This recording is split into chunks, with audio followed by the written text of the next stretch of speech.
What's going on, everybody? Welcome in day 2 of the NFL draft.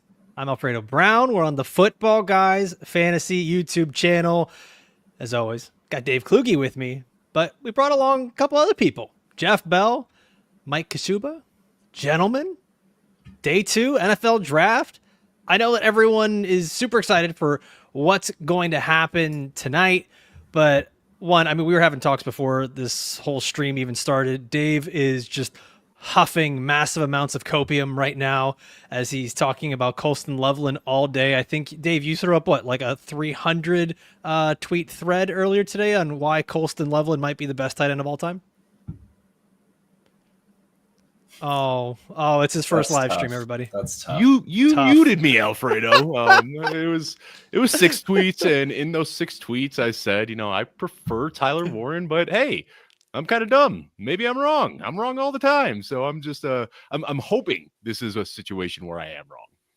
Yeah, I'm choosing to ignore the part where you're concerned about a Jim Harbaugh player not knowing how to block. So that's just that. I mean, I think Tyler Warren's a better blocker, and that's my fear. Okay, that's my big fear. We know Colston Loveland can catch. We know he's a good receiver, but the problem is, you get these mismatches when you have the threat of being a blocker and a runner. We've seen what happens when you're just a 6'6" tight end that can catch and can't block. You turn into Kyle Pitts. You turn into Mike Kashuba, which not the worst case scenario, but I got loftier expectations for a guy drafted 10th overall than Mike Kashuba. Well, we got Colston Loveland right here in the Footballguys rookie guide. It's beautiful. It's beautiful. And you know what? All 4 of us worked on this rookie guide day and night. Cost a couple marriages. I'll leave you guys to guess who and when. But yeah, we've got, Jeff, how many prospects are in this rookie guide right now? 100. I don't know for sure. You tell me, Alfredo. 140. Alfredo, you can't put people on the spot with promos, man. We're never ready for this stuff. That's so tough. You're the promo guy. Over 100. There are over 100 rookies that have full profile, and after the draft version 3.0 will have team-specific information. That's how you do it. I've never heard that voice on you before, Jeff, by the way. That's my. I'm not gonna lie, I didn't hate it. You'd think I would do it since I'm a broadcaster, but no. I didn't hate it. Mike, you and I, this is our first time recording together, and I got to ask you, man, yesterday, NFL draft, round 1, there were a lot of surprise picks. What was your favorite pick from last night? Player that you just look at and you go, man, for fantasy, that's just going to be perfect this season. Yeah, I rushed over to FanDuel today. I don't know what betting promos we're allowed to shout out, but FanDuel put the initial lines at 999 rushing yards for Ashton Genty. I think all of us, we worked on the rookie guide. We know who Pete Carroll is. We know what this Las Vegas team is going to look like. That was the fastest I've ever bet an over on a player, and I'm just really excited to see it. Yeah, Dave, you and I have been talking about dynasty rookie drafts and who you're taking at the number 1 pick. And that's been kind of the talk of, Cam Ward or Ashton Genty. And it seems like there are more and more people that starting to think it's got to be Ashton Genty. Do you still, I know your opinion before was Cam Ward. Do you still think that way, or are you starting to buy in on some Ashton Genty hype? I mean, don't get me wrong. I love Ashton Genty. I wrote an article about him this morning. This is just the best case scenario. And it's not just Pete Carroll. I mean, we knew this was going to happen, right? You look at the history of Pete Carroll and how they've attacked the running back position. This guy who gave up multiple day 2 picks for Marshawn Lynch. He spent a first rounder on Rashad Penny, spent a second rounder on Christine Michelle, back-to-back second rounders on Kenneth Walker, and there was another first rounder somewhere. Did you just call him Christine Michelle? I've never heard someone pronounce both names wrong. He's also just forgetting Zach Charbonnet. Just long time. Throwing Charbonnet. No. I said Ken Walker and Charbonnet in back-to-back years. I mean, This is a guy who just consistently goes to the running back well early in the draft. But I think Chip Kelly, people aren't talking about that too much. Chip Kelly got the best years out of LaShawn McCoy. They are going to run the ball a lot. That's pretty much all we know. I said that he's going to challenge for the overall RB1 spot. But to answer your question, Alfredo, it's really hard for me to move Cam Ward out of that tier. Travis Hunter moves up into that tier as well, getting drafted 2nd overall. Sounds like they're going to be using him primarily as a receiver. So for me, my tier at the top 3 is Ashton Genty, Cam Ward, and Travis Hunter. And I'm seeing some of these trades where people are trading up from 103 to 101, and they're giving up like multiple first round picks to move up those 2 spots. If I'm sitting there at 101 and I can get a first and a second rounder to move back to 103 and still get Cam Ward or Travis Hunter, I'm absolutely doing that. So Jeff, Travis Hunter is on FanDuel. We're open for partnership, FanDuel, if you want to talk to us. But you can get 750 over receiving yards and over 5 interceptions for plus 1,700. You can Has get a rookie ever had 5 interceptions? I don't know, but you can get 5 offensive touchdowns and 1 defensive touchdown for plus 1,200. So there's some interesting things with old Mr. Travis Hunter. Leans forward in chair. So is Travis Hunter now, like, Jeff, we're talking about this in dynasty rookie drafts. Does Travis Hunter now become the number 3 pick? Where is he at for you in terms of wide receiver ranking? And then where is he in the rookie draft? I think you're grabbing what you need. I think I think tier wise, I'm comfortable with Omarion Hampton. I'm comfortable with Travis Hunter. I'm comfortable with Ted McMillan being in similar level tiers. If you need a running back, go grab Omarion Hampton. If you want to roll the dice on Travis Hunter being that generational upside, that's fine. If you want a little bit more comfort on Ted McMillan being a full-time receiver and not worrying about learning how to play defensive back as well, I mean, I don't think you can pick wrong in that tier right now. And I think Ted McMillan is probably I don't want to say the biggest riser, but maybe the biggest riser coming out of the draft. I mean, there were so many concerns. His line was at 23.5. I mean, like the sports books were expecting him to fall. And we did kind of see that Carolina was the one. Like if Carolina and Dallas were the 2 teams early in the draft that we were hoping would draft him. And that's the way it worked out. So you look at that draft capital, you look at being tied to Bryce Young, you look at how ex receivers have fared in Dave Canales offenses. I don't know how high we're moving Ted McMillan, but for me, I mean, I've got him as a tier 2 receiver. You got Jamar Chase, Justin Jefferson, Malik Neighbors, CeeDee Lamb, and Amon-Ra St. Brown, of course. But I think that you can put Ted McMillan in that next tier right behind those guys. Yeah. Was this the best landing spot for him?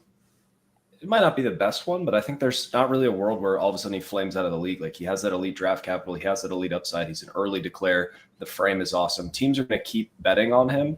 And if teams are going to keep betting on him, he's going to stick around the league for a while. I believe in the talent, so I think he's going to be a 1,000-yard receiver out of the gate. But, sometimes rookie receivers take a little bit of time. I believe this feels very similar to Drake London as a rookie, where a lot of the discourse was that he's not a great separator. He was kind of just one of the top receivers because it wasn't a great class, and ends up going to Atlanta. And by the way, that was a great class. And then he ends up going to Atlanta and becomes this target hog. And I mean, we could see a really similar thing with Ted McMillan. I think it's just a lot of it ends up being the draft empty calories. We just get bored and we keep eating and we just keep making up stuff that, like, Ted's not good at certain things. And like, I had seen a ranking, I'm not going to say who, but Ted McMillan was not even in the top 50 for this person. And this is a big name, well-respected draft analyst who did not have Ted McMillan in the top 50 and not as a top 5 receiver. So like, I think we just honestly started to get bored.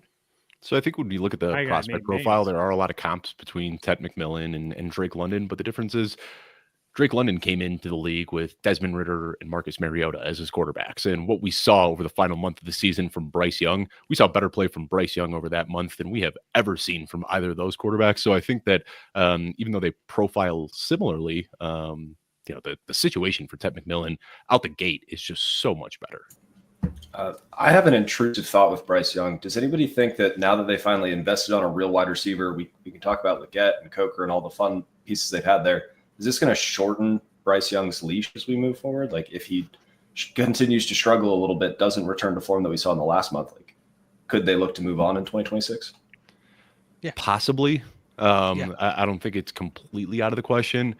But what we see typically is that these guys that are drafted number 1 overall, that pedigree sticks with them for a while. So even if Carolina decides to move on, there's going to be another team out there, I think, that would want to take a chance. I mean, we see Baker Mayfield. It took his 4th team for him to finally start consistently producing. Jared Goff was written off for dead when he got traded to Detroit, and he turned out just fine in that offense. So I think that you get a little bit of insulation when you're that number 1 overall pick. So even if Carolina decided to move on, I think that we've seen enough flashes from Bryce Young that another team out there would still be willing to roll the dice. Mike, I want to flip this back on you and ask, what's your level of, do you think that Bryce Young is going to fail? Because I feel pretty confident after what we saw last season that they figured some things out. He figured some things out. And I often feel like a player that. Oh, it's that Ohio Wi-Fi. That's tough. Oh, man. But his food must have just gotten here. Sig with the New Orleans Wi-Fi Let's yesterday and Jeff today. It's just the way these streams go. Yep. Let's do this. We've got better Wi-Fi. I don't know. Well, you're back now, Jeff. Finish that thought. I'm back. Well, no, I was just wondering the level of concern on him actually flaming out, because I think so often when we see a player with that level of pedigree, when the light switch comes on, it usually stays on. It's pretty rare, I think, of instances where a player with the number 1 pick in the draft looks like he's figured it out and then it just goes away. Yeah, I'm not saying that it's 100%. I think he's completely going to bust, but I think there are some valid concerns. The size still isn't there. The arm strength is fine. We saw him go back to throwing with anticipation and working through his reads ahead of time so that he can make up for some of those things. But I see everybody saying, oh, now he has 100% figured it out and it's going to work. And I've used small sample sizes before because I'm a Steelers fan and wanted to believe in Kenny Pickett despite not believing in him pre-draft. I just see there is a world where it doesn't work out, and a lot of us are not exploring that avenue. Certainly, I think that's baked into his cost, though. I mean, right now, like he's being valued as kind of like a mid QB2. I think if everybody was sipping the Kool-Aid that he figured it out, we'd probably be looking at him. Over the last month of the season, he was number 1 in fantasy points. Like he was tied with Baker Mayfield for the most fantasy points over the final 4 weeks. So, we absolutely did see the upside, and I still think that there's a lot of caution baked into his consensus ranking. Yep. I mean, we see this with a lot of these guys, though. You mentioned Baker, but like Trevor Lawrence is another one where it's all of a sudden a change of coach, a change of scenery, in addition to Brian Thomas, things like that. All of a sudden just changes these guys. Now you have Travis Hunter there. I'm sure there's lots of people holding on to Trevor Lawrence in Dynasty that are super excited. But guys, I want to bring someone on here because the big talk of yesterday, and he's made our thumbnail now, and big talk of all pre-draft today has been Shedeur Sanders. He's joining us on the stream. Yeah, he is. No, Shedeur Sanders is going to be joining us on the stream right now, bringing him in. There's Shedeur. Oh, look at him. He's handsome. Not nearly as cool as Shedeur, but thanks for having me, guys. Of course. Well, man. I mean, nice seeing you guys are both in the same position right now. Neither one of you is on an NFL team at the moment, so don't sell yourself short, Devin. There we go. Oh, someone's getting updates. What do we got? So, Devin, you're a Browns fan. I know they've got first pick here, right? Browns? First pick and 4th pick. All right, so first pick of the night, if they take Shedeur, how are you going to feel as a Browns fan? Let's just hope that doesn't happen. Because I don't know what I'm going to do, but something is. I'm here for the crash out across the room. So let's just hope. For the sake of entertainment, though, Devin, now I really do want it to happen since you're on the stream. I mean, I think Devin made a great point last night when you were talking about if they really wanted Shedeur. I mean, what would the price have been to flip up with the Chiefs and grab that 5th-year option? Like, I think that probably would have happened last night. That's how I'm convincing myself of this. But you never know with Cleveland, honestly. But logic says if you want a quarterback here, you take them at 33 and you don't wait until 36. But, I mean, who knows? I'm hoping for a running back. I'm hoping for TreVeyon Henderson. But we'll see. He was minus. What are the odds sitting here holding on to 39? I'm really hoping you guys don't go after TreVeyon Henderson because that's my happiness this evening is going to hinge on whether TreVeyon's there at 39 or not. I don't think he's going to get to 39. So I think the Bears will have to make a move in order to get him. Is that weird, though, for the Browns to be addressing all these other needs when you've got just Joe Flacco under center right now? Like, is that... It's all about 2026, right? So we still have the cap space for Deshaun that hits this year. It's you go back to Jimmy Haslam having a Tennessee connection, which has a Manning connection. Is there a tank for Arch Manning next year, building draft capital to potentially trade. I think it's all, Andrew Berry's talking about how they look at a long-term view when they're thinking about the draft. I think it's entirely like, hey, 2025 is a lost season because of Watson and this contract. We're looking ahead to 2026. So if it's not Shedeur, who's the pick that you want here at 34? Or 34, 33, excuse me, 33. I think it's Henderson or taking a chance on Will Johnson. I mean, Will Johnson has health concerns, has never run an official 40 time, which is concerning. So you don't know why that is. Like normally fast players like to show off. And that's going all the way back to high school and like your 7-on-7 training camps and showcases. He just refused to do it. So I don't know what that's all about, but you look at the film on him and he's tortured every defense that he's ever faced. So I think one of those two, but who knows?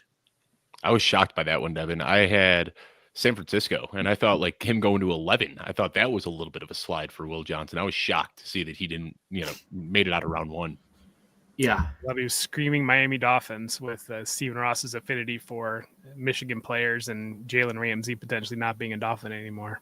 But they took it a different Michigan player, so. It was one of those like all night long when people are on the board. It's like, all right, this has got to be Will Johnson. Got to be Will Johnson. It was like us last year when we were doing the day 2 stream. Like, all right, this is going to be the Adonai Mitchell pick, right? And it just never happened.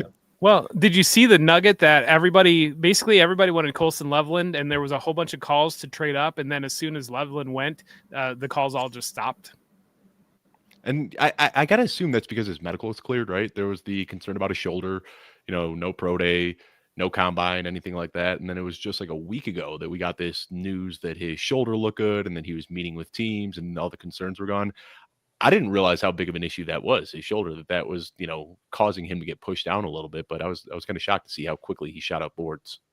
I mean, Colston Loveland's been one of these guys that's been kind of underrated throughout this whole draft process, Dave. And like, listen, I made the joke earlier that you're, huffing the copium right now, but I'm actually kind of excited for Colston Loveland in this Ben Johnson offense because you and I have been talking about it.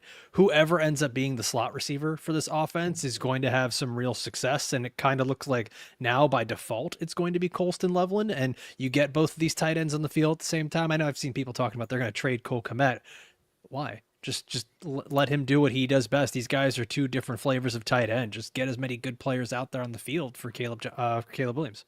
I want to mention that real quickly, the Cole Kmet thing, because that seems to be the biggest pushback I've seen from Bears fans is they're like, oh, Cole Kmet just extended him $50 million contract extension.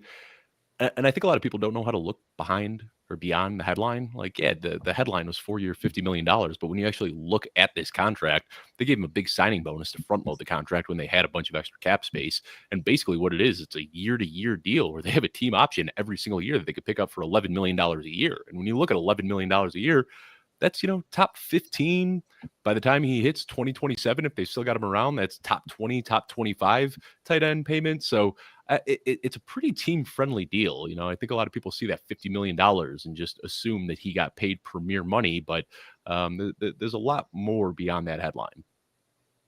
All right. Moratorium on Bears talk until they're back up. One quick Cole Kmet thing. So I have hear played golf with him like 3 or 4 times over the last 2 years. Flex. Awesome.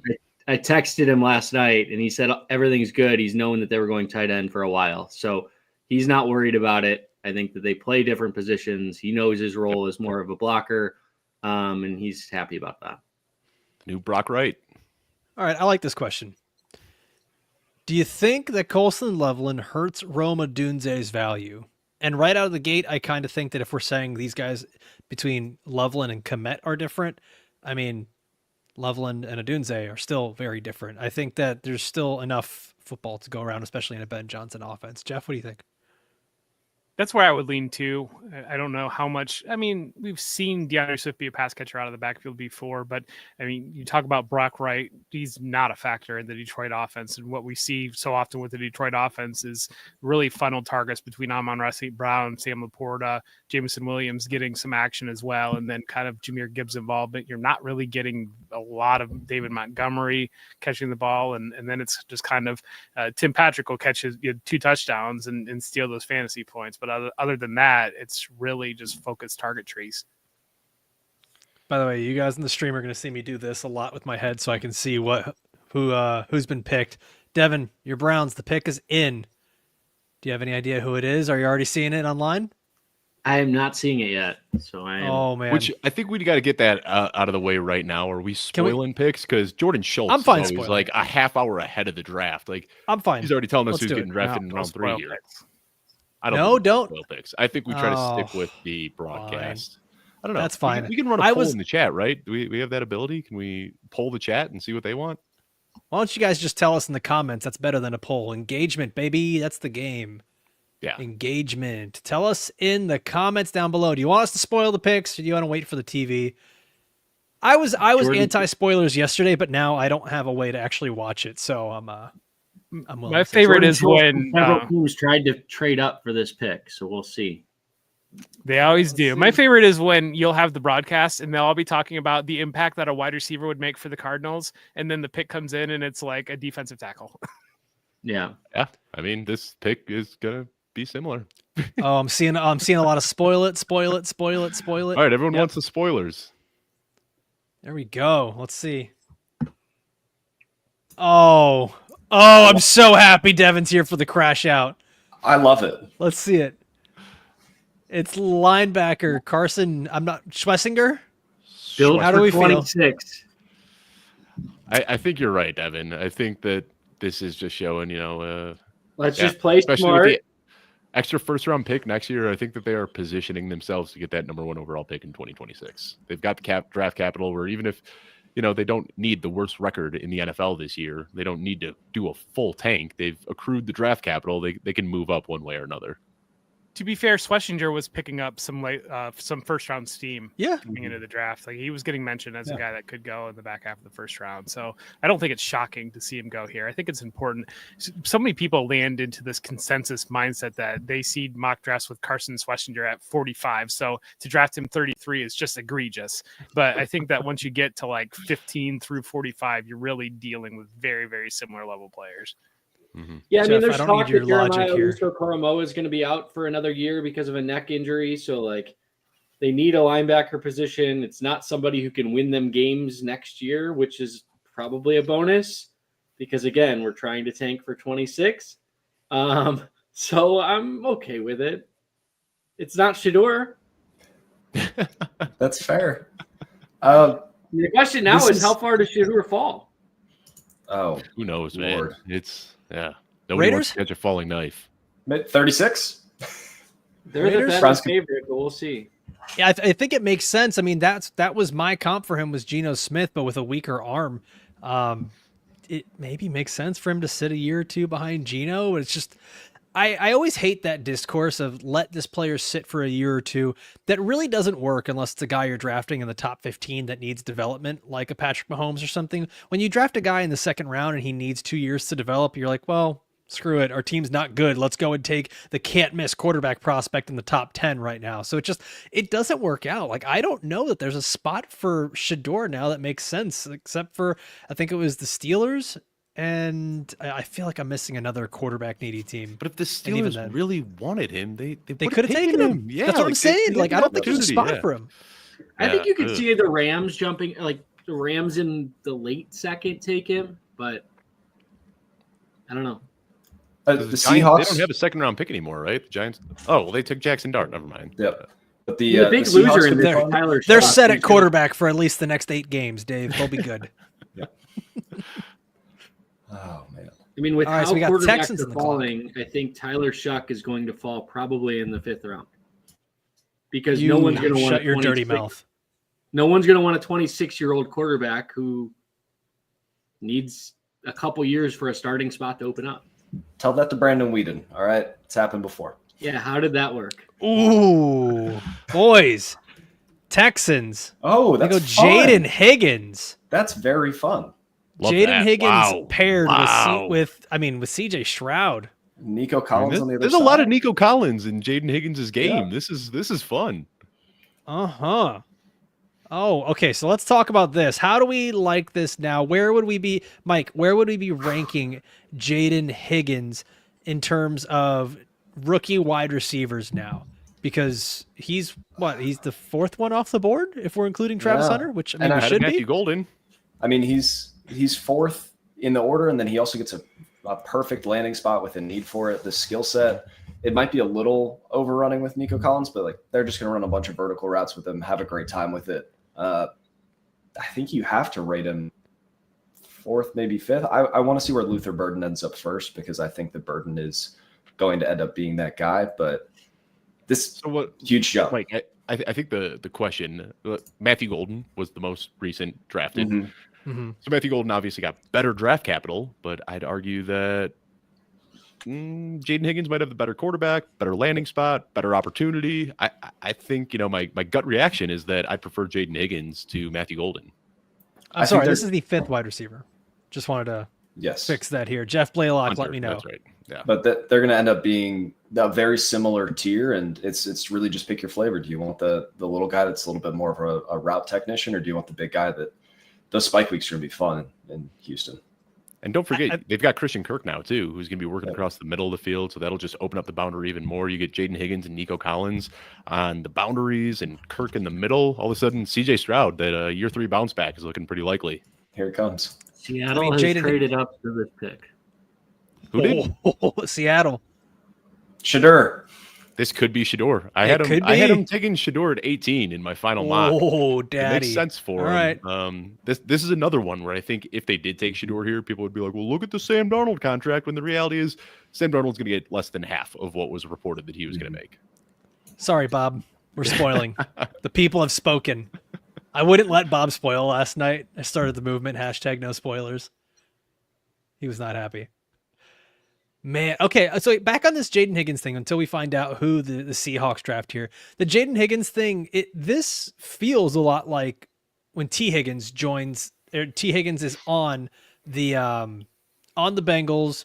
You've got Jamar Chase there. Nico Collins is sort of your Jamar Chase in this whole thing. You've got Christian Kirk there. Feels kind of like your Tyler Boyd. CJ Stroud is your Joe Burrow. We asked this question earlier about the Bears. Is there enough footballs for everyone to eat? Are there going to be enough footballs for everyone to eat on this Texans offense, Dave? I'm sorry. I spaced out for a little bit. Is there enough to eat for everybody on this offense? Yeah, absolutely. Yeah. Sure. Yeah, I think it's going to be a long 4 hours, man. It's going to be a long. No, I mean, 4 hours, we saw everybody. we saw a 6-week stretch when CJ Stroud was a rookie, where Nico Collins and Tank Dell were both giving us wide receiver 1 production, and CJ Stroud did that when he was a rookie. So yeah, now going into year 3 with I'd say Jaden Higgins is a better talent than Tank Dell. Yeah, I think it's pretty easy to see Jaden Higgins and Nico Collins being the 1 and 2, and then Christian Kirk having his occasional spike week too. I forgot. I think what this also does is lets us know Tank Dell's probably not playing football this year. I think that was the writing was already on the wall, but like now it is for sure Christian Kirk is going to be the rental that takes over the Tank Dell role for this year, and it's a 3-man wide receiver room over there in Houston. Spoiler: it doesn't look like it's going to be Shedeur. Wow. It looks like it's going to be Nick Emanwari for safety on a center. Oh, that's fun. That's a very Seahawks pick. Ton of sense. I mean, they are relative athletic score to the max, and he's screaming relative athletic score. So that actually, I had him going there in round 1. Yeah, 10.0 relative athletic score. Yeah, I had them grabbing him in round 1 because it's just between him and Shamar Stewart. It seemed like one of those two guys would be very Seahawks pick. Something when we had Kent Lee Platt on the show and we were talking about relative athletic score, we talked about Emanwari, and he said that even if Emanwari were to change positions, like if you compare him to every cornerback in NFL history, every linebacker in NFL history, he still would have been the most athletic. So that's just unbelievable. I'm shocked he didn't go in round 1. Yeah, I mean, I thought Emanwari would probably end up on the Broncos or on the Vikings, and as he just kept slipping, and then Malachi Starks went off the board first. It was a little surprising here, but I mean, we see this every year. We see these guys that start to slip, go into the second round, and then someone who we thought might have been a first rounder ends up going late second. And I'm curious. The general concern with him is he might actually not know how to play football. So that's. But he's an athlete. Yes. Well, just teach him later. It'll be fine. Yeah. I don't know about all that. Yeah, I mean, they're the same concerns about Brian Branch, and he's done okay. Yeah. We didn't have those same concerns with Isaiah Simmons, and nobody's ever figured out how to use him. So Yeah, that happens with these tweeners. They get a lot of value because they can play multiple positions, but then you get a coaching staff that can't actually utilize them at multiple positions. Seattle seems like it's going to be one of those teams where they can do a good job with that. Like they've always done a good job with big defensive backs that can handle themselves. So I'm going to be intrigued with that one. But who do we have next up here, guys? I can't see the draft that's on a TV behind me. Cleveland is back on the clock after. Yep. Oh, So now we get to talk about Shedeur for another 5 minutes. Did you guys see who the Browns just took? We're spoiling, right? Spoil it. we're spoiling. Ohio State running back Quinshon Judkins. Oh! Oh, Really? Wow.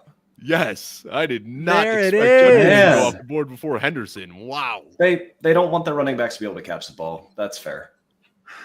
I mean, it tells if it's true. that feels very chubby. Jordan Schultz was the one that tweeted this out, and he's been pretty It locked in. feels like they still want Jerome Ford to have a role on this team, even though I've been saying it for 2 years, is one of the worst football players I've ever seen in my life.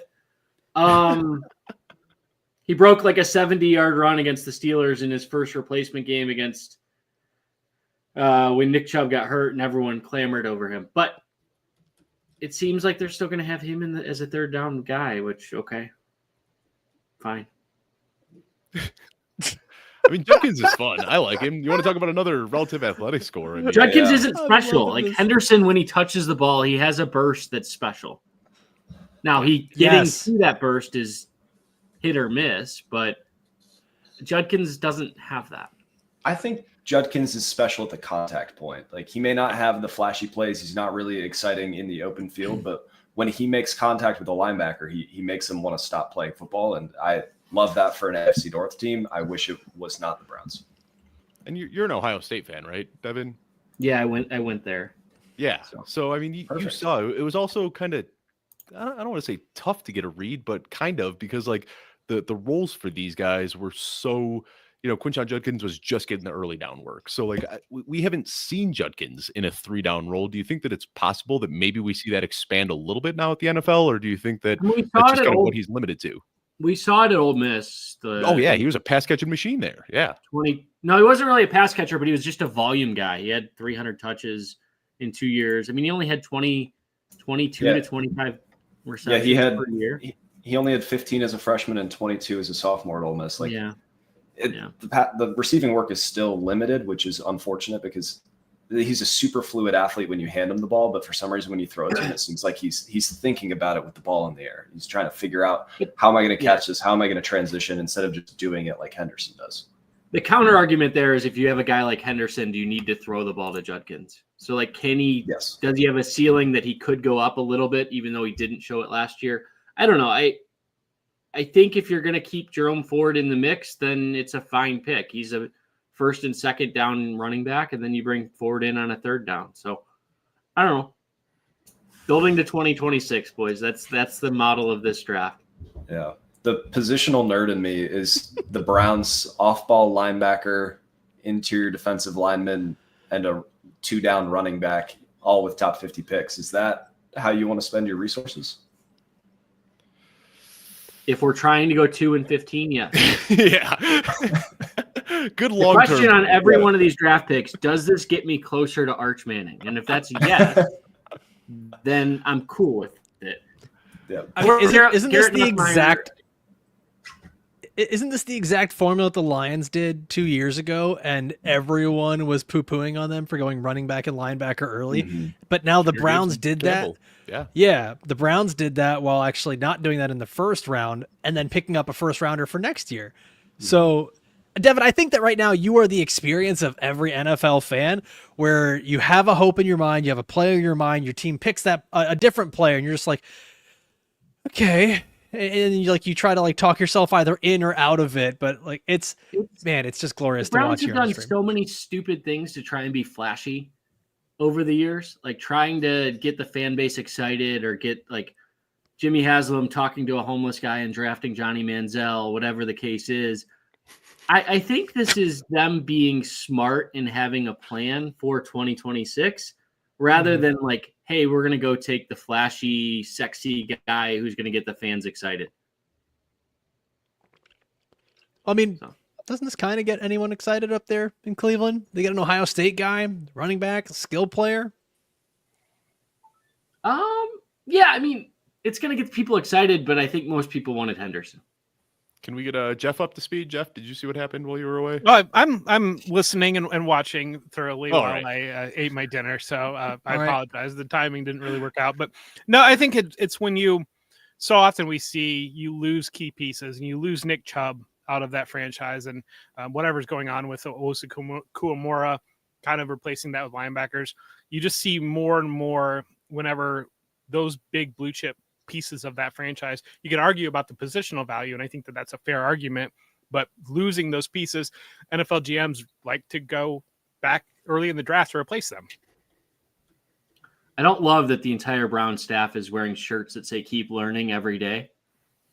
That just doesn't seem That's a optimal, team. to be honest. That's a 2-win team. That's a 2-win team, 100%.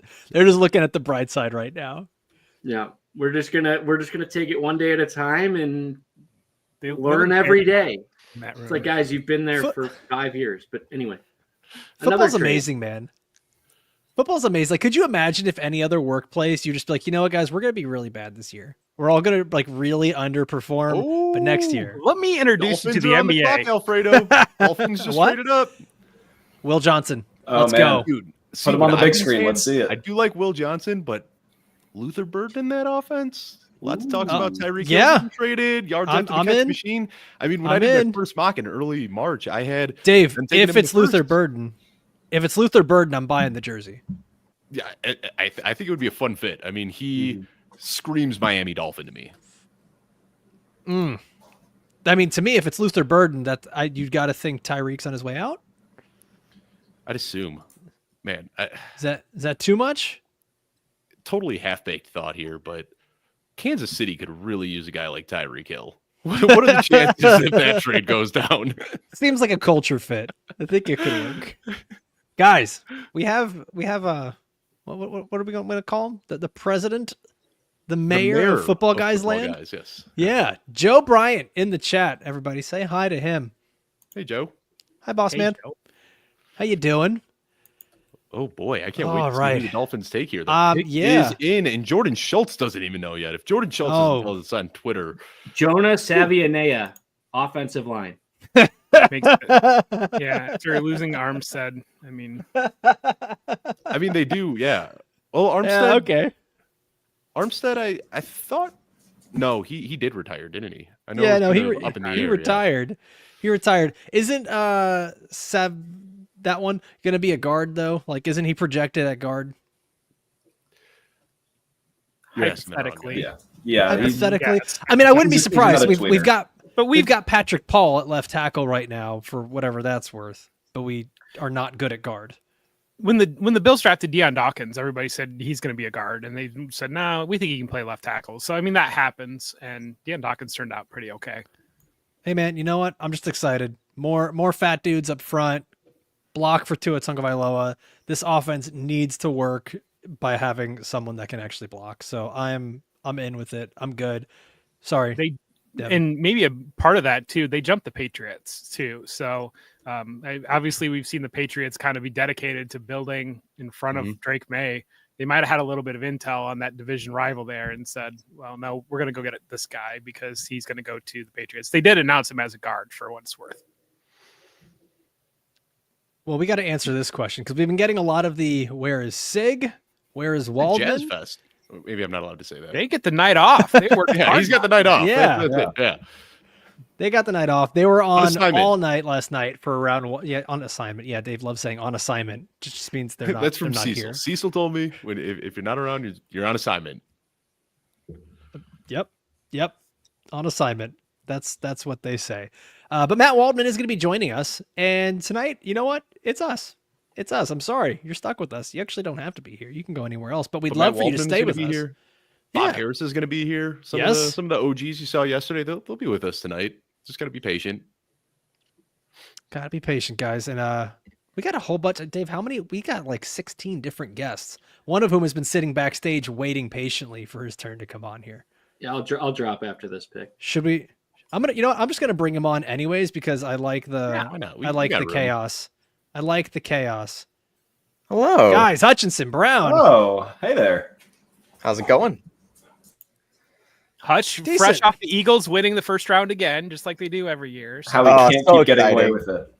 So exciting, man. I mean, when I saw Jahad Campbell slipping and I heard rumors that the Eagles calling a trade up, I was just hoping, please be trading up for Campbell. And then when Howie Roseman called Campbell, he was telling them, we've been trying to trade up for you for an hour. Thankfully, we got you here at 31. I'm so excited. The injury, obviously, to the shoulder is concerning, but he's a phenomenal talent. I'm really excited to see what he does in Philly. This has to be Gentlemen. Luther Burton, right? I was just gonna ask that. Yeah. Patriots are on the clock right now. I mean, they could potentially, Jeff, you're right. They could go running back here. I'm thinking wide receiver. It's just continuously keep building that ecosystem around Drake May. They went Will Campbell in the first round. Wide receiver here does make sense, but does Luther Burden make sense? Is there maybe someone else they might be considering? That's the thing when you gave like $60 million to Stephon Diggs, which I can't say without laughing.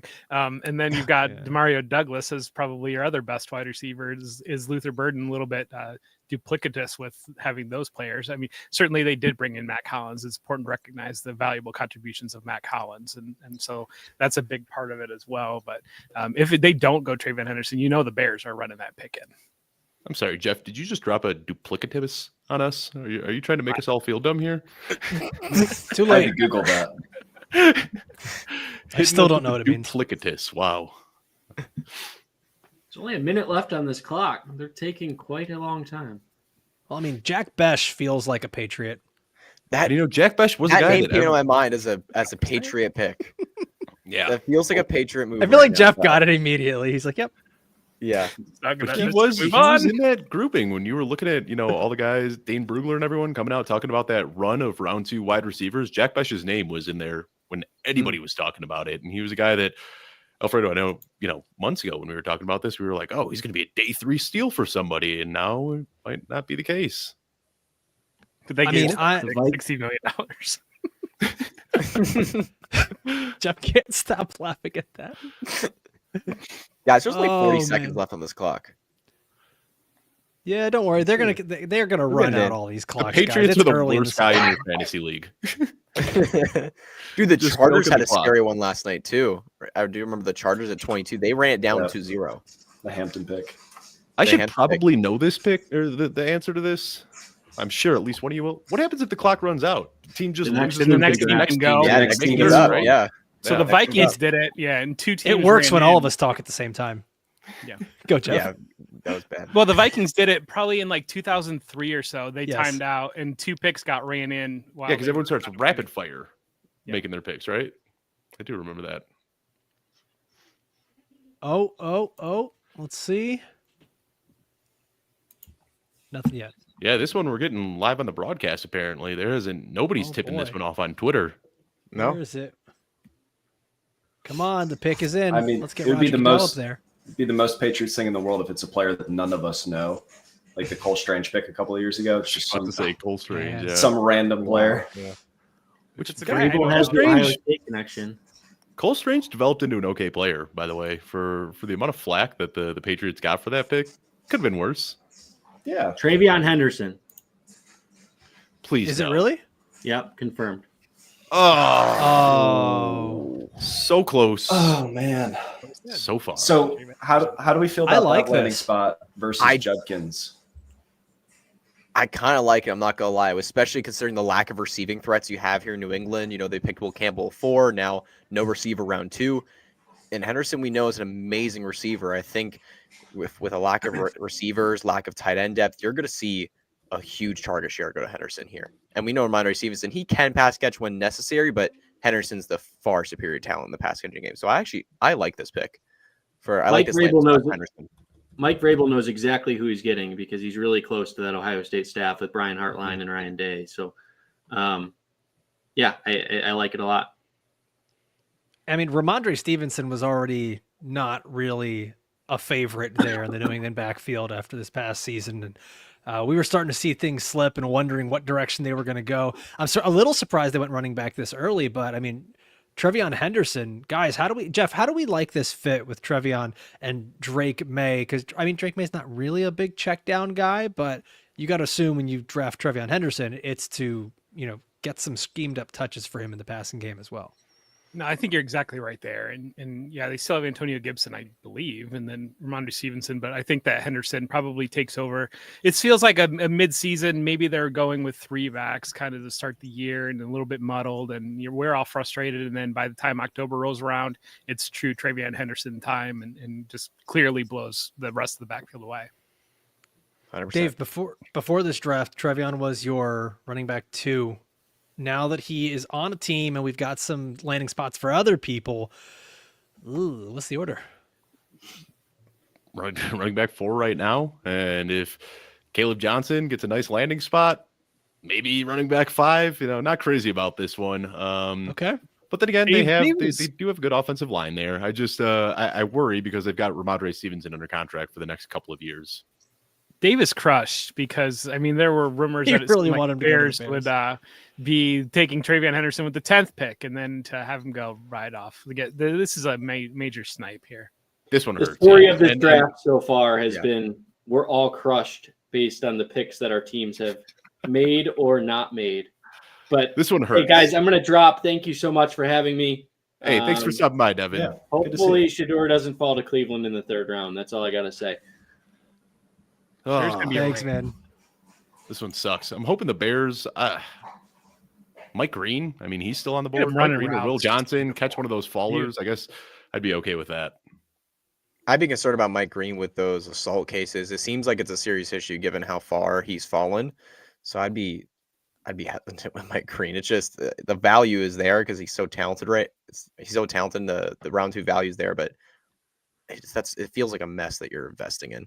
I just think about the Bears a couple of years ago having the opportunity to take Jalen Carter and passing on him for character concerns. And hopefully they don't do it again. Sometimes you just got to take that risk. Dave, who do you want for the Bears? Is it Mike Green? Is it Mike Green? Yeah, Mike Green would be the pick that I'd want right now. There's nobody else that really jumps out to me. I mean, you guys don't really have any crazy. Will Johnson there? Will Johnson opposite Jalen Johnson might be a little bit interesting. I wouldn't mind Johnson. Yeah, that would Double be a good Johnsons, one too. But man, I mean, like you said, when falling this far for medical concerns does start to raise some serious red flags. Yeah, so, this is not good. There's Will Johnson 20 and 40, by the way. I almost wonder if they'll go a different route here. And then you got to remember the Bears are up again in 2 picks here. So maybe they'll just take whoever falls between Johnson and Green with that next pick. The big problem is, I'd like them to address the offensive line a little bit, but that got dry quick. There aren't really any offensive linemen that I would be crazy about right here. You just take Luther Burden and roll out 3 receivers again. There you go. Let's do it. Dave, do you think running back is still an option here, even after Henderson and Judkins are gone? Oh God, I hope not. If they go Caleb, if they go Caleb, Dave's Johnson just he's logging off for the night. He's Dave, gonna press if I was end a Bears- stream and bounce. If I was a Bears fan, I'd be with you, Dave. I would not want to run back here after Henderson's gone. Yeah, And Caleb I would also Johnson feel would sad. not be the pick here. I mean, I was hoping for TreVeyon Henderson, and then it was like, well, if they don't get TreVeyon Henderson, at least they can get Quinshon Judkins, and with both of them going off the pick, like right before they're on the clock, that hurts. That hurts. Yeah. Well, I hate to be that guy, but still no Shedeur Sanders yet. The Saints are now on the clock because the pick is in for the Bears. Oh, I thought you said the Saints traded up. No, this is the Saints pick. If the Bears could trade back from here, that's what I'd like, but I don't think that's going that way. And I see Jared in the comment here. Must be a fan of the show. Talking my love language right here. RJ Harvey or Taj Brooks for the Bears later. That's what I'm talking about. Oh God, Jared, no, don't do this. Don't. Thank you, Jared. Well, you've got Donovan Ezraku still on the board, edge from There Boston. we You go, got Jeff. Nick Scorton on the board, edge from Texas A&M. I feel like if I were the Bears, I would just double down and take 2 edges at this point and just kind of really just start it's kind of do the discount version of what the Falcons did yesterday. Yeah, no, I wouldn't be upset about that at all. I mean, they've already got a pretty strong defensive line, but that's one of those units that I think you could just keep adding to. You could never really have too much edge rushers. Montez Sweat there, they added Grady Jarrett, and then they've gotten anyone know how to say this one? Dio, the kid guy that's not very Ayadengbo? Yeah. Ayadengbo? Yeah. Ayadengbo, yeah. So they've got a lot of linemen, but like I said, never really hurts to add there. Oh, hey, guys, I can watch the draft live on NFL.com. Look at that. Who knew? We should probably all watch. I've been sitting here guessing, like, someone tell me when they're about to pick. Look at this. .com That's sponsor. amazing. Oh, Look at man, the you. future's great. What a time to be alive. Oh, Luther Burden. They did it. They Shut actually up. drafted Luther Wow. Burden. Shut Oh up. my God. Holy crap. Woo. Well, that stinks. Everybody in Chicago, Colson Loveland, DJ Moore, Roma Dunze, Wow. throwing cold water all So, over those players. so remember when we said Wow. there was definitely enough room for everyone to eat? Not anymore. Oh. Not anymore. See, I feel like this is where Oh. I'm like a bad fantasy football analyst because I see it and I'm like, oh, this is so much fun, like football tournament. Yeah. It's a lot Oh of fun. yeah, no, it's so Oh, fun. like football, fantasy this is mindset, going to be like, awesome. oh, everything is ruined. But this I'm Caleb so Myers- intrigued. Caleb might throw like does 40 make me times a wonder game. what the plan is like with 40, 50 times. this. Does make me wonder what the plan is with Cole Kmet though. Like, I was expecting a lot of 12 personnel with Cole Kmet, Loveland, DJ Moore, and Roma Dunze. This is a little weird. This is a little weird. Okay. Dave. Olamide Zacchaeus. So, right. I mean, what this tells me is that, you're going to have either Luther Burden, Colson Loveland, or Cole Kmet on the bench for every single snap. It's a real crowded pass catching room there, unless they just want to, go out of Well, 0-2 personnel and just not even care about a running back. if everybody's healthy, you'll have somebody on the bench. True. One, a big if. Two, it's you can actually, it's not soccer. You can rotate guys like in the game, and different players can play. And It's not soccer. Like refresh and ready to go. And like, that's another thing that can happen. Sorry. Just cleared that Jeff, up. that's one of the funniest things you've ever said. It's not soccer. I need that. Wow. Okay, footballguys.shop.com. Yeah, or shop.footballguys.com. It's not soccer. It's not We need soccer. that there. You put me on a Joe. stream for 4 hours. You're going to get some things. Oh, I'm so excited. Guys, I'm not going to lie. Like at first I was just kind of, ew, this sucks. There's too many pass catchers.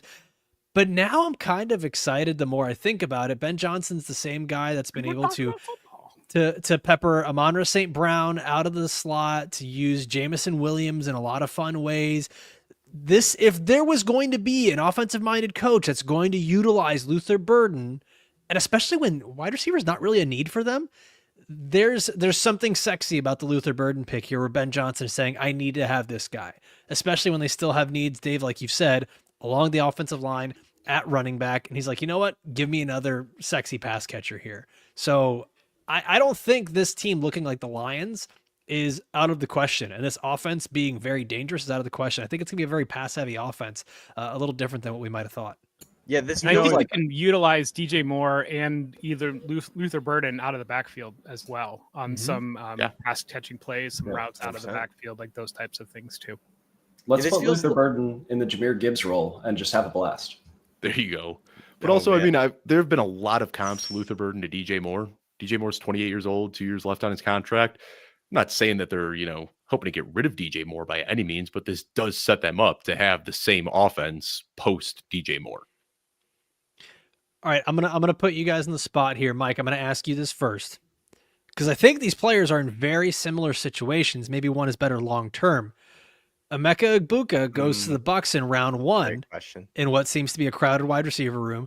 Luther Burden is tied to a younger quarterback, maybe a better offensive mind. We don't know, with Liam Cohen out of there in Tampa.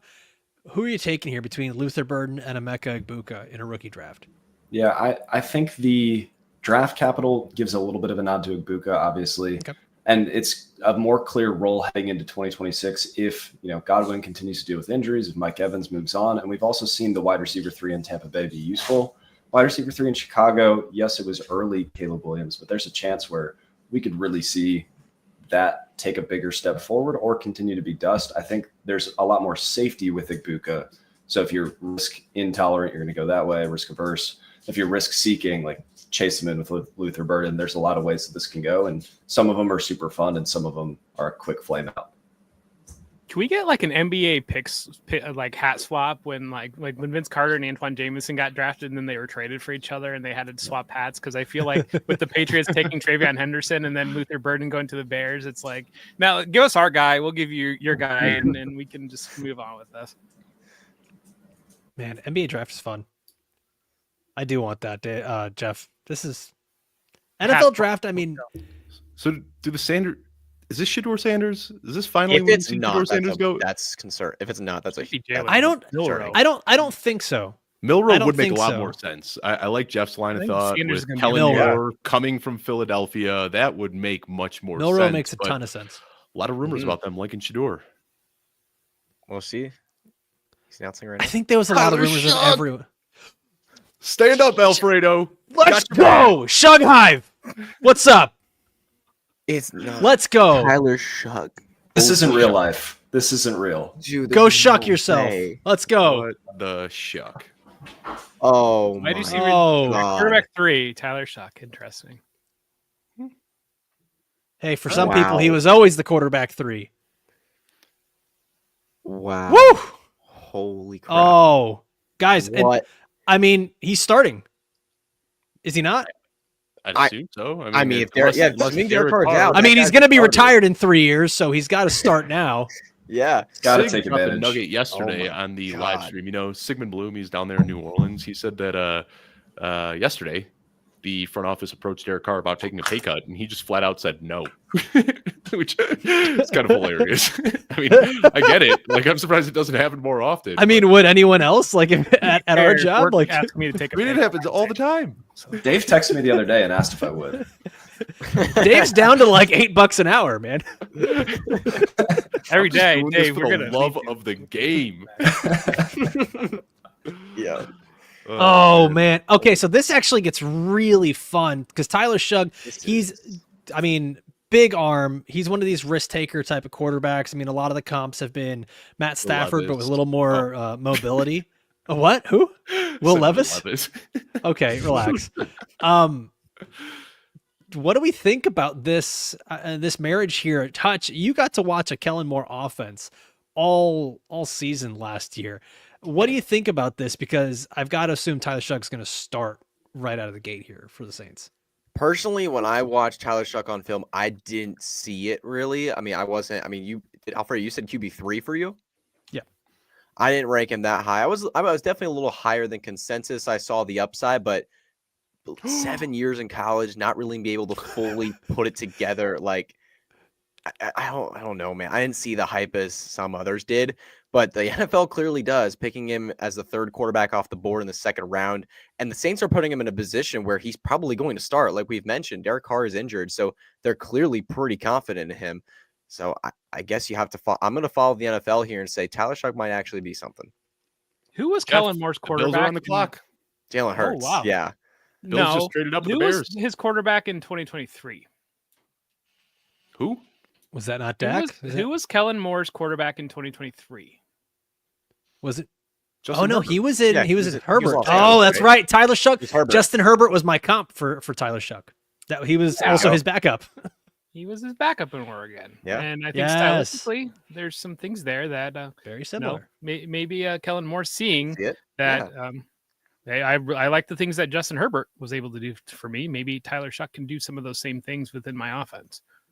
They did both go to Oh. Oregon. Yeah. They were on the That's pretty he much where the backed, comp he, ends he for backed me. up Justin Herbert for 2 years. He was his backup for 2 years. He backed up Herbert's Kellen like Moore. Just about. I- He might have. Guys, I he played tweeted with about Juwan how I Johnson saw- in college. I tweeted about how I was watching a Tyler Shuck game and I saw him complete a pass to Juwan Johnson. Yeah. And then, Dude. and then Ian Rappaport tweeted it 30 minutes later and got all Oh, the it's votes. perfect. He gets Juwan Johnson right back. Exactly. go. Built-in chemistry. There's already chemistry, baby. Let's do it. Oh, Yeah, Tyler Shuck unbelievable. throwing deep to Rashid Shaheed, Chris Olave. Oh, guys, I'm in. I'm in. Let's get shugged up. You move up. Oh, Move back 10 spots in round 2 to round 3, but you give up a 4th to move up 15 spots right now. But would have to feel like this is a Donovan Ezraku, Mike Green pick here for the Bills, grabbing a defensive lineman. Most likely, yeah. So, Let's guys, where are see. we at with now that he's past the Saints? It kind of feels like the next few picks, there's not, if I'm remembering correctly, there's not a ton of QB needy teams. Rams could get him, yeah, but like Shedeur Sanders past the Browns, past the Saints, and Tyler Shuck just went above him. It's getting really worrisome now. I think that now that Tyler Shuck has come off the board, we can probably just call it a day for Shedeur. I think Jalen Milroe's next. Yeah, It really might be that way, man.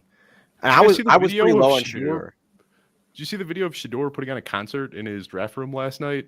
Like there was a stage in his draft room, and he's got a microphone, and he's singing and dancing. I mean, just I understand why some teams are scared off. Yeah, I like this question from Tip, by the way. Does a team like an Indianapolis Colts they have a quarterback, but they have quarterback questions? Does a team like the Colts or someone else take a shot on a guy like Shedeur? Or at that point, if you already have enough quarterback questions, you don't really want the distraction of it. The Colts already have their Milroe's- QB1. It's Tyler Warren. I also think Milroe's a better fit for that offense. I mean, they're probably going to go back to the well with. You know what's worked betle for than one Steichen. Anthony Richardson? Two Anthony Richardsons. I mean, you just got to keep drafting Jalen Hurts until one of them becomes Jalen Hurts. It'll eventually happen. It'll work eventually. We've already got Jalen Hurts at home. Dude, It's Anthony Richardson. Oh, boys. All right. Bills on the clock. The pick is in. Jeff, would you be mad if it was Will Johnson and they just double down at corner? No, I wouldn't be mad. I mean, especially at this value. I think it would be. That's a guy that a lot of people thought was going top 15 in the draft. I wouldn't be mad at that at all. Oh, Is that a tip or is that just like No. names It's out nothing. there? I was just looking at top players available. Who do you want it to be? Like, as take your analyst hat off for a second. Just be a fan. Who do you want right here with this pick for the Bills? Either Ezraku or Mike Green, grabbing in one of those edges that a lot of people thought would be in the first round. I think if you can grab Michael Harrison in round one and then follow it up with one of those edges here, it's a massive need for the team. They really, if you look at the way they're constructed, they basically have no edges under contract outside of Greg Rousseau after next year. So it's a huge need. And obviously, I think Mike Green could give you some elements that you were hoping to get from Von Miller just in a very, very cheap package there. So I think going that direction would be ideal at this point. I am so with Zare right here. If this happens, I will freak out because you know what's Yeah, better than because you know what's better than one Keon Coleman? Keon Coleman, two two Keon Keon Coleman. Yep. Oh my god. Oh, hey everybody! Julia Papworth's here. Oh my Hey, goodness. Julia. Hi, Julia. Julia Papworth. Your mic is off. Your You mic is sound off. great. I definitely There you are. pushed the wrong button here. Hold on. She I'll was see you guys definitely later. trying to be backstage. TJ Sanders. Probably Yeah, was. she is producing the show, and you're just like, come on up. What's up? I didn't say anything. She was on screen already. She was just. I don't. Bye. We love you. We'll see you in a little I'll bit. see you later. Okay. Defensive tackle, Jeff. How do you feel about that? TJ Sanders. TJ Sanders. Okay. That's Yeah. fine. They need a defensive tackle. It's about how everyone feels about a defensive That tackle. defense. I love that every tackle Oh. offensive lineman was just like, okay. What do you see, Hold up. Alfredo? I don't see anything, but the wheels are turning. We've got the Jets in the clock here at 42. I know they have Jalen Justin Milroe. Fields. I mean, Everybody what's knows better than better one than Justin Fields? Dude, Justin. Where everybody could take Shedeur Sanders. So. I mean, we know what's going to happen. He's going to end up falling to the Eagles, and then he's going to play for 4 games next year, and then they're going to trade him for the 10th pick in the draft. I mean, Jets pick is in already. That was fast. You think? I mean, Dallas. I think becomes interesting with Dak Who's getting the a little Jets bit wide older in the receiver two connection. right now. Because I can see Isn't Trey it Harris Alan makes Lazard sense. still? Yeah, Oh, Trey God. Harris would make sense here. I'd like Do Trey it. Harris. a lot Do with it. this pick. It would make it so Our easy. Just receiver- keep not liking him. Or See a where this tight one end. goes. They I'm could going to use the say tight end. All Mason they have is Taylor Jeremy feels Ruckert like right a now. very Jets pick. Mason Taylor would make a lot of sense too. I mean, if it's Yeah. not a quarterback here, wheels I up need for Harold Justin Fannin in Fields. round 2 He's again. a top 8 tight end this year. For But who? if they draft- for Would you say Justin it's a top Fields- 8? tight end? Justin That Fields, top 8 tight quarterback. end.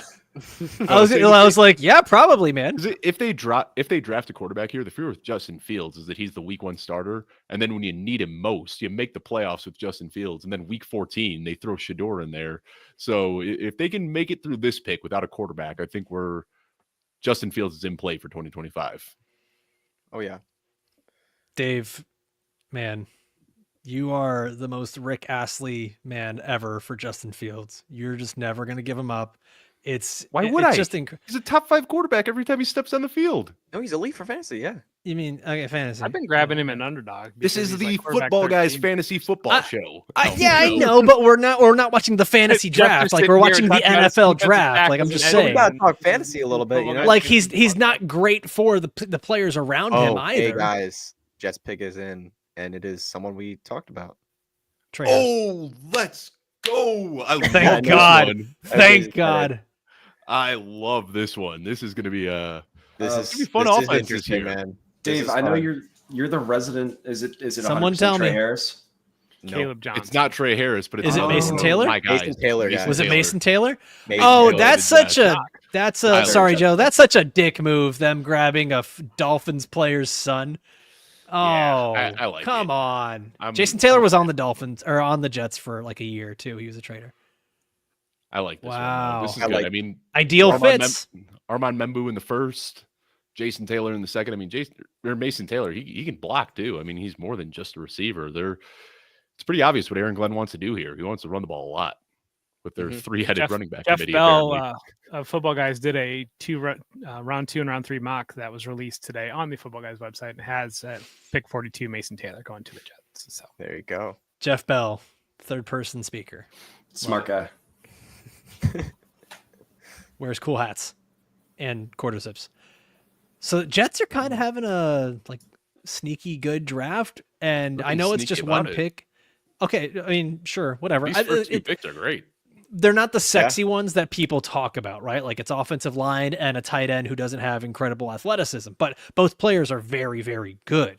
And I hate to be the person that just like the pendulum swings so hard after one pick, but they're really giving Justin Fields plenty of a good ecosystem around him. You know, it's something that we've talked about before is like these quarterbacks needing to be like orchid quarterbacks, and Justin Fields has been in a lot of bad ecosystems over and over and over. They just keep adding more for him.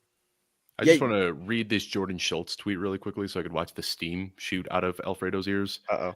Jason Taylor was a great Jet, and now his son Mason heads to the Jets. Go shuck yourself, Jordan Schultz. Ring of Honor, Mason Taylor for the New York Jets. Yeah. I think it's on, interesting. on his though, Hall of Fame bust.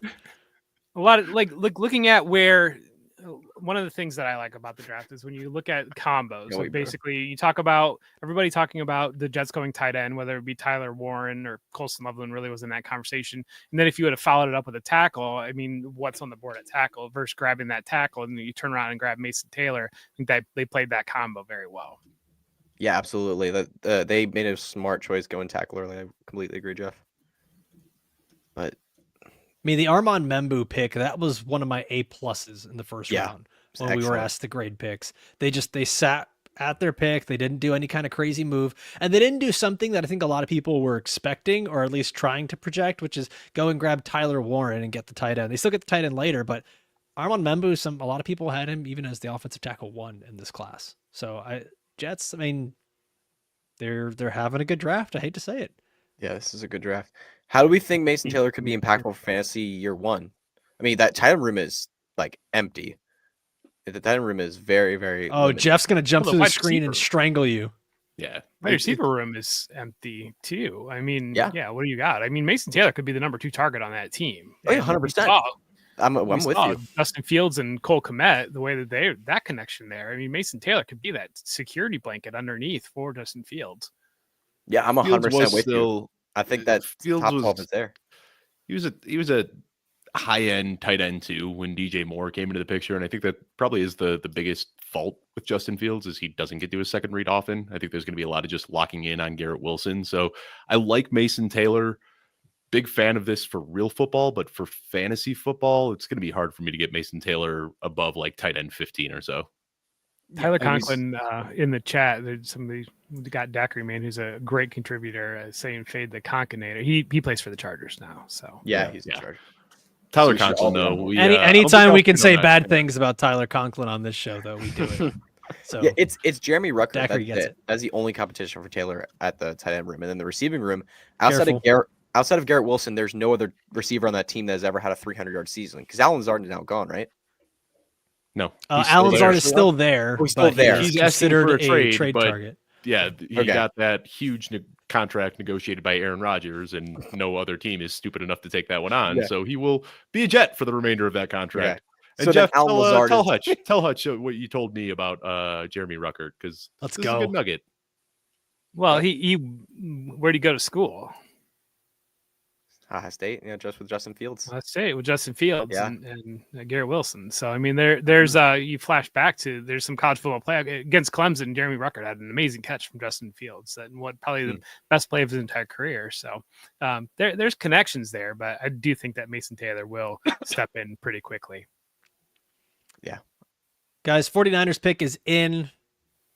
Last thing Alfred I'll say about Collins. Mason Taylor, he's still Okay. just 20 years old too. Yes, dude. It's Expectations can be low early on. We see, people have done studies on age curves, and tight ends don't even hit their peak till 28. I mean, tight ends don't typically perform at age 20.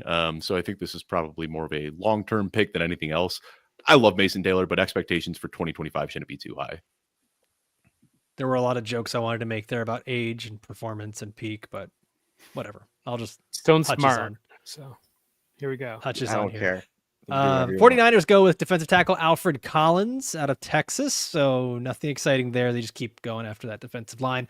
Cowboys on the clock, and I have to do the obligatory question. No, they're not going to take Shedeur Sanders. Thank you, Jeff. Yeah, they're Let's not. move They on. might take a running back though. No, yeah, running back. Is this a Caleb Johnson landing spot? I think It Caleb would make a Johnson lot could of be sense. fun. It could be if a team Pick is gonna in. It reach was fast. yeah, it could be Scattaboo. I know Jerry Jones was watching the college football playoffs and there's- saw him against Texas. I think Oh. RJ These backs Harvey aren't said going to go these yet. Dolphins. You guys RJ are Harvey. these backs aren't going yet, guys. I'm just telling you. There's They're wide not. receivers Oh, still on the I'm with board. you, These yeah. these backs. No, they there's too many should talented not, backs but for they these guys shouldn't, to yeah. start going off the board right now. But don't I mean, forget there's Jerry this is Jones the back. show. tier break that we all knew about with TreVeyon Henderson, with Pinshawn Judkins. We knew there was a tier break after that. I mean, I don't think Caleb Johnson, he could go, I guess, but I think you're looking at some wide receivers that are going to go off the board. You're looking at, again, teams are going to these boring for us, but the defensive tackle, a defensive edge, those positions are still very, very flush. All right, guys, it is the top of the hour, and we've got our next group of guests sitting backstage. Hutch, thank you so much for joining us. It's been a pleasure. Thanks for Get outta sticking here. around a little bit. Thank you guys for having me. Appreciate y'all. See you later, buddy. Bye, Hutch. We have somebody doing this, right? I Yeah. thought so. Yeah. All right, bringing in the next guest. Jay Jeff Peasy Blaylock. in the background. Hey, We got both Jeff Bees and Matt Batanti. Oh. How's it going? Here we go.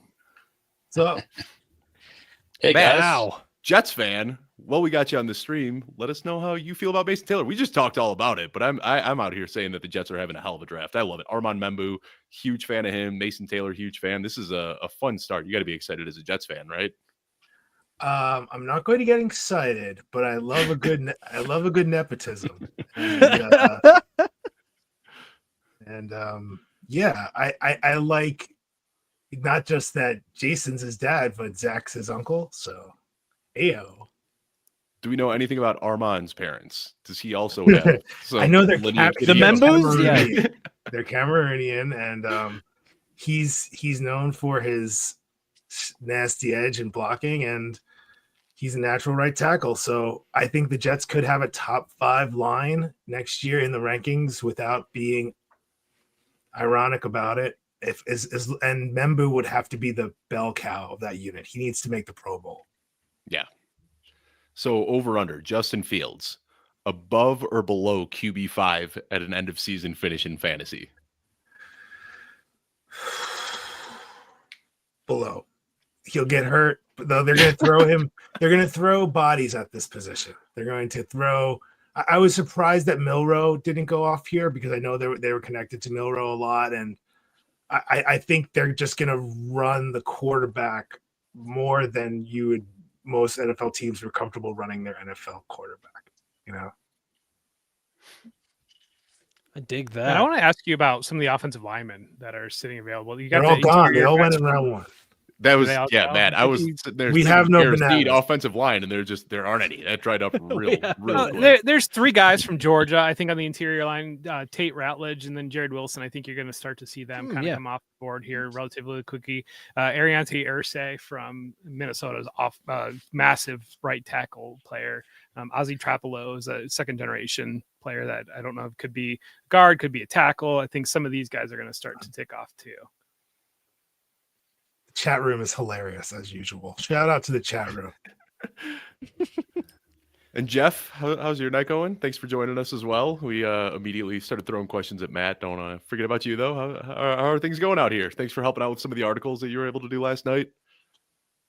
It's a pleasure. Thank you, guys. And if you're going to talk lines, you need to talk to Matt, not me. He's the line guru that we got. So appreciate him stepping in on that. So my team is on the clock now, and we can see on the NFL Network. My TV's over there, so I'm looking that direction. They look very happy with themselves. So we'll see who they reached for in this round.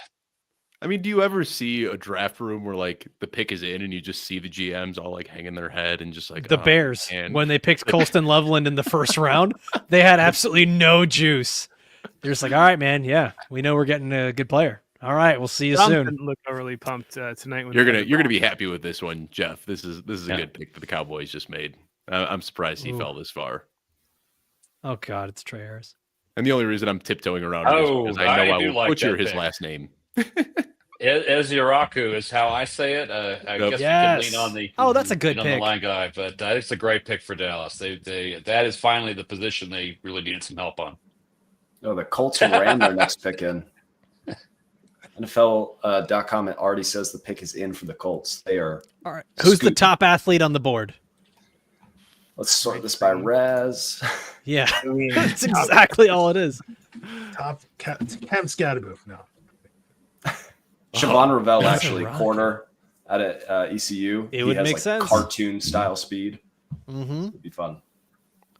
It would make sense. All right, Jeff Blaylock, Izaraku goes to the Cowboys here. Are the Cowboys? What do we think of their offense going into this year? Do we think that there's been I've heard a lot of like two different things, that Schottenheimer is going to make this a run first team, but then I'm also seeing a lot of actually we're going to stick with passing because it's worked well for us in the past before, even with Schottenheimer coordinating and being part of the offense. What do you think with the Cowboys this year on offense? What's going to be happening? There's usually a mismatch between what the Cowboys say they're going to do and what they've got on the field. You say you want to be a run first team, and then you bring in Javonte Williams and Miles Sanders to do that. Those two don't scream to me. Lean heavily on the run. Maybe there is a pick coming here in round 3 that they can throw into that mix. But I think right now, until you get another speedy wide receiver, like if Trey Harris had gone to the Cowboys here, I think that would have made a lot of sense as well. That way you can't just have CeeDee Lamb being double teamed all the way down the field on every single play. It opens up the offense a little bit more. But yeah, I'm still thinking the Cowboys offense is a couple of years away and potentially a different quarterback away than where they are right now. So there's some depth in this class. Round 3, they could still get a wide receiver that they'd start. But I mean, it is kind of weird right now. Like they're just content going in with Jalen Tolbert and Kavonte Turpin as full-time receivers. It doesn't really Hey, feel they like have a Jonathan Cowboys. Mingo. He is on He the exists. start. Yeah, Paris Campbell, is There's also there. I'm seeing Jalen Brooks. I mean, yeah, There's they an got all kinds of unemployed all-stars. former Cowboy receiver sitting out there right now that at least has name value. Amari Cooper. Amari Cooper. Michael Irvin. Yeah, and I mean Keenan Oh. Allen's still out there too, and I think that's probably what we'll see. Like after the draft, you're going to get the undrafted free agents that sign, but then you're also going to see the veterans who are just floating around out there. That's when we're probably going to see those dominoes fall, because Keenan Allen, he doesn't want to sign somewhere where a team is going to go out and draft a first-round wide receiver. He's going to wait and say, the Cowboys, they need me, and now I can get $20 million from them. Wow, guys, update here. Pick 45, Indianapolis Colts go with JT Tuimoloau. I think I nailed JT that. Tuimoloau. First Tui try. Maloau crushed it. Yep, nailed it. Wow. Thank God we've got Mike here, man. Mike has been like brushing up on his pronunciation before this show. Oh, I've been listening. Buckeye. I've heard his name like 300 times over the last 4 years. So They just say JTT all the time. So, okay, so Mike Green keeps falling. How long do we think this fall continues? I mean, it's got to be still in the second round, we would assume, after all the first round buzz. I know there's been the worry about the legal stuff.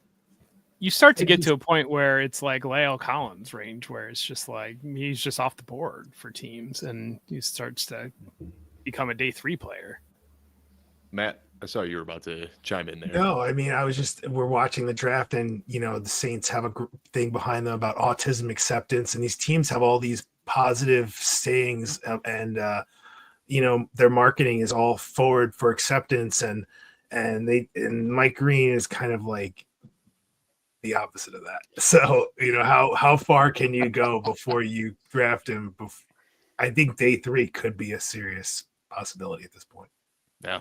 And you had Howie Roseman is currently the smartest guy in the NFL, and he came out and he talked about how somebody that is involved in domestic violence is just completely off his board. And how many GMs heard that and just did the same thing. So we think that ends up being the same probably for a guy like Isaiah Bond as well, who there's just a lot of questions about what he's been doing in this offseason and the reports that are coming in as well. I would be surprised to see Isaiah Bond go tonight. I'll just say that. Yeah. But he also took a very aggressive approach. A lot of people kind of sit quiet when things like that pop up. And the day after those accusations came out, he countersued. I mean, which is not something you see often. So I'm not going to sit here and get super deep into the legal aspects of it. I'll leave that to Drew Davenport. But that's been a head scratching situation since the second it popped up. Oh man, Dave, sorry to change subject really quick here, but if the team that's on the clock right now that put the pick in and the Football Guys rookie guide backstage are to be correlated together, you're going to be a very happy man right now. Well, Trey Harris, I did just talk a couple days ago about how he's a perfect fit for this offense. The best graded wide receiver as a run blocker last year, limited in what he can do, but they got the developmental plan there with Puka and Devontae ahead of him. Trey Harris would make way too much sense here for Rams.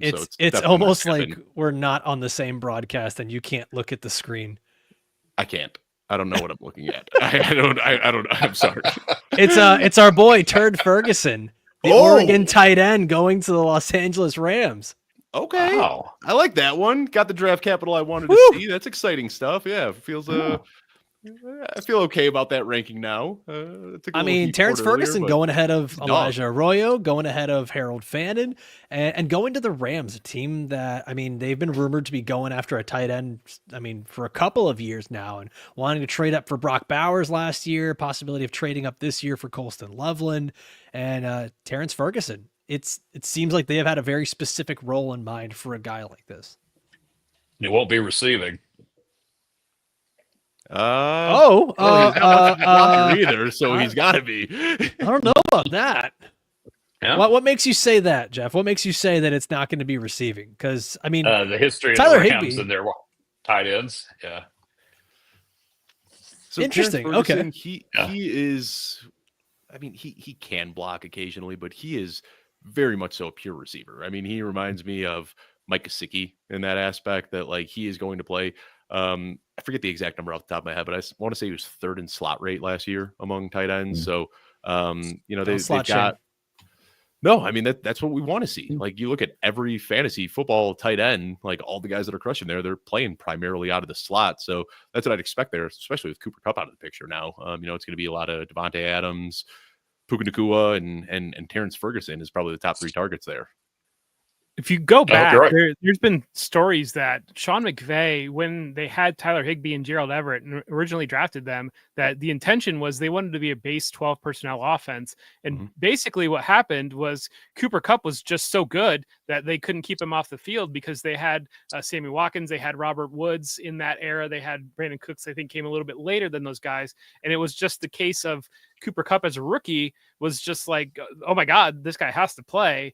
And they basically blew up their plans and went away from being that 2 tight end set that they really wanted to go with as their base. And so I think that's always been on the back of the mind for Sean McVay in terms of, And one of the things we see with Kyron Williams is the ability, and it was a big talk in 2023, the ability to keep him on the field and be able to go multiple, to have different looks and different offensive schemes, whether it might be, spread or power run, and utilizing him in that, not giving tips away to the defense, and having multiple tight ends is one path towards that.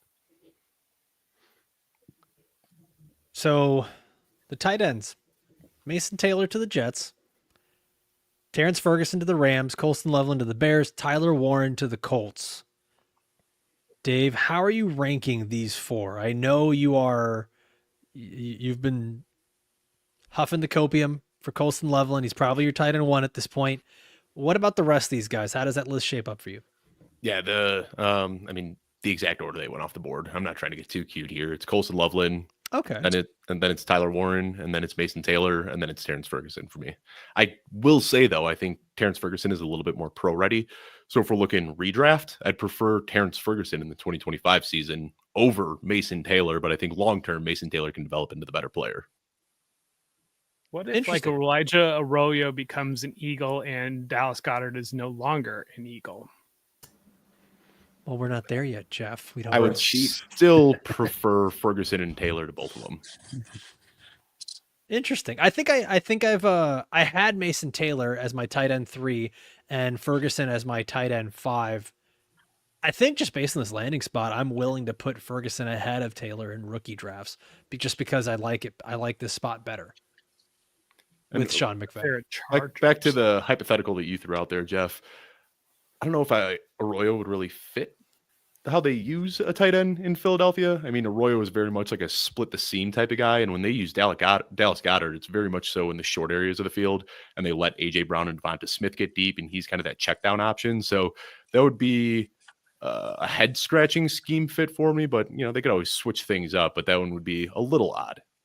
What if it was Harold Fannin? Harold Fannin would make a lot more sense in that scheme, and that would be fun.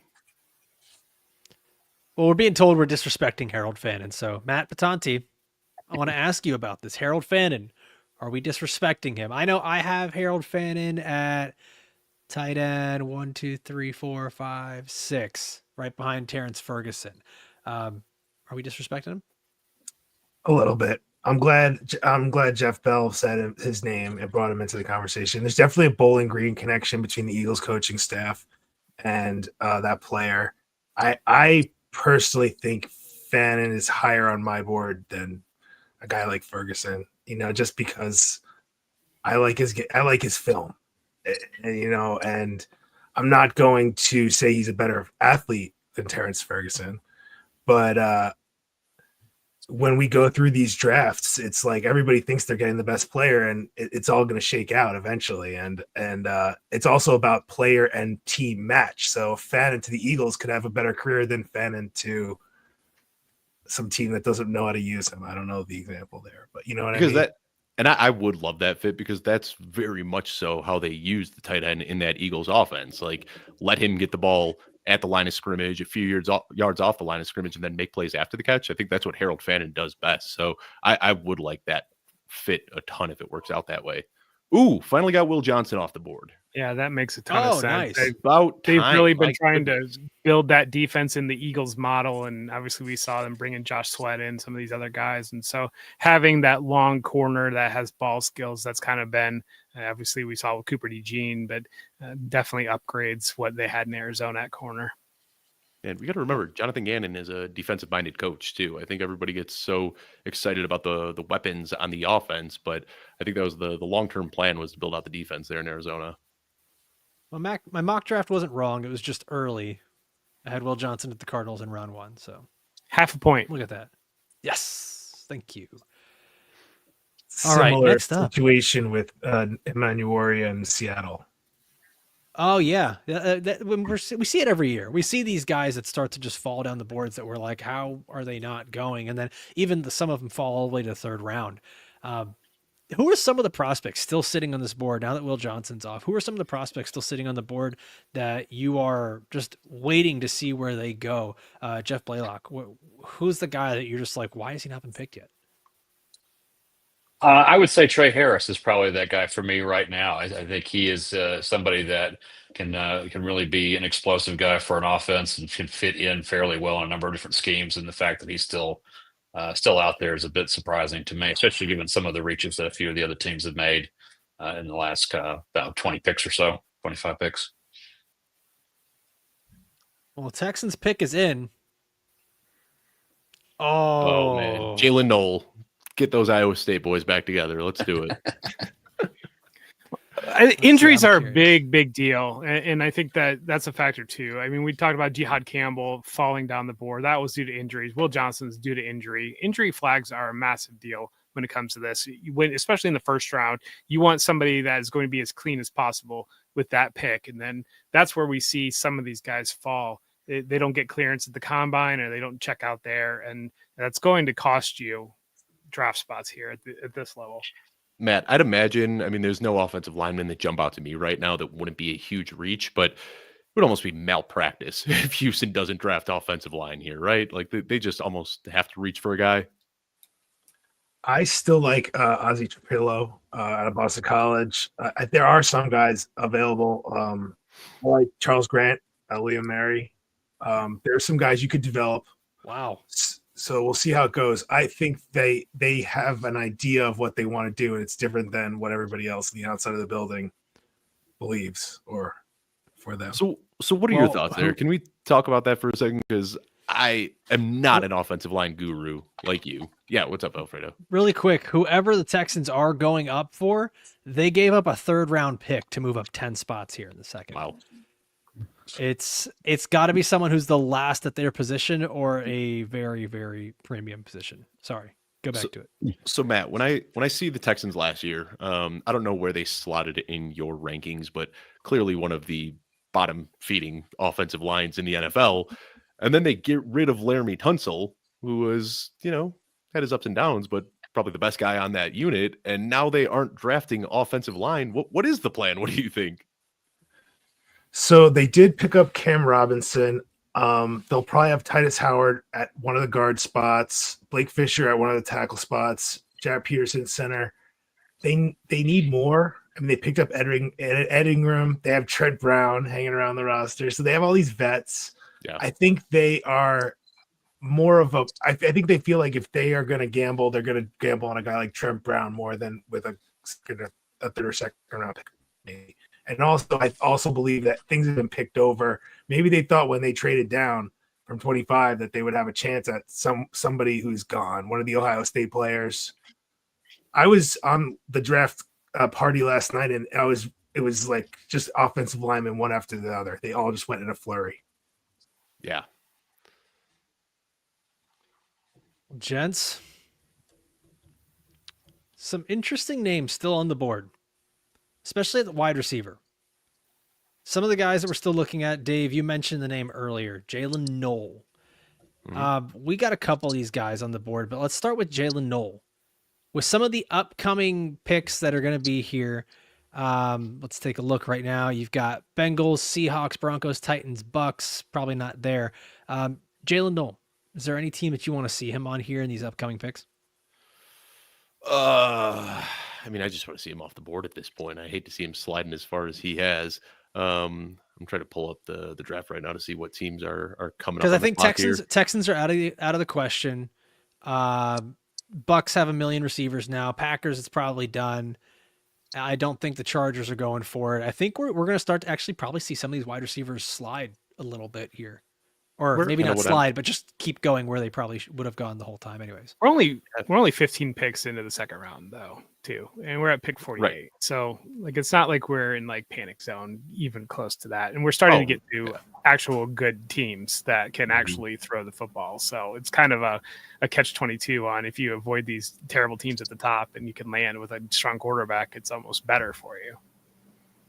Yeah, I think the thing that I was looking at is that so many of these wide receivers that are here in this next cluster are so very similar, where you've got a lot of guys where you say, oh, he's a good move Z wide receiver. He's a slot wide receiver.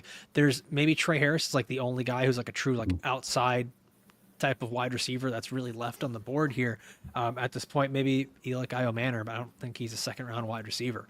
I think Denver. Denver Seattle stands, coming up too. Denver stands out for Noel, kind of in the souped up version of that Tez Johnson playing with Bo Nix, not Brock Purdy, but kind of that relationship, having that underneath receiver. You've got Marvin Mims more as a field stretcher. You got Cortland Sutton outside. You can kind of put Noel in the slot and use him kind of in those different areas. All right, here's the spoiler. Overlapping skill sets there, but Jalen Noel would also be a fun pick if he went to the Chargers. I mean, Ladd McConkey and Jalen Noel do a lot of the same things, but that could be fun. All right, here's the spoiler, everybody. Houston Texans go with Ursery, the offensive tackle out of Minnesota, Matt Batanti. That's it's your time to shine. It's you guys are glad to have me around. Nobody Right wants when we me needed around. you. Now it's good. No, I see him as actually kind of a Shaq Mason replacement. Inside, I'd have to look exactly at their depth chart, but he's 6'6", 330, extremely athletic. I like how he worked out at the combine. They obviously felt like they were pressured into making a move. I don't know that there's a lot of starter quality guys besides him right now. I don't think he has the arm length for tackle. I'm not sure if he's in the tackle mold. Just to like build off what I said earlier, trying to say earlier, Houston is a very much a character-based program, and they could have saw the way that Tunsil was sitting in the locker room and fitting in with the locker room and just didn't like the fit of the chemistry there. And Ursery is obviously a player that they liked enough character-wise to move up for. And I'd say certain teams they don't care about red flags, and other teams, they really just want clean guys. And this seems to be one of those type of guys. So Matt, while you're talking about character, going to flash back to yesterday, but how much do you weigh something that Tyler Booker said? Did you see that clip where he was talking about his love from football comes from watching the love of football die against the person that he's playing across from? I don't know if you had a chance to catch that clip or not. I mean, it's just I didn't amazing. see that exact one, but I've heard a lot about this Booker's personality. Booker's like the girl at the party. You're like, she's got a good personality, and like he's shooting up the charts. Like he's not as athletic as I would like for a 12 pick, but I want to see him play.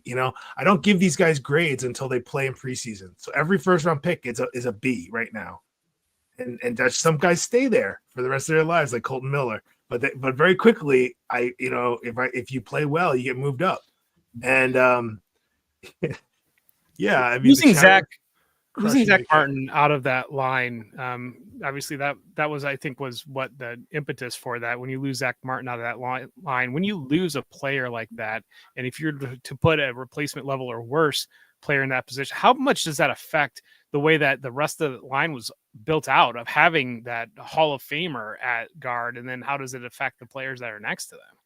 Yeah, I mean, I haven't crunched the numbers, but it's a big deal. But also, you got to remember, Martin he had availability issues, and we update the rankings every week. And if you're not in the rankings, all of a sudden you drop 10 spots because Zach Martin's not available, and he stepped away from the game when his body, told him to. And I think that's smart.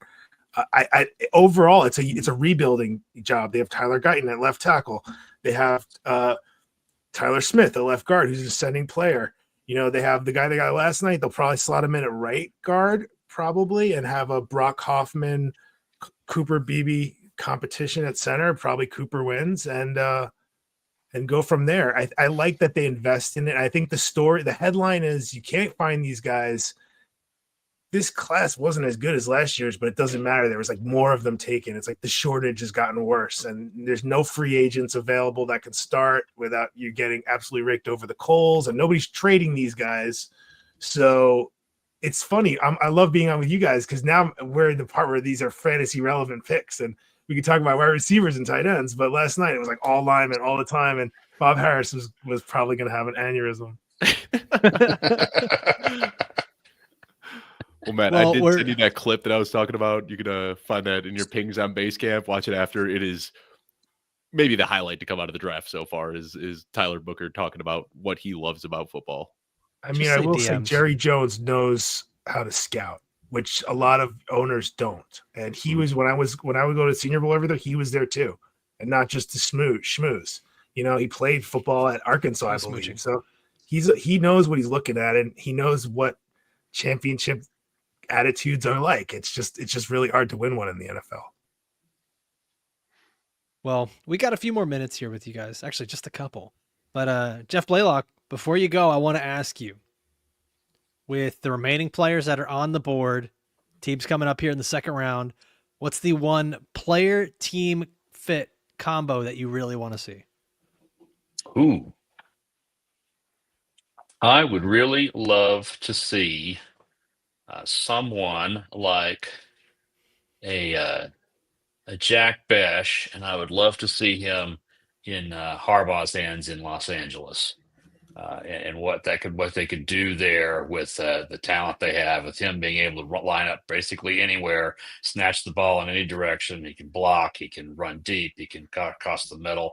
I think he had a lot of dynamism to that offense, and make it to where the defenders just really wouldn't necessarily know what was going to come at them on any single play. I like that one, Jack. That's my baby boy Besh. I love me some Jack Besh. I'll be intrigued to see where he goes.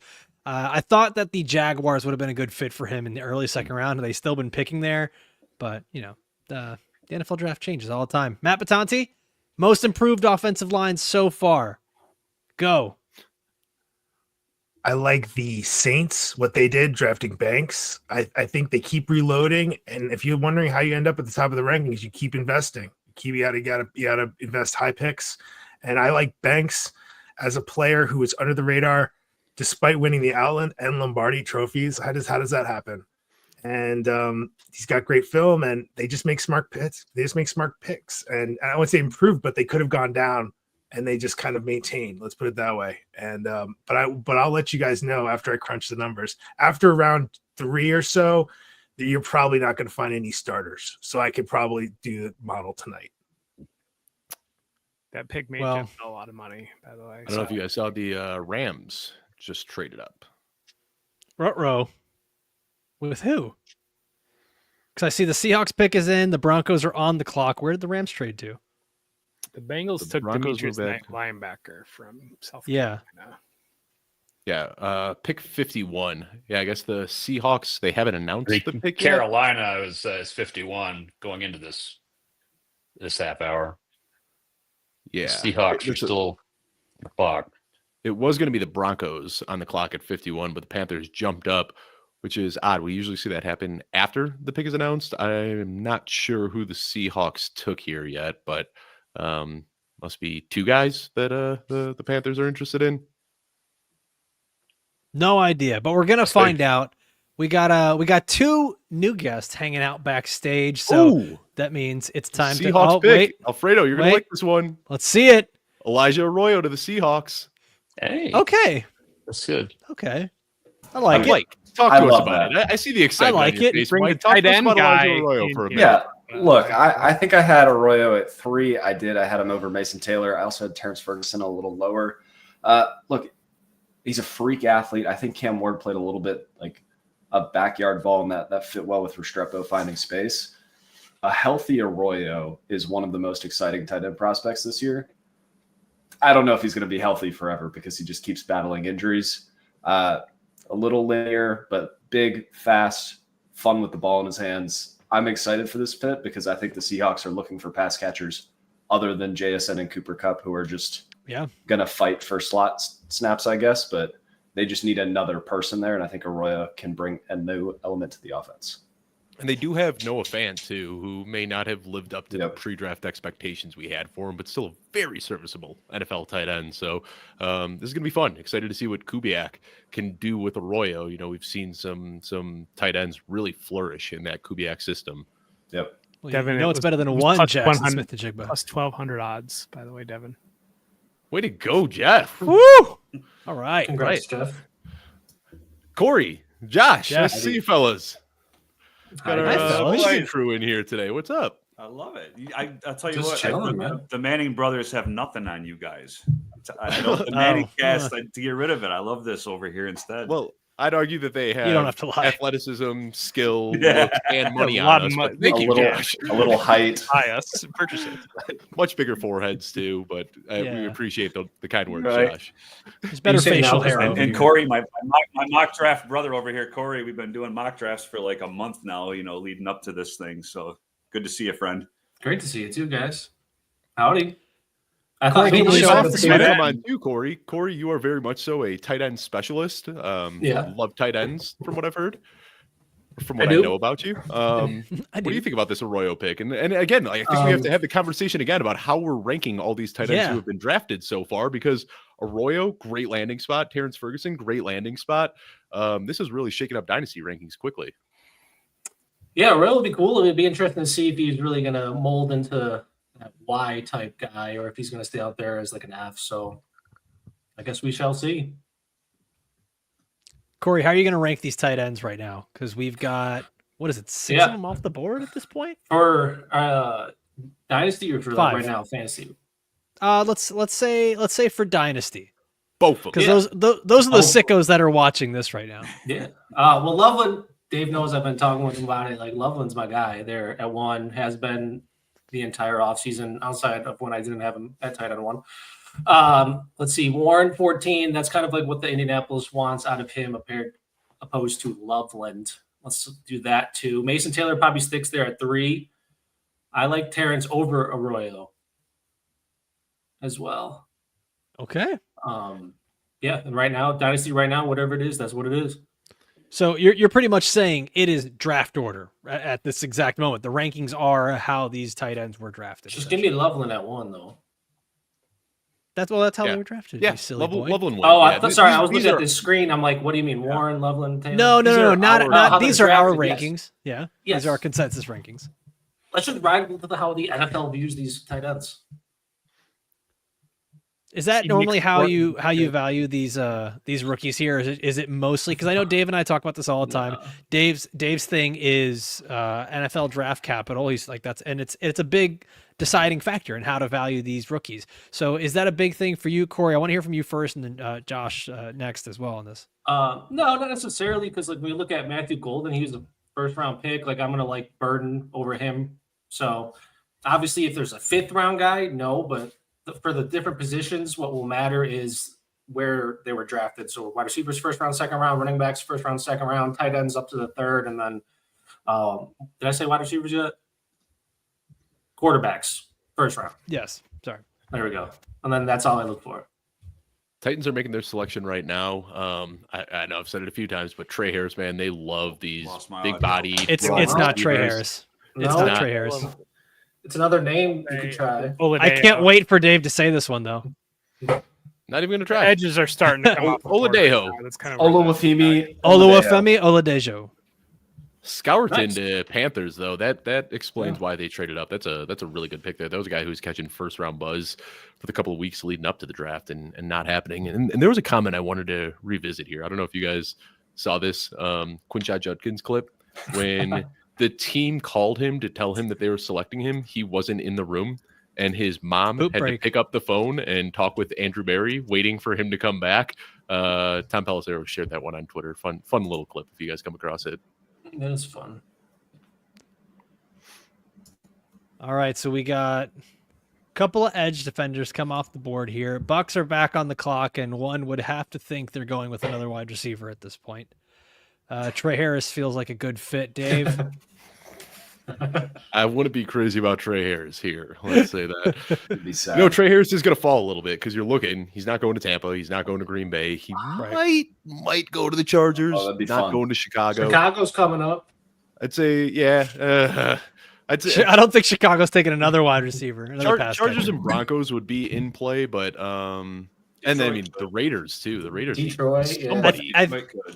I think it's that last team you said there, Dave. Regardless if it's Trey Harris or anyone else, it's the Raiders. I think that becomes interesting because whoever gets drafted there is not going to have a lot of pressure to be.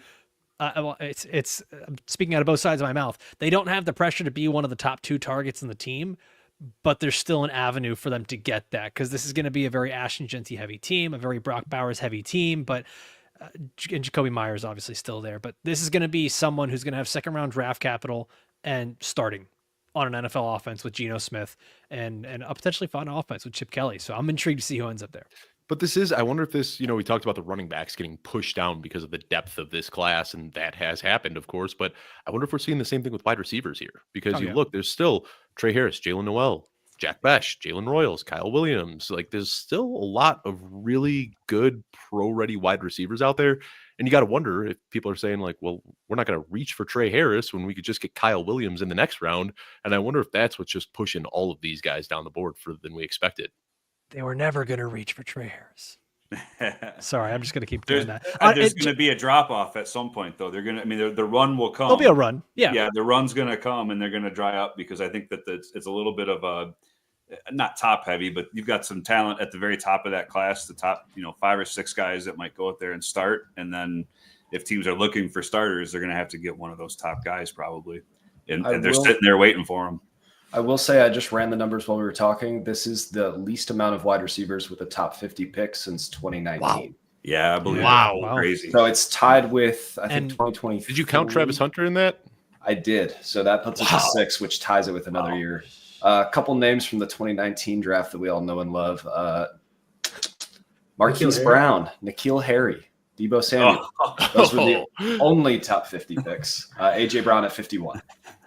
Which you had to bring up time. N'Keal Harry, didn't you? Every You class had is to bring up different. N'Keal Harry. That class had hurts, a lot of round 2 hits in that class.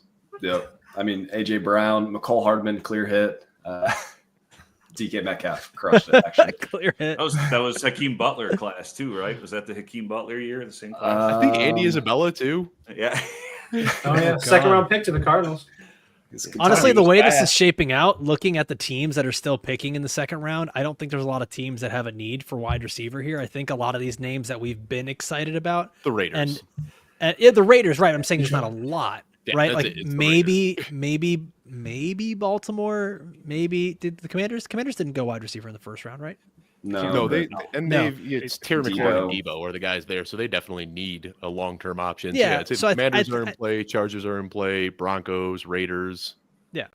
Yeah, we got a few teams here, and Jeff Bell is just sitting back there and saying, per my last email, these guys have not fallen that far. Okay, there's no need to panic. They haven't, and I was just watching his face the over whole time. 900 yards is plus 200 on DraftKings. Who? Ted McMillan over 900 yards plus 200. Ooh, what's the reception line at? Do they have that yet? They don't have a reception number for him. They just got yards and touchdowns. No more free ads. Thanks. Oh, this Starbucks coffee is really hitting the spot. I got Duncan.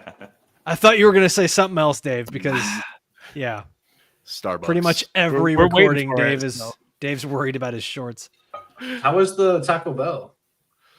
It's God. bubbling. It's bubbling in my guts right now. If you really want to know, Did you really go taco? That's a hell of a choice. That's a hell of a choice, man. Worse than Taco Bell. I ate 2 Taco Bell burritos, washed them down with a protein shake, and then sat down at my desk and started drinking a coffee. So, yeah, What's the planning here? Was it just kind of a to crap himself on air? Did you That's lose a the plan. fantasy league? Is this like the Waffle House challenge? Like you got to do the draft party with all that on board? No, for all the flack Taco Bell gets, they've got the cheesy double beef burrito that's just loaded with protein, and they're $2. I don't know if it's real. $2.79. There's a lot of Julia protein in Papworth in backstage is losing it right now. $2.79. Absolutely, You can't losing beat it. the macros for the price. That's a good deal. Wait, That's do what I'm you use saying. the app? Thank you. Dude, do, R.I.P. your Corey, butthole, thank you. man. My God. Yeah, I mean, like the 2 best values you can get if you're trying to get Wait, the protein: app's good, bro. a cheesy double beef burrito or a Costco good. rotisserie chicken. some Taco Bell here before we're Look, done. look, view my bag, 62. You can't really see that. There's How many points 62 did that items in my say? bag right now. And look, that Corey's out here collecting Taco Bell points. The cheesy double beef burrito is one of them. You can't see it. Dang. The cheesy Dude, double it's- beef burrito. I'm with you on that one. Yeah, it's like 38 grams of protein or something like that for under $2. All I know is $2.79. How many That's grams all of I E. care coli? about. I'm not working out weight like you. You tried the green chili queso? That's a new thing there too. No, I'm gonna have to make a stop. So this is what we're gonna do until a wide receiver gets picked, guys. Let's just keep going through the Taco Who did Bell the Bucks menu. pick? Did we just go over that with Taco Bell? Sorry, The about Bucks. that. The Bucks Benjamin picked Benjamin Morrison, paint store. Yeah, Benjamin Morrison, corner though. Like he did have some buzz about being a first round player, but I know there was injuries and whatnot that have made his stock fall quite a bit.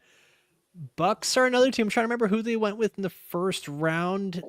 Bucks? Mika Ibuka. Ibuka. Yeah. Mhm. Ibuka. Yeah, that's right. Ugh. Yeah. Yeah, I Can think we I talk about blocked that for a out of my second? mind. Because that has been, Alfredo, I think the sound you just made, I think that's kind of the resounding opinion of the Igbuka move. I love it. I think it's great for them. It sets them up for the future where you can really see Sure. Igbuka taking over that Godwin role, Jalen McMillan taking over the Mike Evans role. But even right now, I mean, he gets to play out of the slot and they could still have a run-heavy game plan playing out of 11 personnel because of Igbuka's contributions as a blocker. I love that pick. And I know Joey Wright, he'll be on here later tonight. He wasn't too happy about the pick. And I basically forced him. I said, Joey, write our instant reaction article on Emeka Igbuka. And by the time he finished the article, he goes, I think it was a good pick. I've come around. I like this pick. Jalen Yeah, McMillan every would have to fan. grow a foot to replace Mike Evans. I was just saying the same thing. He's 2 inches shorter. 6'3" versus 6'1". Jalen McMillan's not that small. Yeah, he's skinny. he's 2 inches shorter, but like not in spirit. Like that's like a foot. Yeah, you got to add inches for dog, and Mike Evans is way more dog in him. Fair. He's like 6'8". Fair. Then. I mean, I'm really glad you said dog. I thought you think said you're something right, else. Dave. I mean, I think they're planning for the future. I think the UGG, at least for me, is that it hurts your shares right now if you've got Igbuka or if you went in on McMillan last year. Yeah, I think Igbuka is this You're year's waiting, Romadunze. right? Now you're waiting for Evans and Godwin to go. Yeah, it's like Romadunze last year, Jackson Smith-Njigba 2 years ago. Not the best immediate landing spot, but it's so easy to see the long-term vision. And they paid up for him with a hefty first-round pick. They clearly have plans for him. He's a good player. I like the landing spot. My only problem with those comps is that Igbuka is not the same prospect that those other two guys are. And I mean, I think so many of us were saying like, man, Emeka Igbuka in the right situation, he could be Chris Godwin. And you know who's really good in the Chris Godwin role? Chris Godwin. Yeah. And he's there, like he's there. Yeah, and 29 and coming off a season-ending injury, the end could be near. Sure. I mean, we can if and but our way to Emeka Igbuka being the wide receiver 1 on the Bucs. The problem is that he's not there right now. They give Godwin the extension. They still have Mike Evans on the team. And we also don't know if this offense is still going to be as good. By the time Emeka Igbuka is coming around to being the target leader on the team, is Baker Mayfield still the quarterback there? Like, there's enough things here that can make me swing the pendulum the other way where I'm not. And I love Emeka Igbuka. I think he's a good player. But this landing spot bothers me at least for fantasy this year. I'm not going to be drafting him. He'll probably be one of those waiver wire guys that you're picking up. And then dynasty, it just kind of feels like you're just going to be holding the bag for a couple years, despite him being a good player and this being a good offense. Yeah. So I think what we saw with Godwin, early in Godwin's career, he was only playing out of the slot. And then it was like year 3, he developed into this outside receiver. So, even if they have to put Godwin as the X receiver when Mike Evans is done, I think, Igbuka is going to be that slot guy for the next 2, 3, 4 years. At this point in his career, Godwin has a little bit more versatility than being a pure slot. They can move him around where I don't think Igbuka has that elasticity yet. The Packers drafted Anthony Belton, a tackle from NC State, and so they flashed him up here on.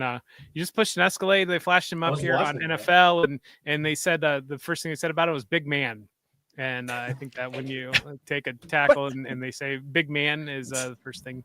I would like something right to break news for Dave. Dave, Chargers on the clock. Trey Harris. Trey Harris. Get out of here. Really? Official Trey Harris.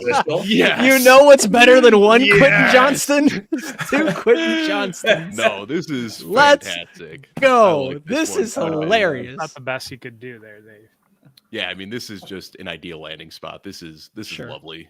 We get to see Lad McConkey just doing everything he does, short, intermediate, all that. There's no need for Trey Harris to step in and run the full route tree. They're just going to let Trey Harris do what he does best. He's going to be running in-breaking routes. He's going to be running verts, and there's no pressure for him to immediately perform. This is ideal. This is about as good as it gets. This could not be funnier to me. I'm not going to lie. I'm happy, man.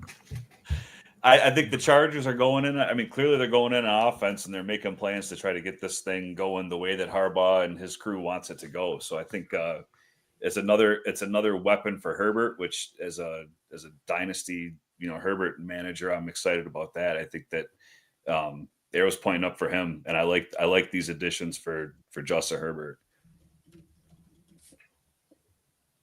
I just see if it says big man on it or not. Can we talk about that, Jeff, really quick? We'll go back to the Trey Harris thing, but like I feel like these draft networks, like they'll just like put something random up, like him pushing a car. Isn't that something that any one of us can do? Like you just put the car in neutral. Any single one of us can do that. And I'm not big man, even by South Florida standards. I'm like normal sized person. The one that always it's almost I think 20 years ago at this point, but the dude jumping out of the pool was like I remember that. I think the Bears drafted him and was like, I would draft a man that can jump out of a pool as well. Yeah, like how many people hurt themselves trying that over the next like 8 months too? You know? What's the line? What's the most mundane task you could see someone doing on their film where you're like, gotta have him? You changed a tire really like within a few minutes. Mundane. I mean, picking up the truck while you change a tire might be one thing, but yeah, can he get all of his groceries in one trip? That's what. There you go. I want to see all the bags and carrying Costco bags. Yep. So like when it's like it's cutting off your circulation, right? Plastic. I mean, but you got to do it. Only got one shot. Right. I got this. Clearing out the gymnasium after a church event, he can hold 8 chairs with each arm. Those tables. A couple of those big tables by himself.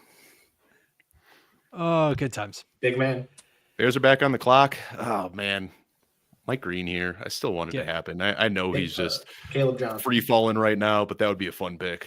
How about with the Lions coming but up? But knowing what the Bears have been up to this week, I'm expecting Jalen Noel. Well, stay tuned, everybody. We got the Dave Kluge crash out coming in any minute now. This is your squad. I forgot, Dave. That's right. Yep. I want to go back really quick, and I'm keeping our producer Julia on her toes right now because Trey Harris was the guy that we were just talking about, and I already gave my opinion.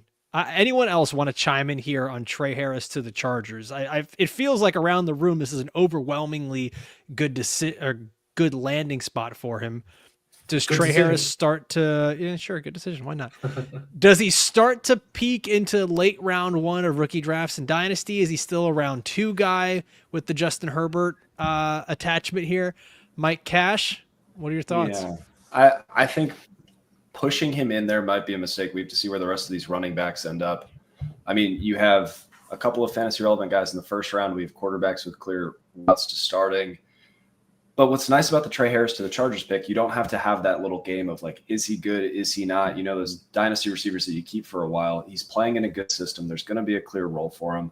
Ideally, he's able to push out Quentin Johnson. And if he can't, that should be a red flag for us.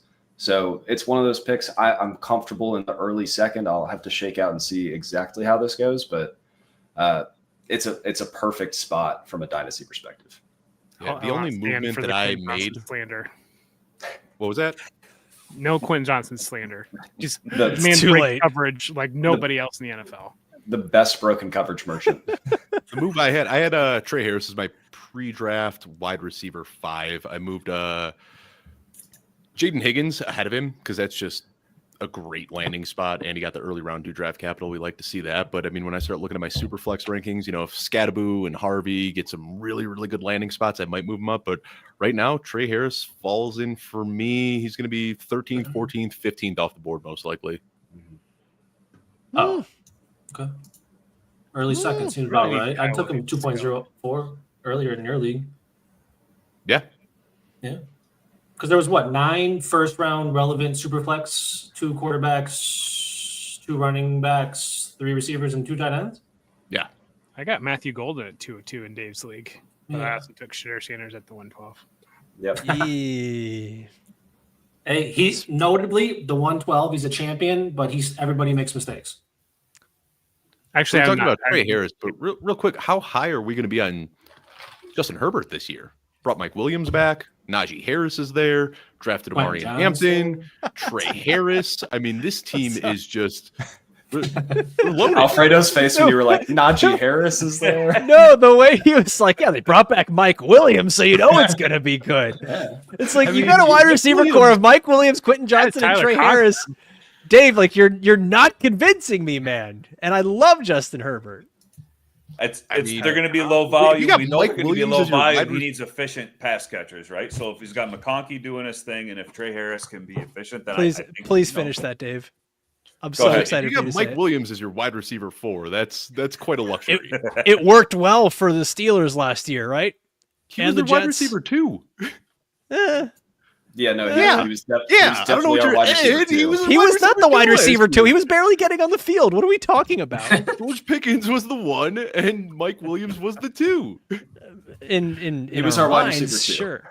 Thank you, Mike. No, Mike, no, he so was not. so He was. injuries, He was injuries he was led to barely him not playing being on the snaps. field. It seemed Seth like he wasn't Rollins playing is on snaps the 'cause screen, he and Joey was so Wright bad. is not on our screen. We are just showing opportunities here. But no, Calvin Austin was forced into a big role because Mike Williams was dealing with injuries, but it was George Pickens and then just a rotating ghost of human being. Mike Williams is a 4. Sounds fantastic. Mike Williams is an emergency 2. Was awful to watch, and I needed him off my screen. No. The And my copium roster is if I'm a filling the dynasty stream. owner. Oh, We guys, conquered big them in. news. That's Big for life. news. Oh, big news! Corey's got some Taco Bell points. Nuggets are back. Yes. Nuggets are back. All right, Seth Rollins is announcing the pick for the Chicago Bears here, Where's Dave. Joey would you need him? I mean, the Bears are at a point. They don't have any huge pressing needs. I think you take the risk on Mike Green here, but we'll see what they think. Oh, I can't wait for it to be a defense. Oh, there we go. We got an offensive lineman, Ozzy Trapilo. That was Matt Batanti's guy. Yeah. All right. They listened. They're watching. His dad was a Saint, so second generation offensive lineman. So He can also push a car when it's in neutral. This is a big move. absolutely, man. push car neutral. Nepotism, Yeah. big guy. We love it. Is he 6'8"? Is he I don't know really if 6'8"? he's not Big we don't know man. if he's verified big man yet. Did NFL? Where's give the it clip? Big man? We thought he'd 6'8", 316. A little lean. So they kind of went this route last year too, and they did it in round 3. But they do like these developmental, like we've all seen the meme, right? Like the Bears analytics where they've got this can Yes. that things go into and something spits out, and apparently they love huge offensive linemen on day 2. Last year was Kieran Amagadaji, Tamagotchi. Yep. something like that. Huge. Yeah. Huge Huge. guy, and that was the first thing listed. Hey, man. You saw that, right, Jeff? They pulled up his player card, and the first bullet point just huge. So the Bears like him big. Draft broadcast is so stupid. I just like between draft broadcast and then teams draft boards, and it's like you have height and weight listed, and like, but hey, write down the first point here. Huge, just in case no man, one else was looking at the other stuff. I'm waiting for massive. Like when we Couldn't can get find a massive. clip. Gargantuan. What- let's get what's some. bigger? Let's get That some was bigger huge or words. massive? Nick. That's for the Florida D tackle later. Humongous. Yeah. Sorry, Jeff. Couldn't find a clip of him doing anything cool. Must not be good. That search Twitter. I'm waiting. Back to I'm Ray still Harris, since there's trusting. very little NFL fantasy will relevant stuff deliver happening. Something. He's going to be I asked the emptying question earlier. children's pool like next clip. So Oh, That's the question Luther earlier. Burden was they're that heavy, last. like so, and they flip a little bit. So like if you can just flip one of those up like that could be something. And Luther Burden was the Bears. I don't know if you guys talked about it, but was the Bears' last pick in that Bryce Young trade. Oh, okay. DJ Moore, Darnell Wright, Tyreek Stevenson, Caleb Williams, and Luther Burden. And Panthers got Bryce Young. The way you say it. Sorry, And Panthers I know it got had nothing Bryce to do with Young. this, but I just saw that. That's Nailed crazy. I want to go back to this question I asked earlier, and I'd like not to get laughed out of the room this time. How high are we on Justin Herbert? Big man. I'm gonna step away then for a little bit. I'll be right back, guys. I'm gonna get some water. I mean, we I got mean, he's got the people around him, the system. a So lot of good guys there. I mean, last year he was dealing that's with the what ankle matters. injury, which limited his mobility a little bit, but What was now he- he's got some good what weapons. was I he mean, last year? I'm mean, with last- you, Dave. I'm high on him. I He- like remember it. last year he had stretches where Jo- he was. I really wanted to hear good what and Josh was saying. Quiet Sorry. stretches. Yeah. Oh, yeah, Jeff, we don't want to hear you talking anymore. sorry, I wanted just- to hear. I mean, I think that he it gives it. The weapons are nice, but I think that what really makes me high on Herbert is that he gets another year with Harbaugh, who I think we've seen Oh, he was develop some low. quarterbacks along the way. And I know that the offense is going to be sort of geared around running the ball, but Harbaugh can get the most production out of quarterbacks that way. I mean, we've seen it over and over again, and so I think that even if it's a lower volume passing offense, Herbert is the perfect guy to do it. And you just need to get him weapons, and that's what they seem to be trying to do here. Vlad last year, Hampton, and now Trey Harris this year, and they might not be, they might not be the big superstars in the draft, but they're guys that are going to help that offense. That's where I'm at. And, he was dealing with the ankle injury last year. And Jeff, I know we talked about this a lot last offseason, that this Chargers offense, especially with Greg Roman, they like mobile quarterbacks, and Herbert has the mobility. We didn't really see it last year because he started off the season on a bum ankle, but now year 2 in the offense, improved offensive line, even more weapons that are going to take the pressure off of him. Herbert is going to be a guy that I was very in on last offseason and didn't work out, but I'm going right back to the well this year. No questions asked. From weeks 8 through 18, he was quarterback 7 last year. Yeah. So, I mean, once you talk about that ankle, once that kind of healed up a little bit, and per game basis, he was quarterback 12. So I think he was better than maybe people are remembering. And over the last 3 weeks, he was quarterback 4 overall. So, I mean, he had those stretches. He had a great stretch from week 8 to week 11. And then those last 3 weeks of the year, he had those spurts. And that tells you it's there. You're adding Omari and Hampton, the other weapons. I mean, there's certainly upside there. Lions just got their offensive lineman. They looks like they traded up to get this guard. Tell me about it. I mean, I was hoping they were going to go interior offensive line. This is my squad, but tell me about this guy. And I was just hoping that you would still be on here when this pick was made. When I saw that coming up, I was like, we got about 8 picks in the next 30 minutes. Let's hope we can burn through them. So glad that happened. He's got the mentality that Dan Campbell's going to want in a football player. He's one of those nasty. He hunts turkeys. Look at this. This is great. In offensive That was line, with his hands too. run blocker. So he's got good length, I think, for a guard. And so I think that's what you're getting there. It's just a very Dan Campbell player. And more importantly, does he still have the mullet and mustache, or did he get rid of those? Dan Campbell saw that picture with the dead turkey. We are drafting this man. I think that's two selections for them. Then, if I can, before I leave, I think that's 2 I'm happy with for the Lions, and they're not high profile. They're two interior type selections, defensive line, offensive line. It's what they need. Still need to see an edge, and I'd love to see a wide receiver before this tonight is over, or before these next couple rounds are up. But I love the direction, and I trust the front office, and I can't believe I'm saying that. It took being 50 years old before I could finally say that I trust the Detroit Lions front office. But here we are, man. I'm gonna say you look great for 50, Josh. Well, it's the HD camera, maybe. I don't know. So I Full love 4K. Jalen Noel here. This team desperately needs a wide receiver, and I think that would be a nice compliment to Jacoby Myers. Any guesses who the Raiders are taking here? I saw the spoiler. I can't. Shedeur, isn't it? Shedeur would be such a good. No, it's the guy it's the guy I wanted. I was about to say who I wanted to go here, and it's perfect. Let's go. I'm taking him over Trey Harris.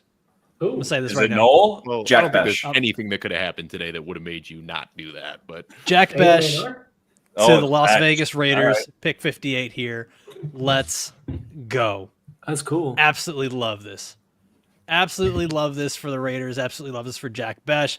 It's a wide open wide receiver room right now, man. Yeah.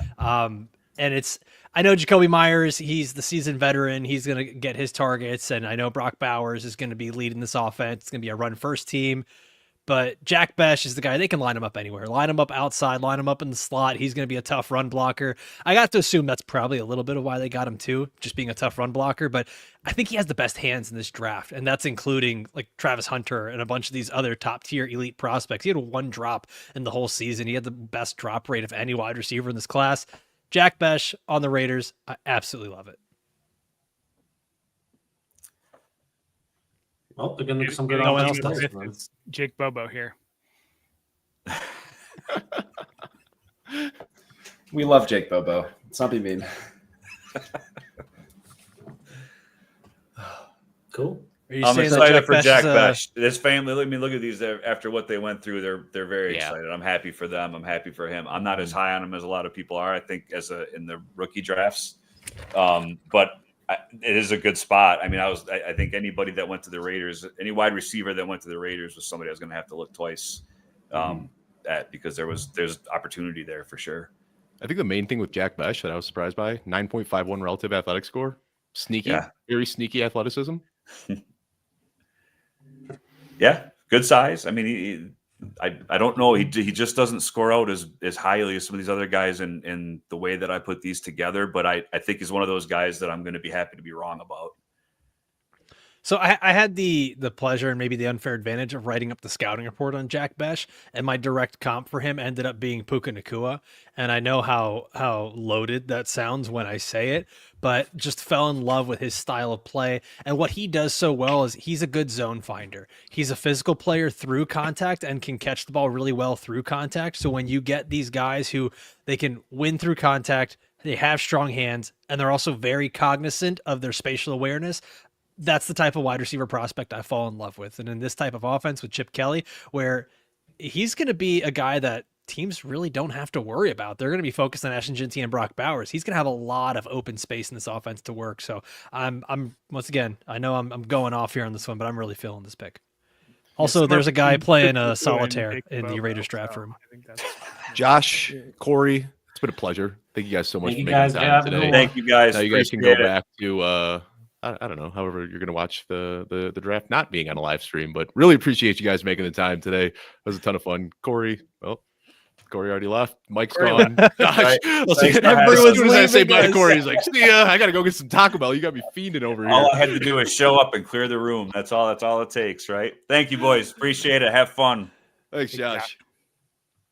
Next guest coming up, one I'm really excited about. Actually, when I showed my wife the guest list we had today, she said she was going to be tuning in at this time because she is a big part of the Bob Harris fan club. So Bob Harris and Mung, come on up. How you guys doing tonight? I'm doing great. How's everyone else doing? Couldn't be better, Bob. One of the best days of the year today.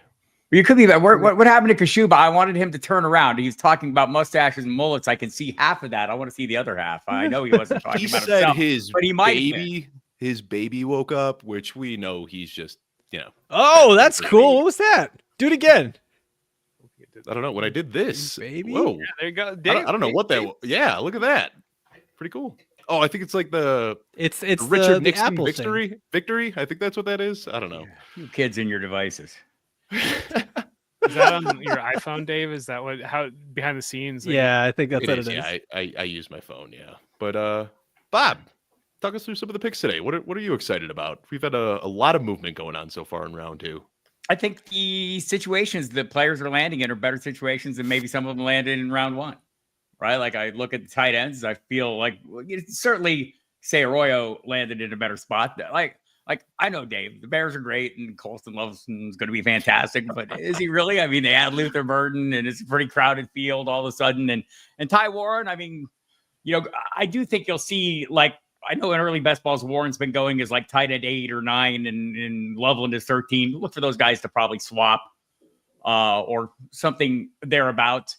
But just generally speaking, I like the guys that went today. I mean, I like Jaden Higgins as the Texans wide receiver 2.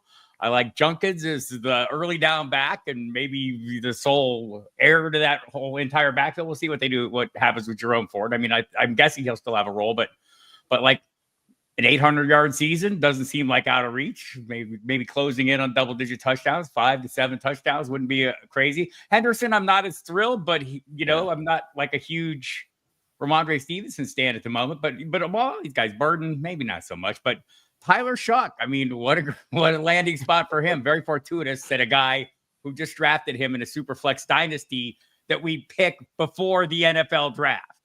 And I was dialed in on Jalen Milroe, wanted that athletic upside, the rushing equity, all the good things. And I was like just fiending for him, just missed out on him and tried to actually trade for him and couldn't pry him away. So I ended up with my second favorite guy at that point in the draft. And Tyler Shuck gets a really nice landing spot.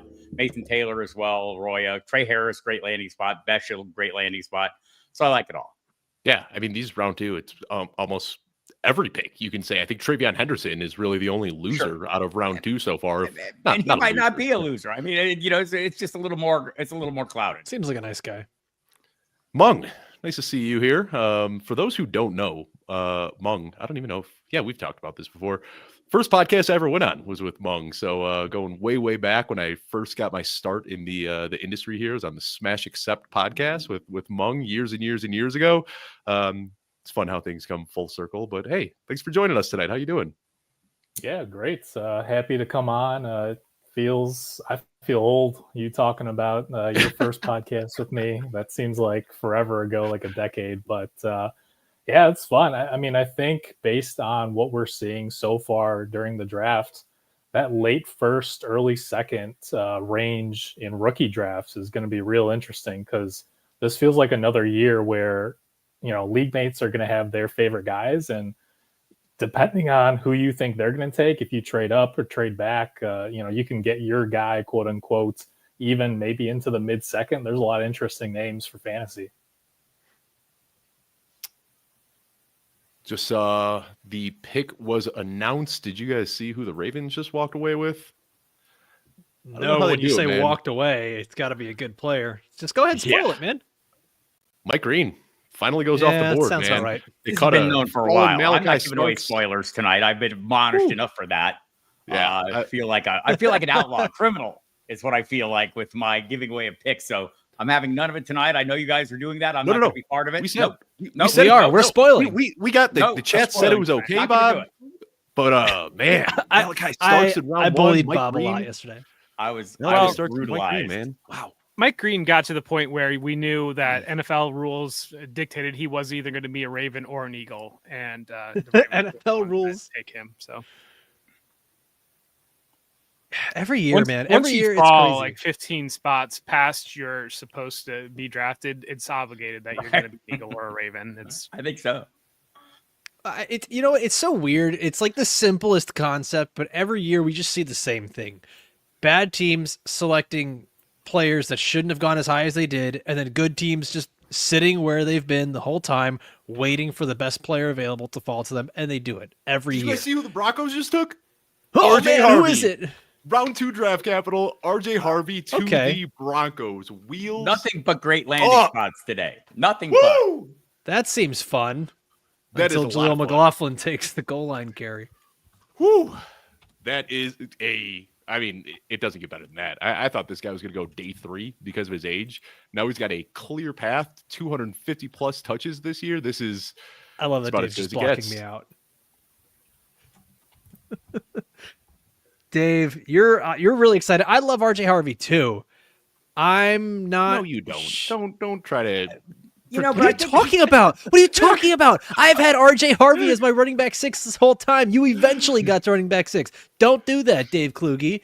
Okay? What I don't like is this landing spot. Like, I know we keep wanting to get excited about a Broncos running back, but, like, come on. How many times are we going to step on this rake with Sean Payton?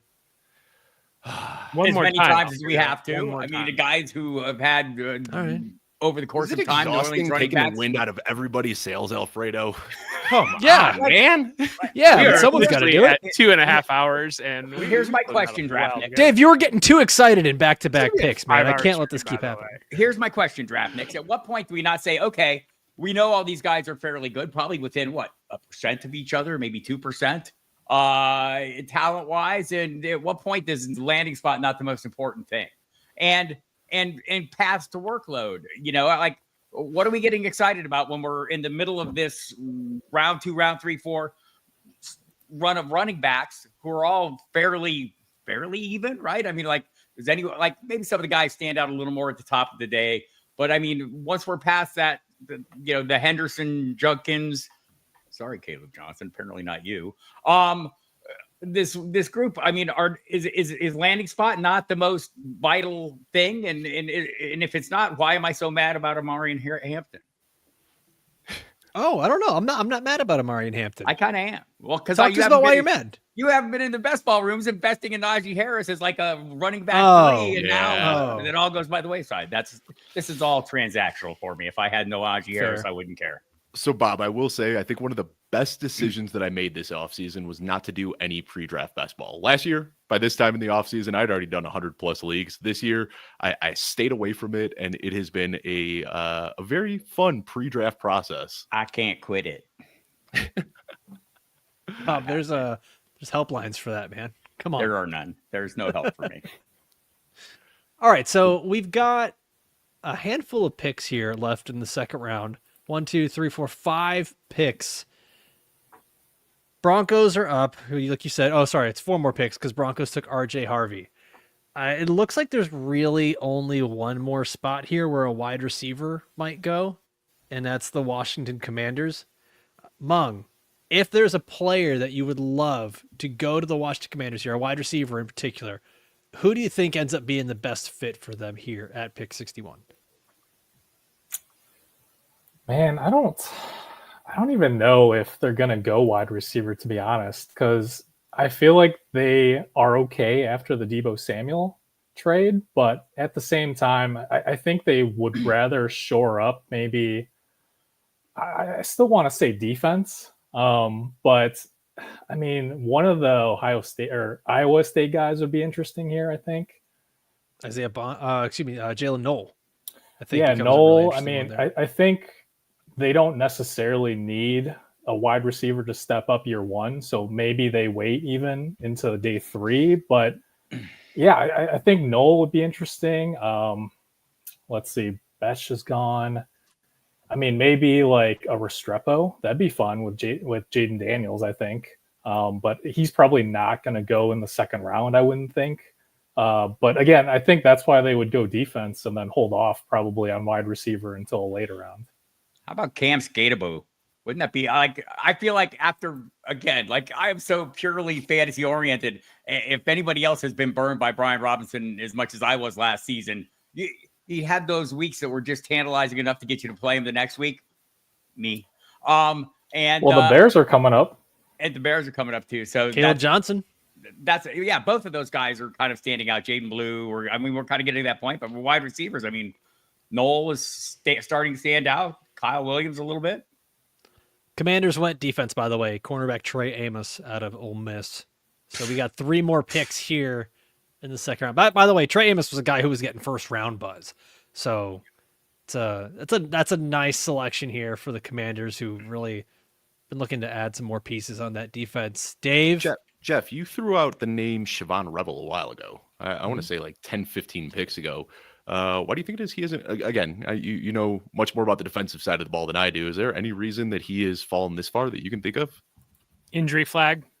I mean, that's what it is. I think he missed the entire year, most of the year with that ACL. He's got a elite speed, but yeah, another injury guy. Again, you're kind of still operating in that ballpark of these guys that have injury tags on them are falling a little bit. Isn't he another one of those guys that has like a really lean frame, but he's super fast? Yeah. Yeah, I see Devin. You're seeing the other corners on the board still. I mean, Trey Amos just went. When Benjamin Morrison went a couple picks a while ago, Will Johnson lasted until 15. So you're seeing the corners are just not going tonight. We have 3 corners right now. Corners way down from where we usually see, because again, we know that's a blue chip position. Those are usually flying off the board.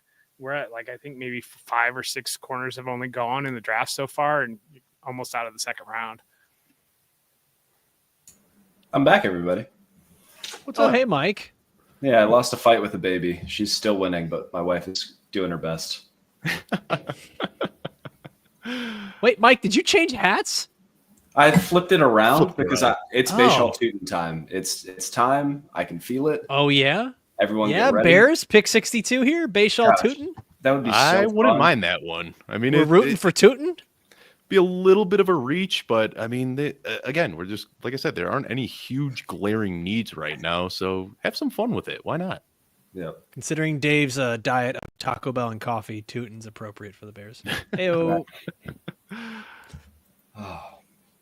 But Dave, is everybody just over the moon with the RJ Harvey pick? Was that the cat's pajamas? Could not be happier. Could not be happier with that one. Yeah, this has been a fun night. Yeah, I love the draft capital. We're only halfway done, guys. By the way, I mean, not even halfway. Not even. I think Alfredo's point is great. I mean, there's still enough draft capital being expended here that it's worth something, and the landing spots seem to be really nice tonight. And I'm enjoying the heck out of this. It seems very satisfying, mostly because nobody sunk any of my currently invested values. So, Bob, there might be a problem, man. Purely transactional. That's all I am. I can stop whenever I want. No, I can't. No. Bob is very self-aware. All right, so Dave. I've seen a lot of people talk about RJ Harvey's age, and I get it. The usage was there. He's got some mileage on those legs, but I don't think that's really that Not important. really. I think when guys are drafting running backs, they're looking at that 4-year window. They're not drafting RJ Harvey thinking like this is going to be our guy for the next decade. They're saying we're going to use him through his rookie contract and then get rid of him by the time he's 28. And I think that's, going into his, or it's not even 28. He'll be off that rookie contract by the time he's 27. So I don't get too worried about that. And Jeff, you've talked about this a lot, how NIL and COVID is really pushing this out now, where we're getting a lot of these older prospects coming in, and it's not quite the bugaboo it used to be. Yeah, it's just a different world. You need to adjust from metrics that we've used in the past, because a lot of these players, if you know you're not going to have first round draft capital, I mean, why not come back and make a little bit more money? You see what the Ohio State players came back this year, won the national championship. And as much as us Ohio State fans would like to believe it was unfinished business and whatever else, we're seeing the reality of it now. A guy like Jack Sawyer making big plays repeatedly. We're almost out of the second round. He plays a premium position. He's not off the board yet. Some of these defensive backs, some of these other players that came back, as much as you wanted to believe it was to beat Michigan and do all the things that, winning the title like they accomplished, the reality of it is that if you don't have that grade, it's probably worth it to just come back. We see Cam Ward come back, and Cam Ward, would he have been a first round pick last year? I mean, open question on that. Now he's the first overall pick in the draft. I sit here, the more I sit and think about RJ Harvey going to the Broncos, I love the draft capital, and I wonder about the overlap between him and Jaleel McLaughlin, because they're both great playmakers in space. They kind of have the similar skill sets there. But I'd have to think, if you're drafting a player this early, right? Is Sean Payton trying to recreate the Alvin Kamara years with RJ Harvey here, and maybe they're not done at running back? Oh, come on. Estimate would be that there was prior to, and even Reggie Bush a little bit too. And that, I heard so much because there was a lot of talk about them wanting Omarion Hampton or TreVeyon Henderson. All the Broncos beat reporters were saying that's what they were going to spend that first round pick on. And I saw it both ways, because a lot of people were like, well, TreVeyon Henderson, he's that Alvin Kamara, Reggie Bush type of player. But I saw it as Omarion Hampton was the Deuce McAllister, Mark Ingram type of player. Like, there's not one guy that Sean Payton has found success with. Like, he can work with either archetype. So to see him draft a guy like RJ Harvey, what that tells me is that if he's going for that same Thunder Lightning approach, we're going to see Estime with a lot of the early down work, and then it's probably RJ Harvey coming in on third and long. Well, don't Dave, forget the pick about is in. Knicks, right? I mean, Smart Turner. They never really had a running quarterback before. So what was that, Mung? No, I was going to say, I think you have to factor into the committee too that Nix uses his legs quite a bit. So it's not necessarily going to be the same type of split that you saw with Drew Brees, right? That's a fantastic point. Yeah, I didn't even think about that. That's a really, really good point. And something else with Sean Payton too is I think so many people see the success from that Saints offense and say, he's always trying to recreate this now that he's in Denver, but there are so many different looks of Sean Payton offenses over the year. It's not like he just had one system that he would plug players into. What he does is he adapts to his best playmakers. Like when he had a prime Michael Thomas there, the offense ran through Michael Thomas. And when he had Marcus Colston, it ran through Marcus Colston. And when he had Jimmy Graham. Jimmy Graham, exactly. Yeah. So he's not this guy who tries to force players out of position into his system. He's going to build a system around the players he has. And if he's got faith in Jaleel McLaughlin or Audric Estime or Blake Watson or whoever else is there, maybe we'll see them get some touches. But round 2 pick in RJ Harvey tells me that they like him quite a bit. Yeah, it's interesting because I kind of see the other side of the coin when I look at Sean Payton. I see that he has a system and he just goes and looks for players that fit that system, especially the whole thing of wanting to get your Joker piece and Evan Ingram. Like he's recreating everything that he's done in the past. He's got his Bo Nix is his Drew Brees, his Evan Ingram is his Jimmy Graham, even though they're a little bit different. It's Sean Payton. It's just like he and Jim Harbaugh and Pete Carroll, they kind of run the same football that they have been for the last 10 years, but they're pretty good at it, and we should probably just trust them a little more. All right, Chiefs pick is in. It's Omar Norman Lott, defensive tackle out of Tennessee. So we got one last pick here remaining in the second round, and the pick's already in. Teams are moving a lot faster now. Eagles have their pick in at 64. Could this be Shedeur? I'm just kidding. Maybe Nobody Sawyer. answer that. At the top of the third, Oh. though, when the Browns are back on the clock, then we're on Shedeur watch. Let's Jalen bring, Milroe time. let's get Devin Knotts back on to watch him crash out if Shedeur does go to the Browns. Devin, you have an open invite to jump back in here if Shedeur goes to the Browns. He's got the StreamYard login. Yeah, you can hop in at any time you want, Devin. Oh man. Well, I feel like we have to ask the question because I'm curious.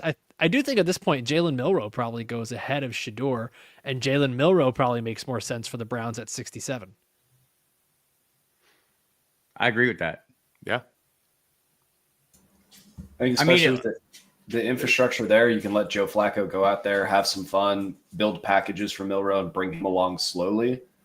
I know the Browns aren't exactly known for developing quarterbacks, but there is a plan in place that would make sense. Well, I mean, the connection with Tommy Reese is like necessarily a great connection. I mean, but it is a connection, right? There's familiarity there, and it makes a little sense. We'll see. I'm intrigued by that notion. Yeah, Devin, he's got a pretty good read on the Browns. When it comes to Browns, there are a few people I trust more than Devin, and he thinks they're going Milroe, and he's been talking about it a lot, tanking for 26. I don't think they're looking for anybody that they want to plug in this year and win a bunch of games, and I think if they do want to take that developmental approach, Milroe is a good pick. Does that tank his fantasy value, though? Because I know that's something we've talked about, of Milroe being this great fantasy value because of the rushing upside. If he's basically a sacrificial lamb quarterback, does that not change every single thought process we've had so far on him? Well, I think if he gets drafted to Cleveland, we're hoping the 40-whatever-year-old bones of Joe Flacco could stay healthy for a full season. That's a pretty big ask. So, but even if Joe Flacco stays healthy, so if Joe Flacco doesn't stay healthy, Jalen Milroe goes in and just doesn't play well. The Browns have 2 picks in the first round next year. I mean, it's easy to walk away from a third-round quarterback that you're developing.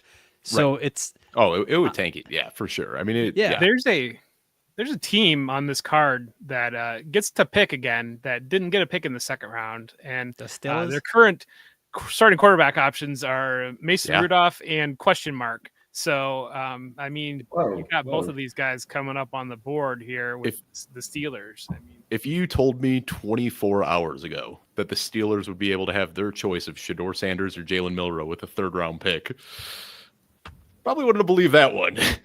Well, we're not there yet. They're still far away, 83. That's where the Steelers are at. It's funny. I've been talking about this the last couple of days. I think we all, view the NFL. We see what happened last year, and you get the right quarterback with the right coach in the right place, and you can turn a franchise around. Said the Washington Commanders, like literally turn it around. And you wonder if that doesn't drive teams to draft quarterbacks earlier or reach for quarterbacks that they otherwise wouldn't. And you going into this draft, I wrote about it in the Footballguys draft overview article. I'm always wondering. I felt like maybe one quarterback would go in the first round this year. I thought it would be Cam Ward, and realizing another one could slip in, and Jackson Dart did, but it wouldn't have shocked me to see 5 go in the first round, like given the way that kind of FOMO works out. And I wonder if you get to this point in the draft that we're going to miss out now. I mean, we're at the right price, because obviously they don't love this guy, right? Nobody loves Shedeur Sanders, but they might like him a fair amount at the right price, right? So, I mean, I think that's the point where we're at.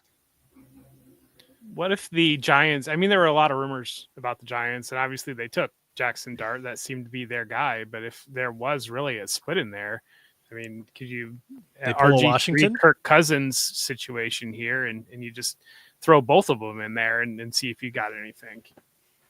All right, we got a few minutes left before our next guest swap here.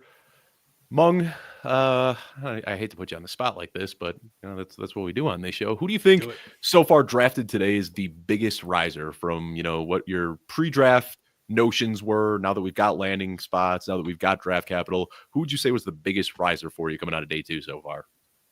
Yeah, it's funny. Before I even came on here, I was just on X or Twitter, whatever you want to call it, and there wasn't too much reaction about Terrence Ferguson. And I feel like maybe I was just dumb last year, but I took a lot of like Davis Allen and Colby Parkinson in the last round of best ball drafts last year because of Higbee's knee injury. And I mean, Cooper Kupp's gone. I feel like they use the tight end fairly often in the red zone. He's a guy who could sniff, 6-7 touchdowns as a rookie, depending on how they end up using him.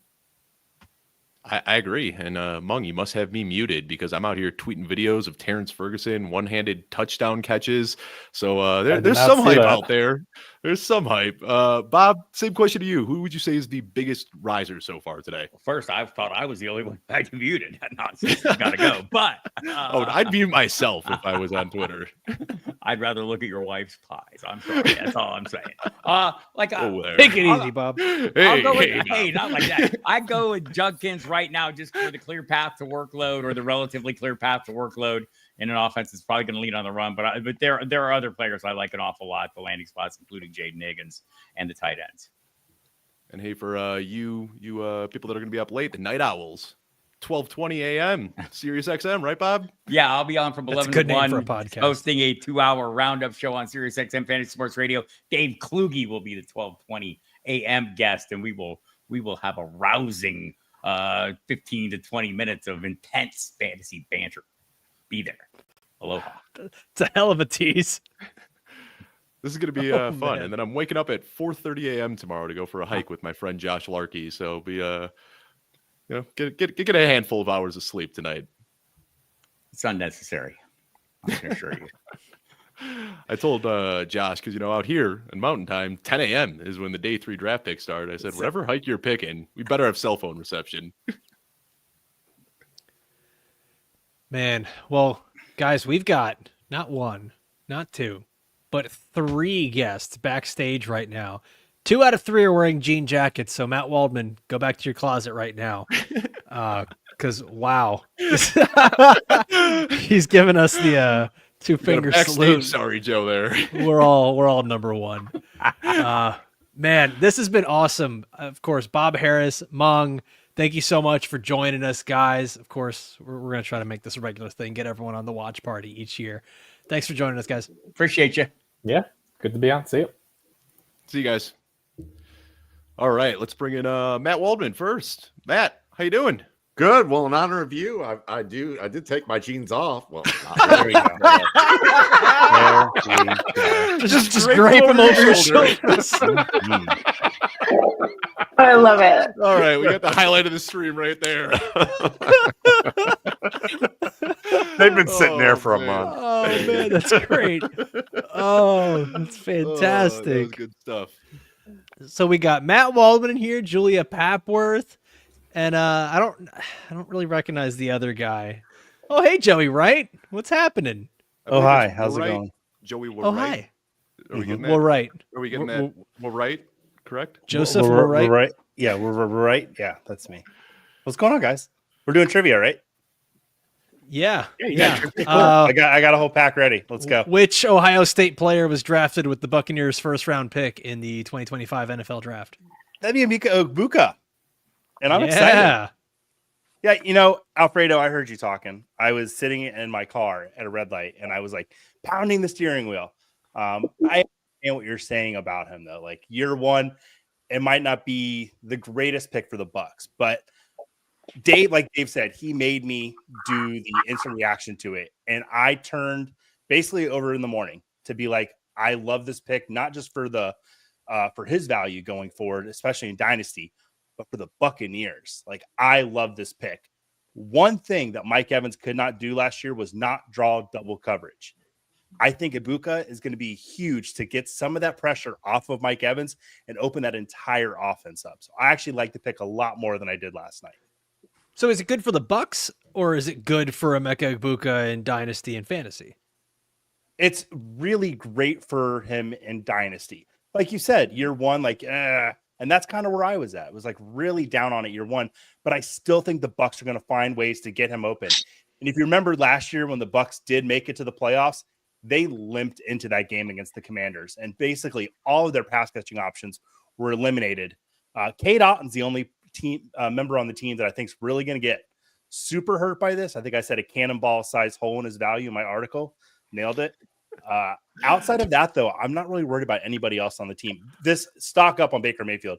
He might be a top 5 quarterback this year. Oh, yeah. Oh. I mean, he was top 5 last year. Now he's just got more manpower. Yeah. I don't got a question in the chat here. Josh is asking you specifically, Matt, thoughts on RJ Harvey. That's we've talked about a lot of players so far this offseason, Matt, and RJ Harvey is one that has not been mentioned. So I'm interested to hear your take on this one. Well, I think on the good side is that if he improves his ball security, which is an important factor, and his ball security is not so good, and he improves his decision making with gap plays. He could be a really good gap player in terms of, being able, with his speed, his change of direction, his low center of gravity. He could be really devastating in that. But the problem is that he likes to cut back on gap plays, which is a big no-no. So he's a little bit on the wild side as a decision maker. He tries to out-athlete people. And so I would say for Sean, Sean Payton's done a pretty good job of reining people in, because Alvin Kamara was a player that needed reining in. When he was at Tennessee and at Alabama, he used to try and bounce and cut back everything to a degree of error that was pretty huge. And that he fixed that right away. I would, that's the good side, is that if he fixes those things, he's a dynamic player, maybe in the mold of Tyreek Cohen, maybe in the way that people thought they saw Ito Smith, but in reality didn't. He's in that mold. If it doesn't work out, they got seduced by his athletic ability. And you have to think Trevor Etienne, Brashard Smith, Dylan Sampson, they're still on the board. And I think they're all better than him. But at the same time, fit-wise, it could work. And Peyton's been good at selecting running backs in the past, even in the late rounds. But I wouldn't be surprised if he drafts another running back or two before it's over with, or signs a couple that are really good. Yeah, they are not a running back away. I think they need to kind of revamp that whole backfield. But I love that you said Tariq Cohen, because when I was taking notes on RJ Harvey, the first bullet point that I wrote when I was taking notes was human joystick. And that was Tariq Cohen's nickname. And that's just the way that he moves on the field. And it's so weird. You talk decision making, because every once in a while, I don't know if his coach was in his ear telling him, like, you have no choice but to run this between the tackles. When he would run between the tackles, he had the footwork and he had the patience, but he just, like you said, the decision making. He has that the not great part about DeAndre Swift in his game, where he just thinks that he can bounce everything into a home run. And even if that worked at UCF, it's not always going to work in the NFL. Yeah, it's a common problem with young players. I mean, you're just going to, Saquon Barkley had that problem, so it's something that can be fixed. It's just odd to see a guy with that problem on gap plays where it's fill in the blank. It's like one answer and he's going to choose a completely different answer. Like he's got oppositional defiance, but like as a zone runner, he's very good. So there's promise there, because usually it's with zone running where you see the players make those decision-making mistakes, and he didn't. Julia? The Browns are on the clock, and Shedeur Sanders is still there. The Devin Knotts crash out. We're waiting. You got to be pretty happy with that Will Johnson pick, right? I mean, that was a huge need for the Cardinals, and a guy who a lot of people thought was going to be a top 10, top 15 pick kind of fell into your lap because of the injury concerns. As a Cardinals fan, you got to be happy with that one, right? Yes, David. I am very happy. I'm happy that we are taking some unsexy picks, because I think that is the only way that we have any chance to come in at this point. So definitely need some unsexy picks. So yeah, I'm happy with that. I'm known as a wet blanket, and I'm probably going to be a wet blanket here. Can I share something that was brought up to me inside about this? And you're going to hate me. Please. Sorry. You know what? We have not even officially met. If bye, Julia. If anyone's going to rain on my parade, it's Matt Waldman, and I'm okay with that. Go ahead. You get one free one. Okay. I appreciate Everybody that. gets one. This will be the Everybody last. gets one. This will be the last time, I promise. Okay. Okay. It'll be the first and last time. It'll be the worst first impression we ever have. I had someone who has a background in biomechanics and scouting share this with me this morning. Was interested in the details of Will Johnson's slide. Asked a team doctor I kept in touch with, who was a little fast and loose with info. He had an osteochondral allograft on that knee. Medically, it worked, and he's on track to recover, but the defect was large enough to put a 4 or 5 medical grade on him, which is a pretty heavy grade. The timeline is that the allograft procedure is only used when the bone damage is substantial. Normally, microfracture is used on the smaller defects as it's seen as less invasive. Data is starting to pile up on the allograft approach, though, and it's been pretty effective in high-level athletes. Microfracture has been a pretty high failure, poor outcome. So they're using the better procedure. So on the good side, it sounds like that the recovery rate of this graft is better than microfracture, and he didn't need microfracture. They went for this. So there's at least a little bit of a silver lining there. Because this isn't just an injury that he picked up. I mean, this is something he's been dealing with for the last 5-6 years, right? I wouldn't know, honestly, because I haven't been following that position. I just happened to get this tweet from someone that I trust who would usually meet me outside the Senior Bowl because he didn't want to be seen by about 4 or 5 teams who all knew that he was working for them, but they didn't always know that Sketchy. he was working for each of them. So, yeah. I'm going to ask a question, and the only person who I think might get this reference is Joey. I'm just wondering if Dr. Callie Torres did the operation, because if she did, I'm okay with it. If not, then I have concerns. Joey got it. That was a Grey's Anatomy reference. I love inside jokes. I hope to be a part of one someday. I did give it a Google. Harold Fannin off the board. Yeah. To the Browns. Cleveland Browns. That's a fun one. Love it. Same colors, orange and brown. Love it. Such an easy wardrobe change. So what does what a this do, horrendous though, scheme. for David Njoku? I mean, I hate the immediate, David Njoku immediately pops to mind. He is an exactly Isaiah Likely at this point. Like, just change your name at this point to Isaiah Likely, Jonnu Smith. Like, he's on the exact same career trajectory as these guys. Like, that was the comp coming in, and he's going to do the same thing. He's going to be in every now and then role where he's just going to get to do exactly what he does well, which is work well in space. That's it. Like, we're not going to ask too much of him. One of the biggest frustrations with David Njoku, like we want to see in fantasy football, these pass catching tight ends playing out of the slot, not playing in line. And the Browns just refused to put David Njoku in the slot. I mean, he was getting some snaps there, but he wasn't getting that Travis Kelce, Mark Andrews type of slot share. So probably keep him there. And my guess is that Fannin would play the majority of his snaps out of the slot rather than in line. I think that's a good assessment. Yeah. Go ahead, Jeff. Opening up 12. I was going to say this might open up 12 personnel as their base. And we saw that Harold Fannin pick up some work as an H-back. I mean, you use him as kind of that, either you can flex out wide or he's the H-back and move him around, and you'd switch to 12 personnel as your base, because right now they've got David Bell slotted as being their slot wide receiver on their depth chart. And so that opens up that potential avenue. Yeah, I mean, I think that the problem with Njoku, even as far back as the University of Miami, is that he's more of a linear route runner. He's more of the crossing route, seam route, over route type of guy, rather than the one who's going to break back to the ball really well. And that's what Fannin does very well. If we're going to give him an even more positive comparison, you could say Sam Laporta, because there's metric wise, there's very little difference between them. Metric wise at the combine, height and weight, and how they're used. He can run routes like a receiver a little bit more than what Njoku does. Njoku's a great athlete, but when you look at the routes they use, it's more like run faster than the guy and work across the field, and then we can get you open on that. Whereas I think with Fannin, he can give you a little more nuance, and that might be, you're right, early on, it might not be the best thing for fantasy people, but in a couple of years, it might end up being an upgrade. And I see Devin in the chat talking about how Stefanski loves 12 personnel. Couldn't do it last year because they didn't have a tight end too. So as much as he wants to do that, they could not last year. So I think this is a very obvious pick and need for them to get back on track with what Stefanski wants to do. But my question is this. Sorry, go the Raiders took Darian Porter, corner from Iowa State, and that's such a Pete Carroll defensive back, long corner with ball skills. Very, very Pete Carroll pick here for the Raiders.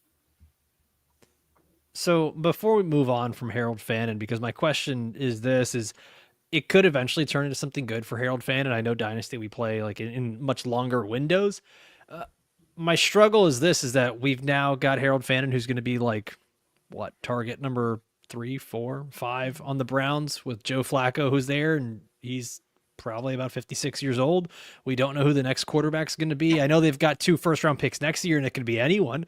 Even the next Messiah, Arch Manny, Lisan Al-Gaib. Like it could be anybody. But it's just there's so many of these little ifs and buts that have to go his way for Harold Fannin to work out. Is he now kind of firmly the tight end 6 in dynasty rankings out of the rookies? I still think Kirk Cousins goes to Cleveland. It's possible. I think he will. I think you get 1-2 now, Julian. I mean, I do want to say though, like if there is a quarterback who can support 3 pass catchers, it's Joe Flacco and a Kevin Stefanski offense. I mean, we saw a little taste of this a couple of years ago, and when he got those handful of starts, he was averaging 41 pass attempts per game, and he's a guy who isn't going to just lock into his first read. He's going to spread the ball around. So I could see Judy, Njoku, and Fannin all having life in this offense. I agree with Dave. Kenny Pickett comes in, very different story. I'm less than enthusiastic about it. Yeah, I'll say this: the sucker at the table was what I would say at the draft thus far, as I alluded to last night, was the Los Angeles Rams for taking Terrence Ferguson. Now they might be able to make the most out of him. They might be able to take the most out of him because they can do a lot of backside screens and play action types of looks, but I think he's a very linear player. He's not a fantastic route runner. And I think that, a guy like, when I look at Fannin, I think that he gives you a little bit more. I'm sorry, Jeff. Sorry, the Jeff. worst team in the league at evaluating we just saw the pick come through, and the worst team in the league at evaluating wide receivers just took Jeff's guy. Or Kyle Williams just became Drake May's wide receiver 1 in absolutely glass half full, baby. No, Kyle I'm with you. This is awesome. This is Drake awesome, May's Jeff. wide receiver 1. So let's go. I'm very happy for you. This is about as good as it can get. I mean, they needed a wide receiver 1, and I think Kyle Williams immediately is that guy. I think Drake May's going to have a decent year. I mean, they're creating this ecosystem around him where he's got going to be May. Campbell. Sorry. Nicely done. Nicely done. Nice. You got Will Campbell. You go and you get TreVeyon Henderson. You go and get Kyle Williams. I mean, they're putting weapons around him. They're putting speed around him, and that's something that the Patriots really haven't had. They've had a lot of these small possession guys that all kind of have to play out of the slot, and running backs that didn't really have the speed. They're kind of setting up Drake May for success, and that's what you want to see here, at least in the first year of a new regime. I think the turn of the culture too is going to be apparent there. And not just the speed, but the protection. I mean, they also spent up on Will Campbell, so they're protecting their That was quarterback. the first one I said, Dave. You never listen. I don't, but I mean, they're doing what they got to do to really make things good for Drake May here. So I'm excited. So interestingly enough, I want to ask this. Then we've got new people here. Matt, I know you are like me, that you also like Luther Burden. So I want to pose this question. If you had to put these 3 guys in order after their newly drafted homes, Emeka Egbuka, Matthew Golden, Jaden Higgins, Luther Burden, those 4. Luther Burden. Yeah, baby. Pants off. Let's go. I'll say why. Jeans off. I'll say why, because first of all, what they're looking for out of this, and I've had a history of making calls like this that look bad and they turn out okay, like Justin Jefferson, AJ Brown, and Ladd McConkey last year, as people looking at them and go, maybe they're not great fits, and they turned out to be good fits. The reason I think this is a potentially very strong fit is that DJ Moore has been a little bit vocal and complaining to the media. He's also been, during the offseason. So was Cole Kmet. And I was just on the TTNL show with the Bears fellas, and they were talking about that and how this is a signal to the team that you might not want to take your contract extensions and start going off to the media about things. We can compete. Also, you want more 12 personnel sets, so you got a perfect one in the TJ Hawkinson clone and Loveland, who fits what was in that draft room in Detroit when Ben Johnson was there. When they drafted, I believe Ben Johnson was there when they drafted Hawkinson. If he wasn't, he was existing. They didn't trade him because they didn't think he fit their system. I think it was more of a, get out from under him with the contract limit. But more importantly, with Burden, DJ Moore's a fantastic player, but last year his routes, he was misplaced in the scheme, and his routes were unreliable, and he was a powder and complained. And then when Thomas Brown performed triage, he did much better. The offense did much better. But the guy who fits in Ben Johnson's offense as kind of the lead receiver was Amon-Ra St. Brown. Mm-hmm. And when you look at the skills that Luther Burden brings to the table, he can play all three positions at a high level. Most of all, you'd love to have him in the slot where he can be that guy after the catch who does the damage that he does. I mean, you can look at it metrically, you can look at it film-wise, and he was dominant after the catch. He's a much better route runner than the data guys realize, mainly because they accumulate the number of the number of types of plays that he had, not how successful in context he was with technique, and as a route player. So when I look at this team, it's hard for me to believe that the Bears were interviewed and they said he just kept falling, and we're just sitting here going, we didn't think he'd be here.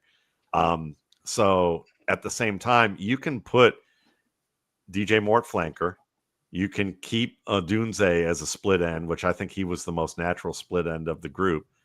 And now you've got your Keenan Allen replacement or your Amon-Ra St. Brown addition with better skills after the catch, more versatility at the boundary, and more speed. And that's a killer. They're going to spread this. They're going to spread teams out, and what they do for each other is going to be awesome. So maybe there's more variability with him as a fantasy player, but he's going to be in the role where, we look at Amon-Ra St. Brown, we look at that role and we go, might be worth a later pick, especially with everybody down on the idea that there's too many mouths to feed. He's cheap relative to where other people are going to be looking, and his upside is much higher. We just had a pretty electric pick come through in round 3, and a very surprising pick at that. Isaac Tesla, a guy who is just completely sparked up. When you look at his athleticism, gym rat. 6'4", 9.97 relative athletic score. I mean, you look at this guy's RAS scorecard, and it is just green, elite across the board, Huge 85th percentile in every single drill at the combine. Big guy.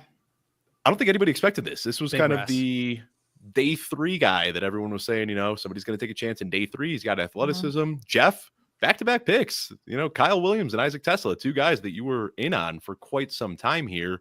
I don't know what this means, but I think that we've already heard some rumblings about a potential Jameson Williams trade, and Isaac Tesla could be that guy that replaces Jameson Williams in this offense. Am I getting a little too ahead of myself here? Well, we're seeing Arkansas on his card, but actually he was from Hillsdale College in Michigan, Hudsonville, Michigan, about 2 hours, 49 minutes away from Detroit. So he's a Michigan kid going back to Detroit. You mentioned it. I mean, the explosion he tested out of the gym, basically, hypothetically, but he is that type of player that can stretch the field. You talk about opposite Jameson Williams or replacing Jameson Williams. That brings that into play. He didn't have big production at Arkansas, but he is one of these testing risers. And so that's where he gets picked on day 2. I like the Alec Pierce comparison. Another one that I had was a former Detroit player, and I would even call it a type, which is the Chase Claypool, Kenny Golladay type. Which means that people may not like that from an optics standpoint right away. But if you have 2 good receivers or 3 who can kind of buffer and draw coverage away, and you get mismatches athletically the way Kenny Golladay did when they had Golden Tate and Marvin Jones, he's going to eat against linebackers and safeties. And suddenly you're looking at this guy and thinking, fantasy players are going to look at this and say, wow, how did this rookie no one's talking about give you top 15 production early on? Now you got to wait for the drop when teams start paying attention to them and focusing towards it. But Tesla is the type of player that not only can give you the potential for that if they put him in those situations, but he does, as Jeff mentioned, and also you look at the scouting report there, there's ability there for him to grow into that role, just like those other guys, and maybe become more than just the mismatch maker. He can become a more of a permanent option. He just has to keep working at his craft and not follow the example of those other two guys where it just didn't quite happen. Well, guys, Jeff, Buffalo Bills just picked 72nd, Landon Jackson. Oh, I love that. Oh, that's fun. Yeah, getting Yeah. TJ Sanders in round 2, you trade down, you still get Landon Jackson, a guy that at some moments had some first round steam on him. He's, kind of a bigger defensive end, a longer defensive end. They desperately needed to add defensive end to that team, and that's what he can do. Nice. I love this for you, Jeff. I liked seeing you happy for that moment. It was beautiful. Well, Alfredo, who was your favorite pick of this draft thus far? You've been such a good host. What's going on?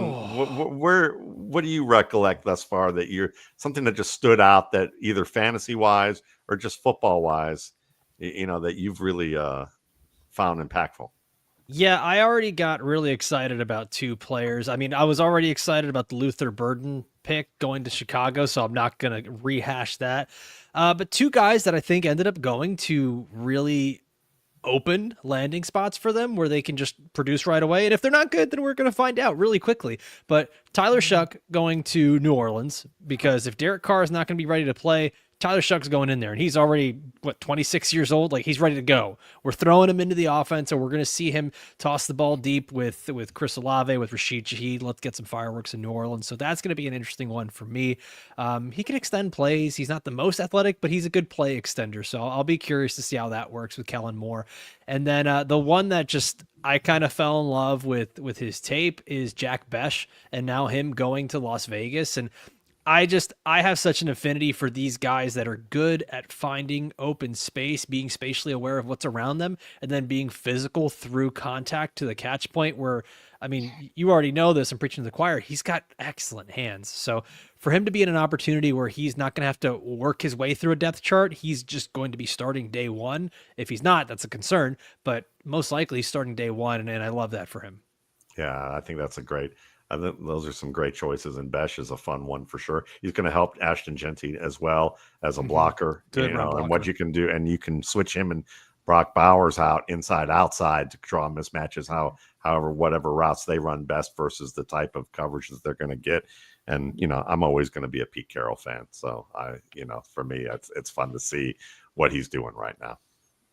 Yeah, we were saying earlier, some of these coaches that are on their second turn around here, Pete Carroll, Jim Harbaugh, a bunch of these, Sean Payton, the older coaches, a lot of us millennials and the young peoples, we dog them and we make fun of them, but damn it, they're just good at coaching football. Like, they just keep doing a lot of the same things, and they're just good at it. Some of those boomers can relate to some of those millennials, and some of the Z's that are going to be coming up. So, I'm just an X. We don't even have a name. So that's just, we just gave up on that.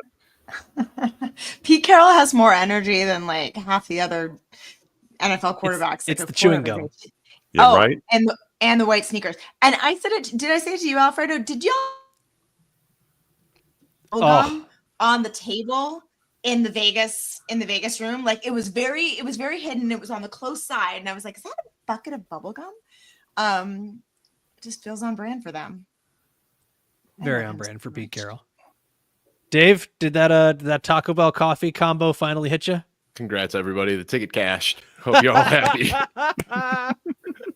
I was dying, Dave, when you were talking about that. Like, how are you eating that? How are you putting that in your body? You Terrible mistake. You make good fitness choices, and then you fuel yourself with that. Yeah. Well, we talked about it. You weren't on the show earlier when we were talking about this. 22 grams of protein for $2. Oh, no. I was backstage listening. I was listening. I heard the whole thing. I make a lot of healthy decisions. I've sobered up. I've done a lot of good things in my life.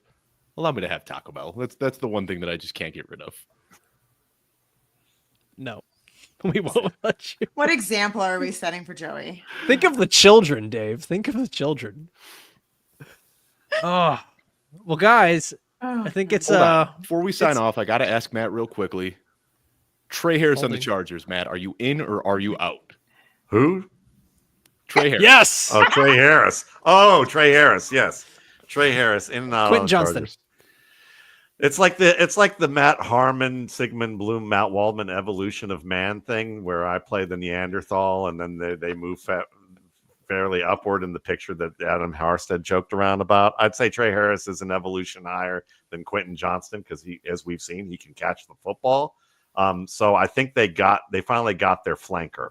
I think they got more of their outside guy there who can also play split end if you need to. So I'm in on it. I mean, I think it's and they didn't go too early. I mean, it was the second round or third round. I'm trying to remember. Mid-second. Mid-second. I mean, I can see that. I mean, I think that, what you can get from him after the catch, the way that they're going to, he'll be able to create with his quarterback. I think they're going to be able to maximize what he does. So I don't hate it. I mean, in contrast, I look at Carolina as an example and say, I like Tet McMillan, but they're like the South version of the New England Patriots, where it's like they have one type of receiver and they just keep picking it over and over again, hoping that they get it. Xavier Leggett's an X, you get Jalen Coker, kind of similar type of player. Now we're like, okay, let's get to Tet McMillan and and go from there. And I don't know.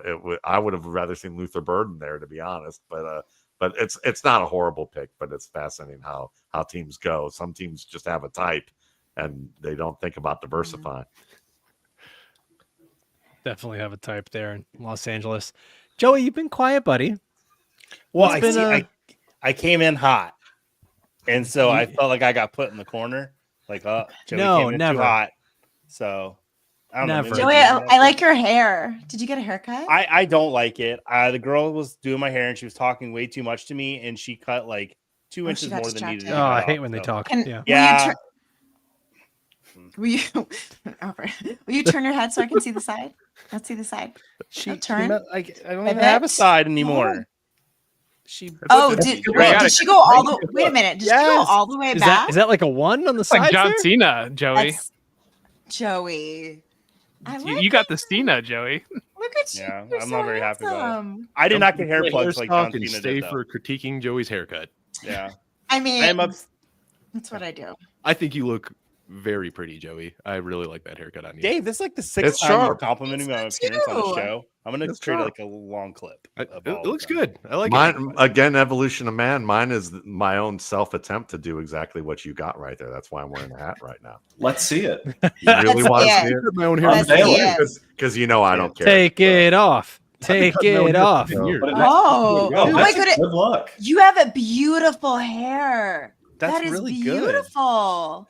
Well, it's it used to be red. It's luxurious. I am a hairdresser, so that's why I'm not just like oddly infatuated with hair. I do it for a living. I used to, I guess. But it looks beautiful. You have beautiful. It looks thick, luscious. It used to be thicker, but I had that Jufro going on for a long time. But now I'm older, and it's kind of, and probably too many hats. But I'm glad that I still have some left. We'll just put it that way. Delightful. Guys, we got an offensive pick here. Oh, yeah. Denver Broncos, pick 74. Pat Bryant, wide receiver out of Illinois. So that's not Cam Scottaboo. That's annoying. He is in Orlando right now. Pat Bryant is for his draft party. You know what's better than how do you know Cortland Sutton? Two Cortland Sutton. That's the theme of the draft, man. Joey's I don't know. We've got Pat Cortland Bryant's Sutton at draft home. party right after this. No, Everybody so I has a saw type. a news story that Pat Bryant was going to be spending his draft in Orlando with his family, and I reached out to him and his agent, and got ghosted. So I was going to go interview him. What a I was like, hey, I'd love to come sit down and talk to you. That was such a good turn. I reached out to his agent and got ghosted. So yeah.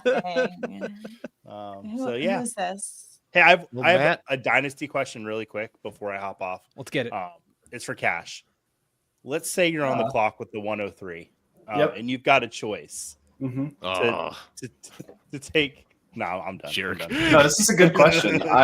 I think you got to really just trade based on the value that's on the board and what your team needs. I think there's a tier between 102 and 105 in this draft that moving back from the 3 to the 5 and picking up value into starting running back, that's a really smart move. I think it's a smart move too, and I think people are really, really mean. I'll just say I agree, but you're nice and I love you. I love you too. This is the first Am I time going to we've get a streamed trade together. offer from you? Yeah. And they wouldn't even let us talk. I know. We were Mike just hanging and I out. made a trade, and people have not been nice to him about it. That's okay. Joey, Julia, Yeah. Matt, it has been a pleasure. Thank you so much. Our next guests are waiting backstage. So we're gonna make the swap here, but we'll all be talking soon. Thanks a lot for showing up, guys. Love you guys. You guys. Bye. Who's producing this right now? Hi, I'm just Julia. trusting that everything is gonna go off without Oh, a hit. hey. I have no idea what's happening here. Somebody's That's running okay. this show, right? Rapid fire. Nick We're Martin, fine. to the 49ers. Azra Thomas to the Jets. Defensive We're players. fine. If they rustle your jimmies. Pat Bryant. We got- that's the guy. That's another one of Joe's kids. Yeah, he went a little earlier than expected, but Yeah, did not think he was a day 2 player at all. and I mean much everything. taller, but I feel like he does everything Marvin Mims does. Just he's just a bigger version. I didn't see that at all. I actually saw a guy who had to win a lot of contested catches and wasn't always great at it. So it's just like he wasn't good at separating and he wasn't good at winning when he didn't separate. And so I saw a guy that honestly for me, I had him listed as like a round 6, round 7 guy, and that might be harsh, but going round 3, I'm pretty surprised there. But the Broncos don't care. The Broncos they get who they want and they're going to utilize them how they want to. Yep. Let's get these beautiful people in here. Dan, howdy, gentlemen. Hey guys. Colton. Beautiful. How we doing, guys? Colton. Coming in hot. I like that. Is that a Steelers yellow there? No, this is I got a rep for my boy Scat right now. This is my Peach Bowl shirt. Scat. One of my more traumatic days. But hey, the guy who picked off Levitt to end that game is now an Eagle. So kind of a moral conflict for me. I don't know. Actually, speaking of picking off, Siobhan Revel gets selected here by the Cowboys at 76. Jeff, that's a nice one. Why the fall? I know you mentioned injury stuff. They're having a nice draft. That was a good draft. Yeah. They always do, yeah, man. it's- Like I Will think McClay is so good at this. It's the injury stuff. I mean, that's the entire reason we didn't get to see him test. I think he's the type of player that would have been up there with Maxwell Harrison as fastest defensive backs in this draft. And I think that the 40 matters for cornerbacks. And so not getting that, not putting that on tape, not having that last year of production, it drops him down to round 3. But the Cowboys, again, great draft for them. Yep. Dan, welcome to the show. I have a question for you that is completely not draft related. How do you possibly plan to follow up the 2024 season you had? Because it was just legendary. It's going to go down in the annals of fantasy football history as one of the most dominant seasons any individual has ever had. Thanks, Dave. Yeah, I don't know. It's no pressure this year. Just repeat. No, but yeah, it was a fun season and hoping for some running backs to go off the board here soon. I was hoping Dallas would get one there. I did a bunch of early best ball drafts this year and kind of went hard on some of these rookie running backs, and I'm kind of fingers crossed for some of these landing spots. So the landing spots are important, but I think the draft capital, this is something Jeff and I have talked about a lot, is just all these guys are getting pushed down because of the depth. So I think like you kind of can put an asterisk next to the guys that get drafted this year that like a round 4 grade or a round 4 landing spot is probably like a round 3 in a normal year. This is just a weird year with a lot of good running backs. But the reason I brought that up, Dan, is we know you won the Drafters Best Ball contest last year, had another team inside the top 10, but then I see Ben Solik out here sharing last year's draft contest, and you won that as well. Just a heck of a 2024, man. Thanks, Dave. Can I answer the foam finger question real quick? I think that was Mike. Yeah. This is ASU's like symbol. It's like a pitchfork. So that's all it is. I think I found it on the ground at our seats after the game last year. And I was like, yeah, I'm going to take that. But yeah, it says Sun Devils go for Dos. It's like a Dos Equis thing. So there you go. There's the story behind the foam finger. I didn't know the finger for Arizona State was the thing. So now I know more. Yeah, it's supposed to be a pitchfork. So there you go. They keep saying. I always learned that that's pitchfork too. But Prinsley, Umanamielen going to Carolina, I mean, they have to restack everywhere on their entire defense. Does that move any needles or just feel continuing to build that front seven? I mean, is where they're at with that. I mean, they had to really do that reset. Obviously, that trade of Brian Burns last year kind of resonated with that. So trying to backfill for that, trying to get some guys around. Why am I blanking on his name? But the good defensive tackle that they have. I actually don't know who you're talking about. Brown from Auburn. Derek Brown. Yeah, Derek Brown. He's back. Oh, boys. NFL draft's been fun this year. It's been fun, but we've got some players that keep falling. And, like, guys... Shedeur Sanders. Yeah. So that's Shedeur Sanders. Do we think... No, I'm just kidding. Actually, two names, interestingly enough, that I think a lot of people talked about as second-round picks. There were various, whether you're a draft or fantasy analyst, that even felt maybe some of these guys could jump into round one. Jalen Knoll and Caleb Johnson, two guys that are surprisingly missing from the selections here. Dan Hendry, once a prospect like this starts to fall into round 3, how much does that change your value of them for both, for fantasy and for dynasty? Yeah, I do think it matters. I think for a player like Johnson, maybe a little bit less, because I think he's one of those players who might have a little bit less NFL value than fantasy value, because he could be one of those just early down backs that just gets a lot of touches. And sometimes those guys slide because they don't have the pass catching chops. But, you know, I was looking at 76 for the Cowboys, like, man, that would have been a really nice fit there. And when you see these guys keep falling past these prime spots, yeah, it definitely hurts their value. And then you also run into the possibility that, you know, once you get to the late third, early fourth round, now teams who have established starting running backs are fine spending the draft capital just as a backup.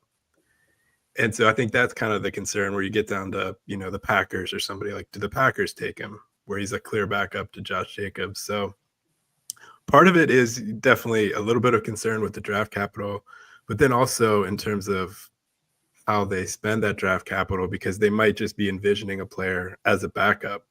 Whereas, you know, with like RJ Harvey going in the second round, like they obviously have a huge plan for him. And so the draft capital tells us about their intent. I think we see this every year, and I've talked about it in the past, where you almost get this split down the league where maybe some of the more analytically driven front offices just don't value that position and know that they can get the replacement production, whereas some of the other teams that maybe have a little bit of a more traditional mindset or that approach do value the position. And it's why we see things like Zach Charbonnet going in the second round when they have Ken Walker in Seattle, or some picks like that, where you're getting these teams that they clearly value the running back, so they're going to grab another running back versus the other ones that are fine waiting. Plus you talk about the depth in this class, and so when you've got a whole bunch of options that you're just not evaluating above the other options, you're just going to go with the premium positions. You're going to be fine operating in that tier of those guys that are still available. And that was one of the things that I was curious to watch coming into this draft, that despite I think it was a fair narrative about the talent and depth around the running back class here, it's a double negative almost, to the point where you're just fine with the guy that you can get in the 4th or 5th round. I do wonder if, you know, there's almost like somebody will break the seal and we get like a run on these running backs, where maybe some of these teams are just waiting. And then once one or two of them go, teams start getting nervous and trading up. And maybe we see a little bit of a run on them here. I think last year it happened in the 4th round. That's what I'm thinking here as well. I think it's going to end up being, 4th round, early day 3. It's going to be some of these teams that are sitting here reviewing the board and saying, okay, where does the strength of the draft lie? And I think at this point, with all these offensive, defensive linemen coming off the board, I mean, really, where you just see the biggest chunk of. There's Noel. That's a great landing spot. Oh, about time. Oh my goodness. Well, they actually did it. I kind of hate it. They did it. I said they were going to pair up those Iowa State boys, and they actually did it. This is awesome. I mean, is Christian Kirk gone? Yeah, the quick, Christian though, Kirk is a weird one. Real quick on that running back point, though, you seeing some of these guys come off the board. I know Jordan Burch had a little bit of steam on him at some point. Ravel, the corner, Landon Jackson at some point. These are still blue chip positions that players that had got mentioned in that fringe first round. They're getting drafted here in that third round, and those players are going to be taken off the board for even wide receiver. Noel had the excitement around him, and so you see him going in the middle of the third round. It's just that these other positions that are valued differently. This is interesting. I want to ask Colton, I want to ask you about this, because is this Jalen Noel going to the Texans? Does this feel more like something intentional, or is this more of just value fell to us and now we've got a good insurance option because Christian Kirk's on a 1-year deal? Tank Dell, we don't know if he's ever going to come back the same. I get it. You get to pair the Iowa State boys together, but it's hard to be overly excited about Jalen Noel here. Yeah, it's definitely a crowded room now. And you have to question, how optimistic are they about, Christian Kirk and all of those things. This is some high draft capital too, right? Going wide receiver back to back from, rounds 2, rounds 3, especially with the, the O-line troubles and all of those things. But it's clear they want to invest at that position. It's cool that, these guys are reunited. They get to play with on the same team. But yeah, it's a cool landing spot. There's a ton of depth there, though. So like from a fantasy perspective, I don't know how exciting it is. You kind of hit the nail on the head with that. But I mean, we'll see. It's Nico Collins is really the one guy there with an established role. And I think either of these two guys can play their way into an established role, and we'll see where we're at as the season progresses. But it's cool that they're, staying together. So, I mean, I don't know the discussions that are being had in the draft room, but my guess with Houston is that they probably wanted another guy that they can line up across from Nico Collins, and they probably had these big-bodied receivers, and they were probably very happy that Jaden Higgins fell into their lap. But for those guys to work on the boundary, they do need that middle of the field intermediate target, and that's probably Christian Kirk. I just don't think they expected Jalen Noel to fall all the way to round 3. So to me, I mean, I wouldn't have many expectations for Christian Kirk this year. I think that we're going to see, these rookies and Nico Collins being the top 3 receivers on that team. And yeah, it's definitely a value thing, I think. Sorry, go ahead. No, you're good. The thing about it too, though, that's a team that's flush with picks. We saw them trade down out of that first round, picking up some day 2 picks. And Nick Caley coming in there as the offensive coordinator was the Rams passing game coordinator last year. And so we know the Rams utilizing multiple receiver sets. And really, if you're stacking up with relative to the Rams, I mean, Noel kind of fits that Tutu Atwell type role, probably, if you're going to make a player comparison, whereas maybe Jaden Higgins is a little bit more of what we saw from maybe a Cooper Kupp or maybe like Jordan Whittington type of a role, where you're kind of doing a little bit of the dirty work, and maybe they've just valued that relative to where they valued Noel, and you still see him. And these are 2 very different receivers. They play 2 different receiver positions, and this is an offense that utilizes different receiver positions. Football analysis aside, could you imagine, like, these guys are good friends. They've played with each other 4 years. Like, could you imagine how excited they've got to be right now to be living their dream and like getting drafted to the same team together? This is just awesome. I'm very happy for both of them. What if they just hated each other and just like, I'm sick of that? can't wait to leave them. Jalen Noel tweets right now, I demand a trade. No, but I did the write-up for Jalen Noel, so I watched a lot of him, was really excited about him. But I thought what I put there was that I think he would be ideally a team's number 3 receiver that can throw in as the number 2 if they need that. He's 3 from an NFL standpoint, maybe not from a target standpoint. Like, he's not on the field as much. But now in this system, we've seen the number 3 receiver. We've seen the slot receiver. We've seen some of that move type usage be useful for Houston. And I think, Noel, from a fantasy perspective, if Kirk becomes a ghost and if Tank Dell, I know I'm throwing a lot of ifs out there. Like, there's a world where Jalen Noel is pretty highly valued heading into 2026.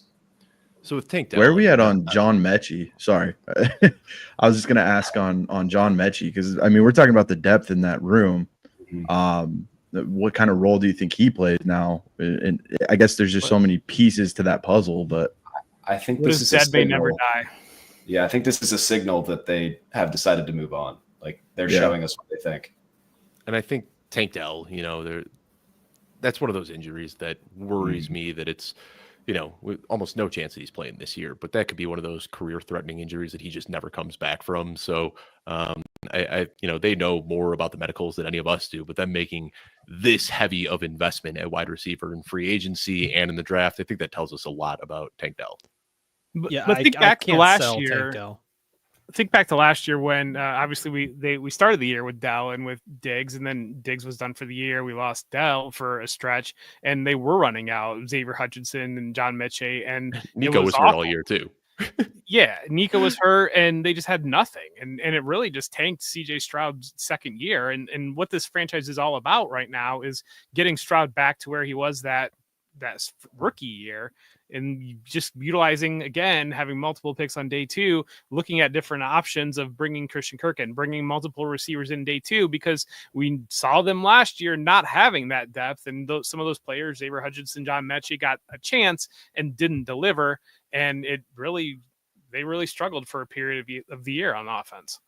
And they got that offensive tackle in round 2 as well. I'm not going to try to pronounce his name, but when we had Batanti on, he was very excited about him. So they're doing all the right things to get CJ Stroud back on track. So, guys, as we've been talking, I've been putting together my Dynasty rookie rankings here. Fun pick just went off the board. Spoil it, baby. Let's go. Caleb Johnson, the scouting Yes. report. Our player confidence was Najee Harris, and now he is in Pittsburgh. So I was wondering about that. Oh, they that's just got themselves lovely. a younger Najee Harris.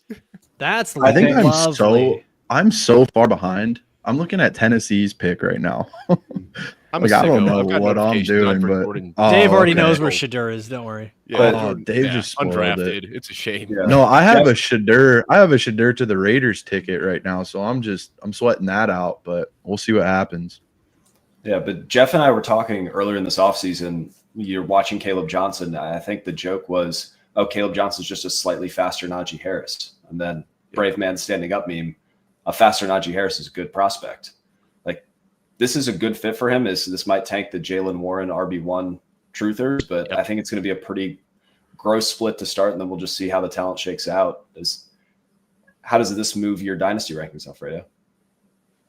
RB1? Well, no, definitely not. But I think it makes me keep him at RB5. I was flirting with the idea of moving RJ Harvey ahead of him, but I think it's going to have me keep him, because the thing is, like you just mentioned, sure, it's going to be a split over there in Pittsburgh, but I think with RJ Harvey, it's going to be a split in Denver. We don't know who the split's going to be with.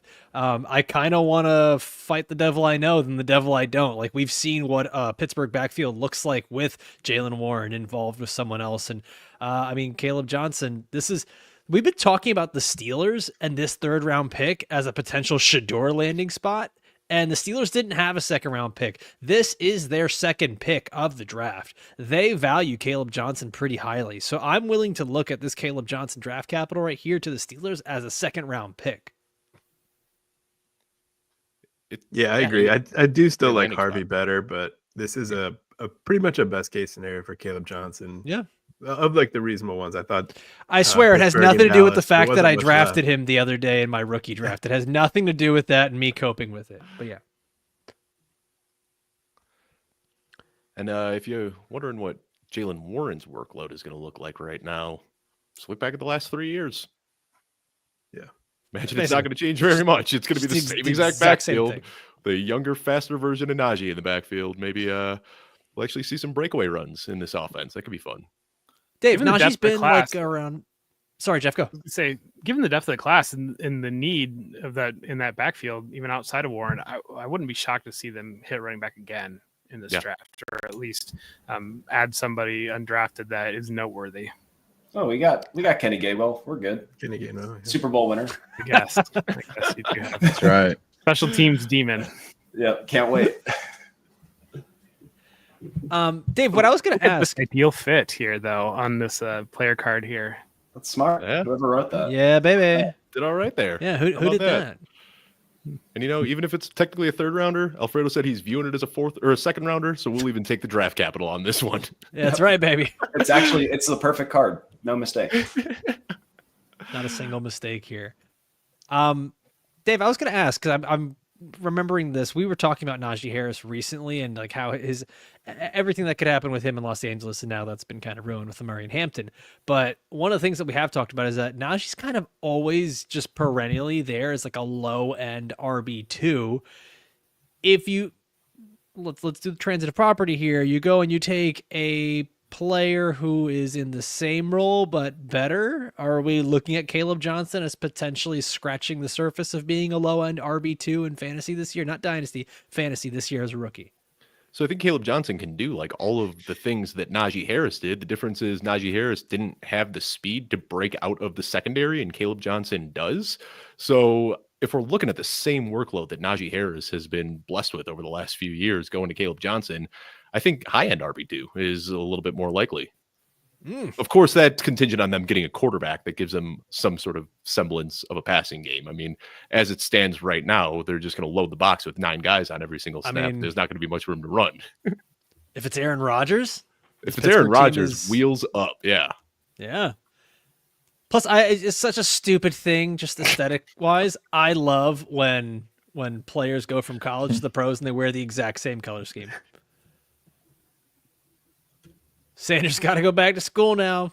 They're unretiring his number. Oh, Bob. Damn, that's right. I forgot about that. They did that this last week. Woof. All right, well, we're talking about him, so sorry. The next pick's coming up. Tampa, New England, Chargers, Green Bay, Jacksonville, Houston. I don't really see anyone that would be even remotely interested until the Rams. And I don't think they're looking at their next quarterback at this point. They've got 2 first-round picks next year. Rams absolutely take him and set him behind Stafford, let him develop, kind of the Jared Goff model. There's those 2 Raiders picks too. I'm honed in on those. Mm-hmm. Browns at 94, Seattle at 92. Seattle? Sam All Darnold, right. There's not a lot of guarantees on the back half of that contract like that. You grab Sanders, see if he can play, and if he can't, Sam Darnold's our guy. He's always been our guy. But if Sam struggles, plug Shedeur in. He's either good enough that you know he's the guy, or he's bad enough you pick high enough, you can move on. At some point, though, I don't know if it's worth the trouble, because if you're the starting quarterback of a team who drafts Sanders, it might be like they can say like, oh, it's just 3rd, 4th round draft capital, but just the media that's going to come with it is almost like kind of the Tim Tebow when he went to the Jets. It's like, why are you putting yourself through all this when like for a 3rd string tight end? And unless you're really sold on Sanders having starting potential and, being worth it, I don't know if I had a, decent starter under contract for multiple years that I'd want to put him and the team through all that extra media coverage and that distraction that comes with Shedeur. And isn't that kind of the narrative that we've heard about Jameis Winston too? Is that like a lot of teams don't want to bring him in? Like he'd be one of the best backups in the league, but the media circus that comes along with Jameis Winston makes some teams just look at him as radioactive. And I think that's probably where we're at with Shedeur Sanders. How much of that, is on Shedeur versus on Dion? I think they're both kind of responsible for it. But Jeff, we talked a couple weeks ago on the Dynasty show, and I remember like we were saying there was a huge change in Deion Sanders' demeanor. Like if you go back a year ago when Shedeur Sanders was minus 150 to be the number 1 overall pick, and he's saying, we're going to choose where we want to go. We're only going to play for teams that we want to play for. And then about 2 weeks ago, it was like, I'm just happy to be here. Whatever happens, happens. I'll play wherever I get drafted. And to me, I said, oh, Shedeur's fallen down the draft, because that really changed. That bravado in the Sanders family has just disappeared. Yeah, exactly right. And I think that they knew this was coming. I mean, he said last night, he tweeted that he was ready for whatever last night would bring him. I think they had a pretty good idea that this is what it would bring in them. And it's at some point, it's just sad, to be honest with you. It's, when you're looking at for all the, if you want to make jokes about it or whatnot, it's one thing, but I mean, this is a 20, 21-year-old, 22-year-old kid that like, this is his dream. And you're just sitting there watching these things go by and knowing that what you thought your future was going to be. And for most of the year, you thought you were going to be a top 5 pick. And now you're getting late into day 3 or day 2, and you're not off the board yet, and the opportunity to become a starting quarterback somewhere is really just shrinking and diminishing. I mean, I'm sure that he had to have felt deflated when that Pittsburgh pick went off, because the talk around there, and you know what that quarterback situation is right there. And then they turn around and draft Caleb Johnson. And that was maybe your last best chance to really get in there and to win something out of week one, maybe. But now it's just, you're just having an entire different conversation about your future, about what your present is going to be. Who makes the most sense, like in terms of where could he go? And we talk about, you know, the possibility of like the distraction that comes with it and everything like that. Where could he go and it would make the most sense for him in that sort of like sit back and learn role? Where is best equipped to do that? I mean, I think it's the Rams. I think Matthew Stafford's not going to be threatened by him being in the building. I think Sean McVay is the type of developmental quarterback that you would definitely want to learn underneath. And you're thinking that, you know, maybe I've got an opportunity next year. There was talk about Stafford retiring. There was talk about that contract or trades or whatnot, or maybe 2 years down the line, I do everything right. Like this could still be a very great opportunity for me.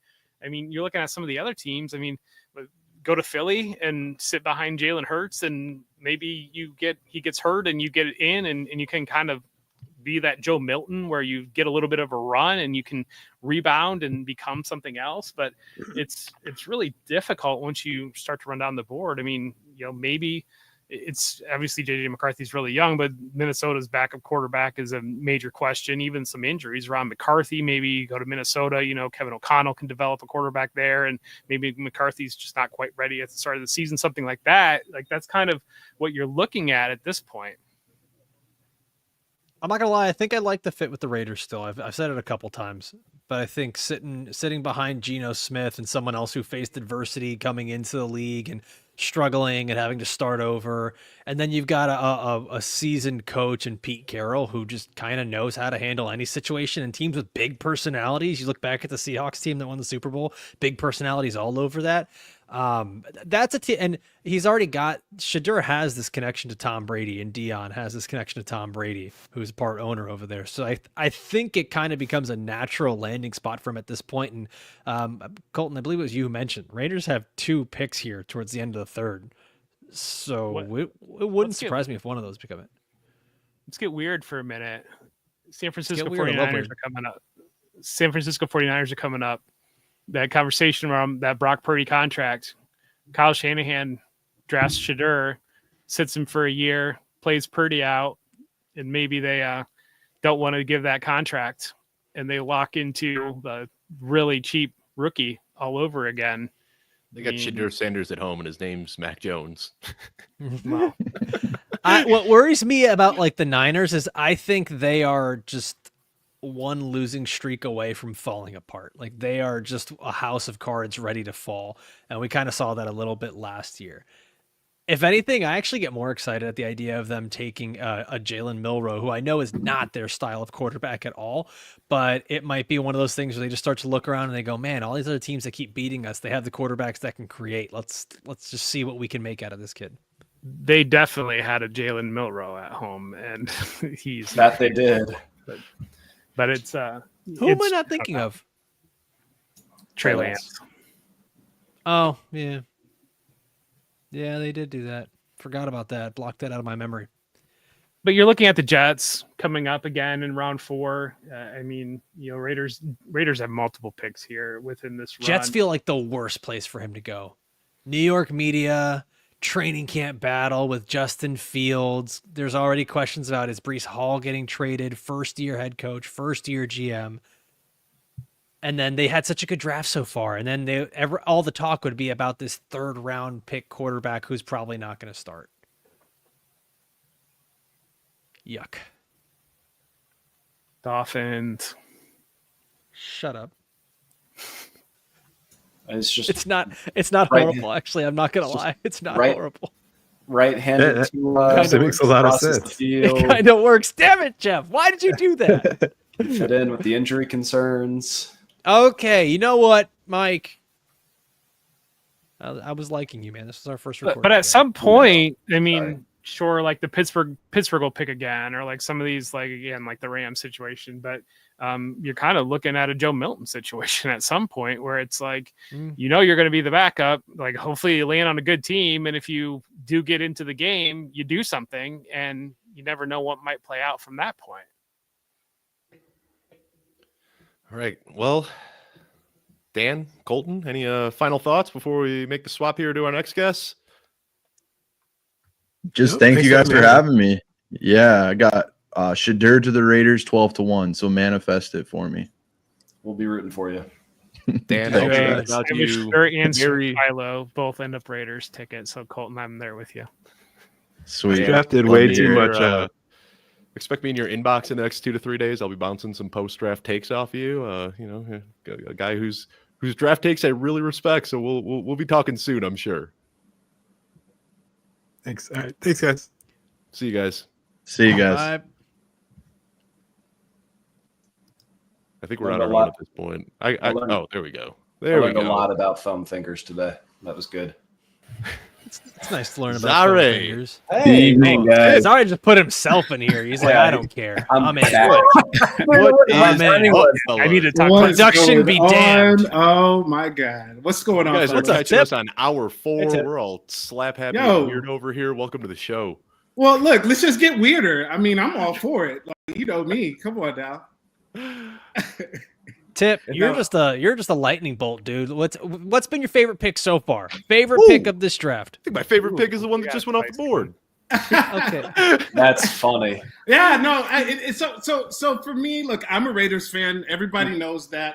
I am loving what we're doing so far. I love the Ashton Genty pick. I think it's aggressive. I think it's what we needed. I predicted that he would go in the 6th pick to the Raiders. I love the fact that Chip Kelly gets his hands on him, and Pete Carroll gets his hands on him, and we're just going to look at a situation. And I got a little bone to pick with our great people who do the rankings at Fantasy Football Guys. We right now have Ashton Genty at RB16, 24 overall. Bucky Irving is ahead of him. Like, no, let's stop it. Hey, Ashton Genty to the moon. I'm even going to go out on a limb and say I'm willing to take him in a redraft league. Dynasty, forget it. After Jamar Chase and Bijan, it's Ashton Genty all day for me. But in redraft, I'm willing to go up to the 6th pick on this guy because I think that the sky's the limit for him. I'm 300 plus touches easily. I think he's going to be a dynamic force. Him, Brock Bowers, and now Jack Beck. I think this is just going to be a situation. I know it's a homer pick, but so far that was my favorite. I'd love the Travis Hunter pick too, but we could talk more about that. But yeah, it's been a lot of really cool picks that I've seen so far. But that Ashton Genty, man, for the Raiders, it fits like a glove, you know? So a lot of people just don't put rookies in their rankings pre-draft. So the RB16 right now, there's a little context. I get it. I get it, Dave. He'll be RB3 by the time this is all said and he just hit the building today, so I get it. But when I saw that, it did kind of hurt the heart a little bit as a Raiders fan. I was just like, we're gonna have to change that, especially over Bucky Irving. Zare, welcome to the show, buddy. Sir. I want to talk to you about this pick that just went off the board here because I know you're going to have some fun things to say about TreVeyon Williams going to Green Bay. Totally put you on the spot. First of all, welcome. You can let everyone know where to find you on Twitter and all that good stuff, but I want to hear your take here. I know you are very much so a Matt Waldman disciple, and Waldman loves this guy after talking with him a couple weeks ago. I'm guessing you've probably got some similar opinions. Let's hear it. I mean, you guys did a really good job on the scouting report on the rookie profile here. Best player comparison, Cordero Patterson. That's exactly who I have him as comped as. That's who Matt has him comped as. Just kind of, I think it's just going to be another crazy LaFleur gadget guy. I mean, he's got Jaden Reed now. He's got TreVeyon Williams now. I mean, interesting fact about TreVeyon Williams. I'm just looking at some stats. He was 3rd in 2024. For the most percentage of yards after the catch. So 67% of his yards were after the catch. So that's kind of like what LaFleur, I guess, is going for right now, right? Maybe he's like the RB2 on this team right now to start the year off. Who knows what he's going to have in mind. But I think it's LaFleur kind of expanding the dimensions of the offense, right? Like now he's got Golden, he's got Reed, like he can do crazy packages now. And this is like a coach that is perfect for, I mean, this is a player that is perfect for a coach like Matt LaFleur. I mean, Tucker Kraft too. I mean, you got so many weapons at your disposal. You know, I was joking talking about Trevor Lawrence, and like this is your chance to shine, dude. You haven't done anything. We get this pass that you've had, but this is your chance to shine. You get somebody like Travis Hunter. Now you get somebody like TreVeyon Williams, and you are getting golden in the first round. Never done that, or haven't done that in such a long time. And now it's like, all right, Jordan Love. We see the talent. We know the talent is there, but now it's time to unleash this. This is you've been under Matt LaFleur since you've been in the league, so you should know the offense by now. Now you got some weapons, some guys who hopefully will stay healthy, and yeah, sky's the limit for them. So let's talk through this real quickly, because last year, one of the biggest talking points in fantasy football was who is the Packers wide receiver to draft? And now they go into the next year with the same wide receiver class plus 2 more picks that went off the board in the first 2 days of the draft. So Jaden Reed, you know, he's the spark plug that we all like. Romeo Doubs, he comes up with those big catches in crunch time, but now you got Matthew Golden in the mix. I mean, is this just one of those, like, you know, just draft Jordan Love and don't even try to figure out the receiver room situations? For sure. Yeah, I think so. And, you know, I think with the weapons that he has now, I mean, you could probably put him somewhere close to like QB 10. You know, I don't have rankings, but I mean, if I were to, he feels like a QB 10, QB 9, QB 8 kind of guy, right? And yeah, with the weapons he has now. I mean, as far as like Matthew Golden goes, I'm kind of just done with Christian Watson and his hamstrings and his health. You know, it's too bad. The Packers are too. Yeah. And Matthew Golden, I think now will probably be the wide receiver 2 sooner than later, sometime this season. They'll probably just slot in and get a majority of snaps, and you know, and Romeo Doubs is the possession guy. But again, like it's tough because it is a LaFleur offense, and we haven't seen him produce a fantasy viable wide receiver 1 or a consistent wide receiver 1 for his team. I mean, maybe Romeo Doubs, but we haven't seen that yet come from his system. So, I mean, Matthew Golden maybe, and I'm skeptical just because from like an analytical profile, Matthew Golden, you know, as far as round 1 prospects go, is like a Mecole Hardman kind of like analytical profile. And I respect both sides. I respect the film and the analytics, but I try to marry the two, and his profile and all the like the significant metrics as far as like career yards per route run, all that fun stuff. It's a bunch of red flags. So, and then the film looks nice too. And then you understand the utility. So maybe he can kind of ease him in and, you know, use him as a separator and all that kind of stuff. But, you know, I don't know. I'm careful with Golden this year.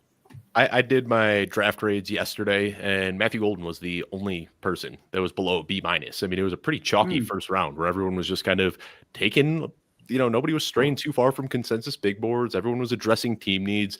Matthew Golden was the one that kind of stood out to me as not a great pick yesterday. So right now we have 13 receivers off the board, close to the end of day 2. Players that are not off the board: Alec Arrow-Minor, Horton, Jalen Royals, Isaiah Bond. I mean, you flash back to the beginning of the process. There were people that were calling Jalen Royals a first-round pick. These guys were all top 10 picks or top 10 wide receivers in a lot of consensus ranks. It's just an interesting thing to notice at this point of the draft. Well, we just talked about Jalen Royals last week, Jeff, because we said he's, you know, I don't know how you can view him as anything but a faller. Like, we heard that he dominated the Senior Bowl, and that's when all of this steam started to build up for Jalen Royals, and then just radio silence since then. And that's concerning when you're getting to that point in the draft, and you're kind of the forgotten guy. And I think that's where Jalen Royals felt. I'm sure he's going to go off the board with the next pick now that we're talking about him, but that's the way things go. Dave, you know me. You know I'm just fighting, like, being insufferable about Kyle Williams, because, like, I love Kyle Williams. He's a dude. I didn't expect him to go as high as he did, but, you know, him and Tesla are fun. For Alec Arrow-Minor, I think, you know, we know Bond, it's some of the off the field things. We know Royals, maybe he's just a faller, and we're just trying to adjust to where the NFL views him. For Alec, I think it could be an injury red flag. I mean, he missed 2022 with a pretty rough injury. He tore his meniscus. He's dealt with some ankle injuries over time. And I think you saw that on film. There are times where he looks fully healthy and he looks exceptional, and a team might be willing to take a bet on that. But if he's dealing with a rolled ankle every other week, like, you can't trust him to be a consistent part of your offense. Yeah. I think all these guys, all these wide receivers at this point are kind of in that same bucket where there's just one wart that annoys a team about them, and they're not surefire third rounders at this point, whether it's Jalen Royals, Alec Iomanor, Torrey Horton. Tez Johnson was a guy that you loved the route running, and then you don't like the timing that he tested with very well. Xavier Restrepo is another guy who falls down the board because of his timed speed. And so Isaiah Bond, there's the legal issue. So there's all these guys. You start to say, damn, we've got 4 or 5 guys that kind of all fit the same build. It's just going to come down to who has the flavor that they like. And someone's going to want to have a speedster, and they're going to look at Isaiah Bond and say it's worth the risk. Someone else is going to say, I want a power slot who, we can develop into exactly what we want, a blank canvas. And they go, cool, give me Jalen Royals, something like that. So it's definitely going to depend on flavor. And I will say some of those guys do have that out. We do see these guys that are kind of pure slot receivers, and I think Jalen Royals probably falls into that bucket, that they do fall in drafts a little bit. I mean, we got Amon-Ra St. Brown, couldn't do anything except play out of the slot, and he fell into round 4. So it's not that crazy to think that. I think Royals is the one guy that even if he falls to day 3, I still have maybe a little bit of hope for, but a lot of these other guys, it's just, once you start looking at day 3 receivers, you're looking at a very, very short list of guys who have found a path to relevance. Yep. 4% and bouncing back to our rookie guide again. We didn't exactly hit 1,000, but some of the team matchups that we had RJ Harvey Broncos, we had Caleb Johnson Steelers, we had Omarion Hampton to the Chargers, we had McMillan to the Panthers, we had Jalen Knoll matching with the Texans, we had Mason Taylor matching with the Jets, and so we're picking 3 there, but out of 32, you're kind of, well, I'm not good at math, 10% chance there. You're an accountant. What do you mean you're not good at math? Isn't that all what the accountants do? That because you got to explain that one, Jeff. No, I'm being facetious. Oh, okay, all right. We are in hour 4 almost at this point, so yeah. I got the math in at this point. I got you. Only 13 picks to go. That's one of the big, for all the work that we put in throughout this process, and the work that starts in January as soon as the season ends, and putting together these player lists and ending. It's this night 2. I think is really one of those nights. It's like the night that you see that work that really pays off. That when you can separate these players out that did go day 2, that did get that separation, when you match up these teams, when you see those types of things, that's where the value can really be driven off of this. And that's where those are the things that make you proud of the work that you've put in throughout the last couple months. If I can add, I'd like to say too, I mean, you guys published this thing pretty early, and for these things to hold up for as long as they do is really cool, because a lot of these rookie draft guides come out last month and stuff like that. But you guys put this out. When did you guys publish this? Like in February, right?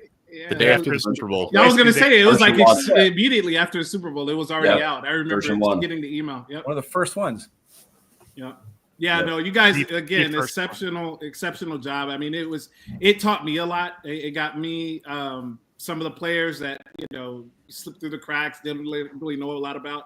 I mean, you guys are right on point with it, and just the player comps all the way to the synopsis on their skill level or on their strengths or weaknesses. It's been really fun. Speaking of players that caught my eye, was one of them with Terrence Ferguson. I know, Dave, you have a really big thing for him too. I really like the fact that he landed in LA with the Rams. I mean, wow, like that was probably one of the best things for him as a young player who has some potential to be under Sean McVay and under Matthew Stafford. And not to mention you got Puka Nacua and Devontae Adams there too. I think that this is a really good situation. I'm not quite ready to say so much for fantasy. I think that it can become something. It's somebody I'm willing to take a shot on later in the rounds.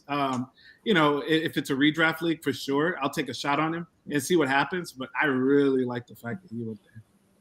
Tip, I gotta say, like, as far as like you love players that land on the Rams too, but you see, like, McVay's really picky with his rookies, right? Like, he's super frugal. Like, we saw that with Corum last year, and then who was the running back they got from Ole Miss? I forgot 2 years ago that you thought like it was one of Zach Waldman's Evans. favorite. Yep. Zach Evans, R.I.P. right? We all love Zach Evans. I mean, even Kyron Williams didn't get any touches his rookie season. That's right. I mean, and then I'm my heartbreak goes all the way back to like Jacob Harris. Like if you guys remember who that was, like that just never. That was a deep cut. But yeah, he's as much as I love players going to the Rams, I'm still terrified. Like I'm excited for a second. I'm like, ooh, just don't upset Sean. And that's why. Well, and that's why you get somebody like him, like in a redraft league. Obviously, in dynasty or keeper, he's going to go a little bit higher. But in a redraft league, I'm willing to take him with my last pick, maybe last couple of rounds, just to take a shot on him because there is a shot or there is a chance that he could flourish under this offense. He could do exactly what Sean McVay wants him to do. Kind of be like one of those, hitch blockers, but then also go out there and catch some passes, get elusive, do some yak yards. I'll definitely take a shot on it. Oh, what happened? Finally happened. Did Shedeur? Seahawks? I love that. Jalen Milroe to Seattle. Oh, it's great. That's great. Sam Darnold, count your days. Wow. Look. So threatening, Mike. That's a soft landing spot right there. That's a very soft. That's a good spot. I was looking when I was doing my mock draft the other day. I was looking at the details of Sam Darnold's contract just because I thought when they're sitting there at 18, I was like, Jackson Dart, Shedeur Sanders, one of these guys might be in play. They can get out of Sam Darnold's contract so easily. And the way the NFL is nowadays, we see teams regularly eating 30, 40, $50 million in dead cap when they want to move on from a guy. So I would not be shocked at all if we see Jalen Milroe get a handful of starts this year, late in the season. If the Seahawks aren't in playoff contention, see what Milroe can do. And then they got that decision to make about Darnold. Where did Guys, Mike we nailed McDonald this. come from? Ravens. What? Ravens, Lamar Jackson. Yeah. Mm-hmm. I mean, he's got a familiarity with a player like this. And I was going to say, by the way, we absolutely nailed this in the Football Guys rookie guide. Quarterback 4, Jalen Milroe, quarterback 4 off the board. We said projected draft capital, second or third round. So here it is. And Mike, I know you said it as a joke, but yeah, Sam Darnold. I mean, at least be looking over your shoulder, man, because this isn't the Minnesota Vikings. This isn't Kevin O'Connell. He goes out there and has 3 or 4 games where he's struggling. Not necessarily that the Seahawks are a contending team, but they've got an older roster around them with Cooper Kupp on the team right now. And then Mike McDonald, you kind of revamped the whole offense here and a lot of the roster. If it doesn't work out, you kind of have to make that switch to Jalen Milroe fast, figure out what you have there, because you're not going to have another season with him. So I think he likely ends up with a good amount of games. Well, and the one thing, Go ahead, Tip. No, the one thing I do like too is Kubiak gets a hold of him, so Kubiak can actually see what we can bring out of him. And so with him being the coach there, with them going to focus on the run game with Kubiak there, I think this is a good landing spot for him. I think Seattle might contend this year. I think they might. I mean, we're a 10-win team last year. I think that they could contend again this year. That division is kind of up in the air, especially with the 49ers, how they had, for lack of a better term, didn't do well last year. So, I mean, I see a situation where this could really, really work out in their favor for them. I think we've had the conversation about running backs tonight, about how if you've evaluated so many similarly and they're all on the board, there's not the impetus to take one. You've kind of been sitting here for a little while with Jalen Milroe and Shedeur Sanders both on the board. And if teams are saying, we're in the quarterback market, but we're kind of evaluating them a little bit similarly, they're both sitting there still. And now they are not both sitting there still. There's one left. And assuming he stands above your Quinn Ewers and those types of players, you got Cleveland coming up, you've got the Raiders coming up, you've got some of these other teams that we might see the long wait be over here soon. There's 10 picks. There are 10 teams left in round 3.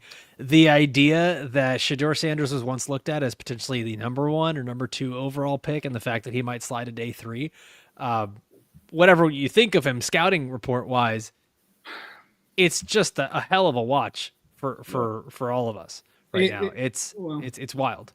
It's time. It's time for Vegas to go ahead and just take him. We got back-to-back picks right here. It's just time to go ahead and do it. We've waited this long. I understand Cleveland has a pick coming up too, and But I think if he I don't look, we just got to take a shot at this moment.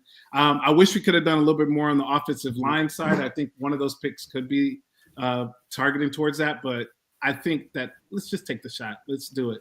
Why not? If you're Cleveland, could you Just even win. do it? After they have said, I mean, there was all these reports for so long about how Shedeur doesn't and Dion don't want him going to Cleveland. Yeah. If I'm Cleveland, like I don't Yeah. care. I'm not taking you. Yeah, Like I'll wait another round for a different quarterback. At this point, I'm not taking a quarterback. Let's just roll into the season with Kenny Pickett and Joe Flacco. And I think that, and I think I overheard you guys talking about it earlier. I think they're totally fine with that. Now they're totally fine with, doing that and then having another shot next year in next year's draft. But I think they're fine with that. At this point, obviously, they're okay with not going with Shedeur Sanders, it seems. Hey guys, let me ask you guys a few questions. You guys remember a guy named Matt Flynn? Oh yeah. Yes. And then do you remember what the Seahawks did in round 3 right after they did. signed Matt Flynn? Got Mr. Unlimited. They got They him. took Mr. Sierra. Yep. Oh, all right. The pick is in. So is this? Quick.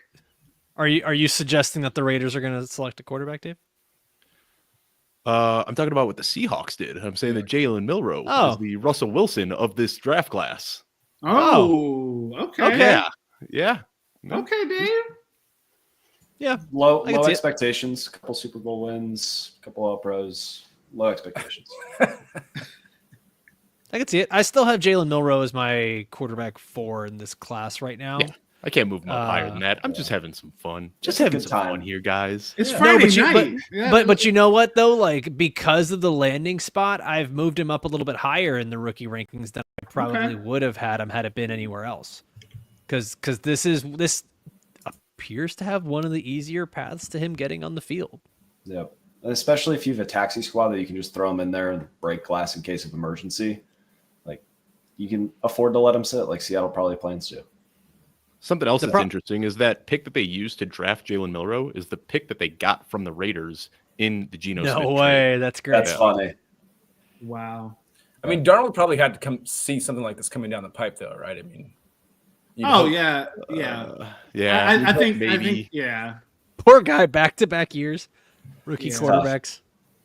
But we're coming up on the end of day 2. Z, I know Seeing ghosts. You look at a lot of late running back sleepers. Who are some guys that you think are going to go on day 3 that maybe are lower in the rookie guide or that you just want to talk about? Because I know you love some Phil Maffa and you don't like where I have Yeah, him. I mean, my personal favorite is, if you know me, my guy is Jarquez Hunter, but I mean, the DJ Giddens is still on the board. Taj Brooks is still on the board. Damian Martinez is still on the board. Well, Dylan Sampson's still there. kinda Bayshall shocked is still by- there. Cam Scatterboot. I'm shocked by Damian Martinez and Bayshall Tootin. Those were guys that were getting a ton of steam. I thought they'd be going round 2 or 3 with the way insiders were talking about those guys the last week. Yeah. So what's And the funny is landing that Again, you got like 12 of these guys that we like are all on the board. Why are you taking them right now? You're just gonna Well, wait. Jeff, you Exactly. were talking about it earlier. You were saying that the breadth of talent in the running back class is kind of pushing everybody down. And I agree with that. But like, I think guys like Bayshall Tootin is cut from a completely different cloth as far as like stylistically from like, DJ Giddens and I guess Tootin could kind of be compared the same as far as agility wise. There are a lot of good backs, but they're all like specialized in doing their own thing. So like, if I really like Bayshall Tootin for my scheme, I take him, and he's not the same guy as, Dylan Sampson or Cam Scatterboot. Obviously you guys know this, but they seem like very specialized kind of running backs, right? Cam is not like any other guy. Bayshall is not like any other guy. Dylan's like, Jaden Blue's like himself. Like, so they're all, Jarquez Hunter's like an early down banger. So, I mean, they're all so different from each other that I'm not sure. That's why I expected some of them to go earlier than instead. I thought they would have been pushed down, but I kind of started to think they might have gone earlier just with that kind of thought in mind, that they're all I'm going to give you special. some names here. Yeah. Bucky Irving, Will Shipley, Yeah. Ray Davis, Braylon Allen. I mean, Jalen Yeah, Wright. all fourth round guys, right? In all fourth round guys. Yeah. And that was not as deep of a class. Yeah. No, good. So how do we weigh hit rates when we're talking about? And historically, we're looking at day 3 picks for backs, and it's hit or miss depending on need of the team. Do we think with how deep this class is that the hit rate? Like, are we going to weigh a 4th round running back versus a 3rd round receiver a little bit differently? Like, how are we going to try to balance those things? I always give a pretty big lean towards running backs, even if they don't get the draft capital. Like, for me, a round 2 running back is equal to a round 1 wide receiver. And like a round 5 running back is equal to a round 3 receiver. I've always done it that way. Oh, man. I just Shedeur Sanders still on the board. Shedeur Sanders might go undrafted. Dylan Gabriel to Cleveland. No. Yeah. Wow. That's a slap in the face. That's a slap in the face right there. Yeah, that was is rude. Wow. That's a statement pick right there. You take a small left-handed quarterback. Wow. Well, I guess I have to move my QB11 up in my ranks. Wait. What did be something? Okay, look, the Raiders get Shedeur, and Dave's theory about Matt Flynn and Russell Wilson, that happens to Geno Smith, and Rookie of the Year is Shedeur Sanders. Stop it. Stop doing this to yourself. Did you guys? Did anybody watch Shedeur Sanders and think he was this bad? Did anybody? No, he's not. He's not. This has so much more to do about the persona, something else. everything around him than it does the actual player. Right. I think 32 out of 32 general managers will watch film and say Shedeur Sanders is better than Dylan Gabriel. Right. But I think that as we were seeing it, enough GMs will also say, I don't want to deal with that. So that we got Devin in the chat. Is Devin hoping to come in after that Gabriel pick? Is that why he just popped in backstage? I see Devin sitting back there. Devin, let us know if you want us to bring you in, because I'm sure you'd like to talk about that Dylan Gabriel pick. I mean, if we got people behind the stage here, just bring everybody in at this point. Yeah, let's go. To answer your I don't know. We don't have enough space. How much is tip my space? hat to. We have 7. We can handle 7. 7. Zare, Dan Henry just made a really good point about Shedeur Sanders, is that, like, even if teams look at him as slightly better than Dylan Gabriel or these other guys that are going off the board, is it worth it to draft a guy who's going to clearly step in as a QB2 or QB3? He's not going to be the starter with the whole media circus that's going to come with it. It might just be that every team is just saying Sanders is off their board because they don't want to have to deal with that sort of storylines behind their backup quarterback. That's exactly what it is. To be clear, the Cleveland Browns value Dylan Gabriel over Shedeur Sanders. Wow. We don't know that other Yeah. teams value Dylan Gabriel over Shedeur Sanders. But the thing, any team that drafts him at this point, there isn't a team out there that has a pressing need for quarterbacks. So when Shedeur Sanders is drafted, he's going to slot in as the QB2 or QB3 on the depth chart. And who wants that much attention on their backup quarterback? That's too much pressure, like on the staff. They're like, get the QB2, QB3 started, get them going, and it's just like it's like a Tim Tebow effect. Like they're just pushing and pushing and pushing. Wow. Yeah, But at some point, you're going to get like a Buffalo or a Kansas City or a Philadelphia that say, "Well, shit, it's the third day free. Let's just grab this guy." And Jeff said a bad language word.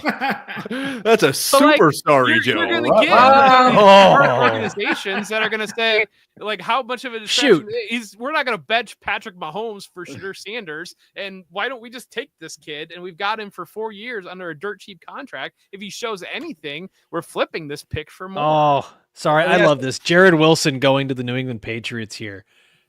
I love that. Wow. Setting up a center in front of Drake May. Good for them. Good for Drake. I want to say we were. Guys, and the Will Campbell pick was everything about this draft has been for Drake May. 2 offensive linemen, wide receiver, a pass catching running back with explosive running ability. This is great for Drake May. Wheels up in fantasy, in dynasty, all of it. Yeah, and Buffalo better watch out because the Patriots are coming. Okay, They better watch out, Jeff. I'm gonna sleep pretty good. Better not cry. They better watch out. They better. Hey, I'm just saying. I still think Buffalo will take it, but they better be on alert. We played this game. Jeff's here. Like, did you see Sinners? Did you see my quarterback's wife?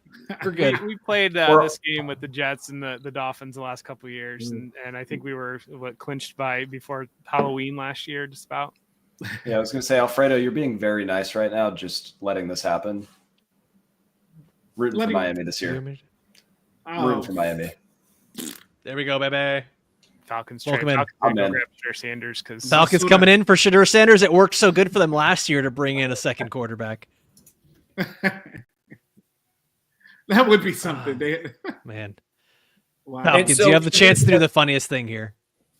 As far as the media circus around Shedeur Sanders, what is the circus that is surrounding Sanders? Is it his dad?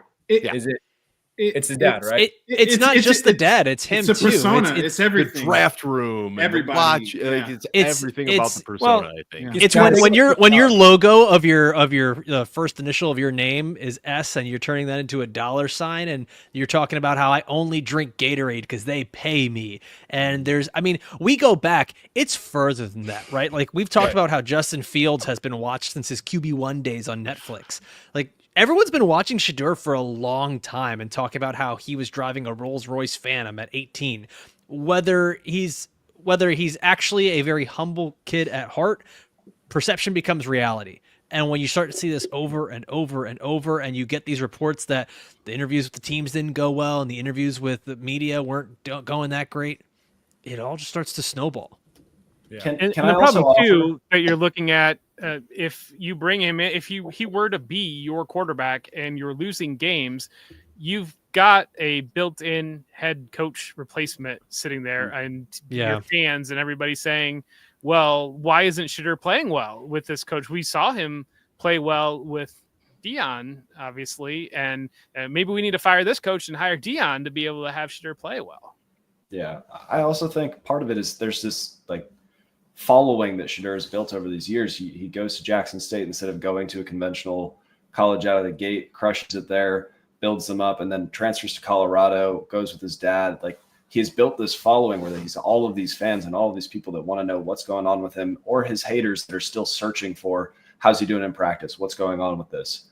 So major news outlets are going to run with those things, because if you write Shedeur Sanders shines in practice, that's going to get 1 million clicks. If you write Dylan Gabriel looks okay in practice, no one cares. And Colin, Dylan Gabriel is on time.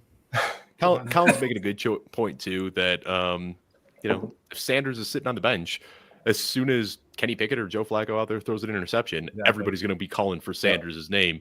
People aren't going to be going gung-ho for Dylan Gabriel. Give me Dylan. Give me Dylan.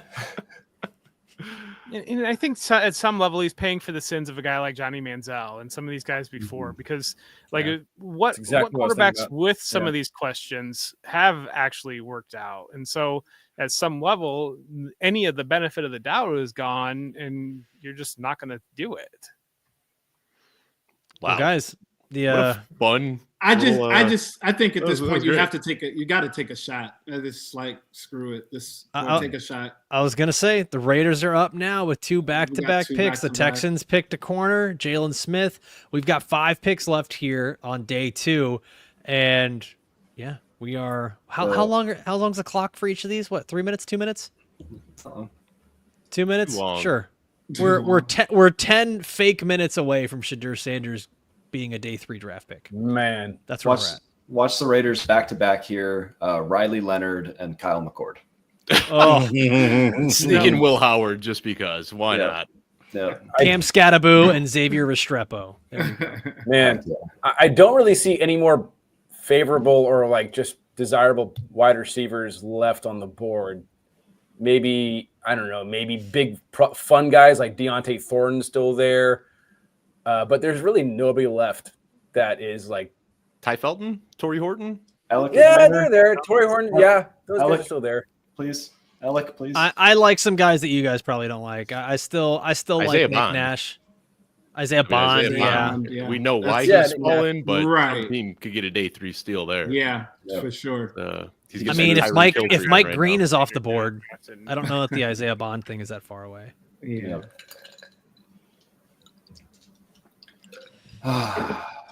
Tip who you want. Could be your night here. This is killing me, man. Go Tip. Make the 2 picks right here. Who's it going to be?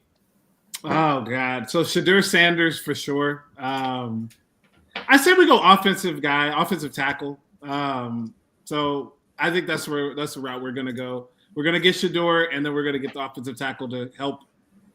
Name names. We can't just invent positions. Let's see. Can't invent positions like offensive tackle. I would like a 6'8", 340-pound tackle that can move well. I got Plays tackle and guard at the same time. I want the guy that when they draft him, they just say huge on TV. That's Enormous. Mountain. I want him pushing an 18-wheeler, Let's not see, just an Escalade. According to the ESPN big board, Charles Grant is the guy that you would like here. Yeah, He is the there we go. top-rated offensive tackle, Charles Grant. All right. Yeah, That sounds like a we're creative doing player. Yeah, I've been that's doing not my real. William I'll take and it. Mary scouting. I will take it. There we go. I'll take that guy. Him, whoever that is. Are you guys telling me you weren't grinding William and Mary offensive line tape this offseason? No. Fake No. fan. No. Of course not. I could Oh, see let's the This Raiders. is killing me.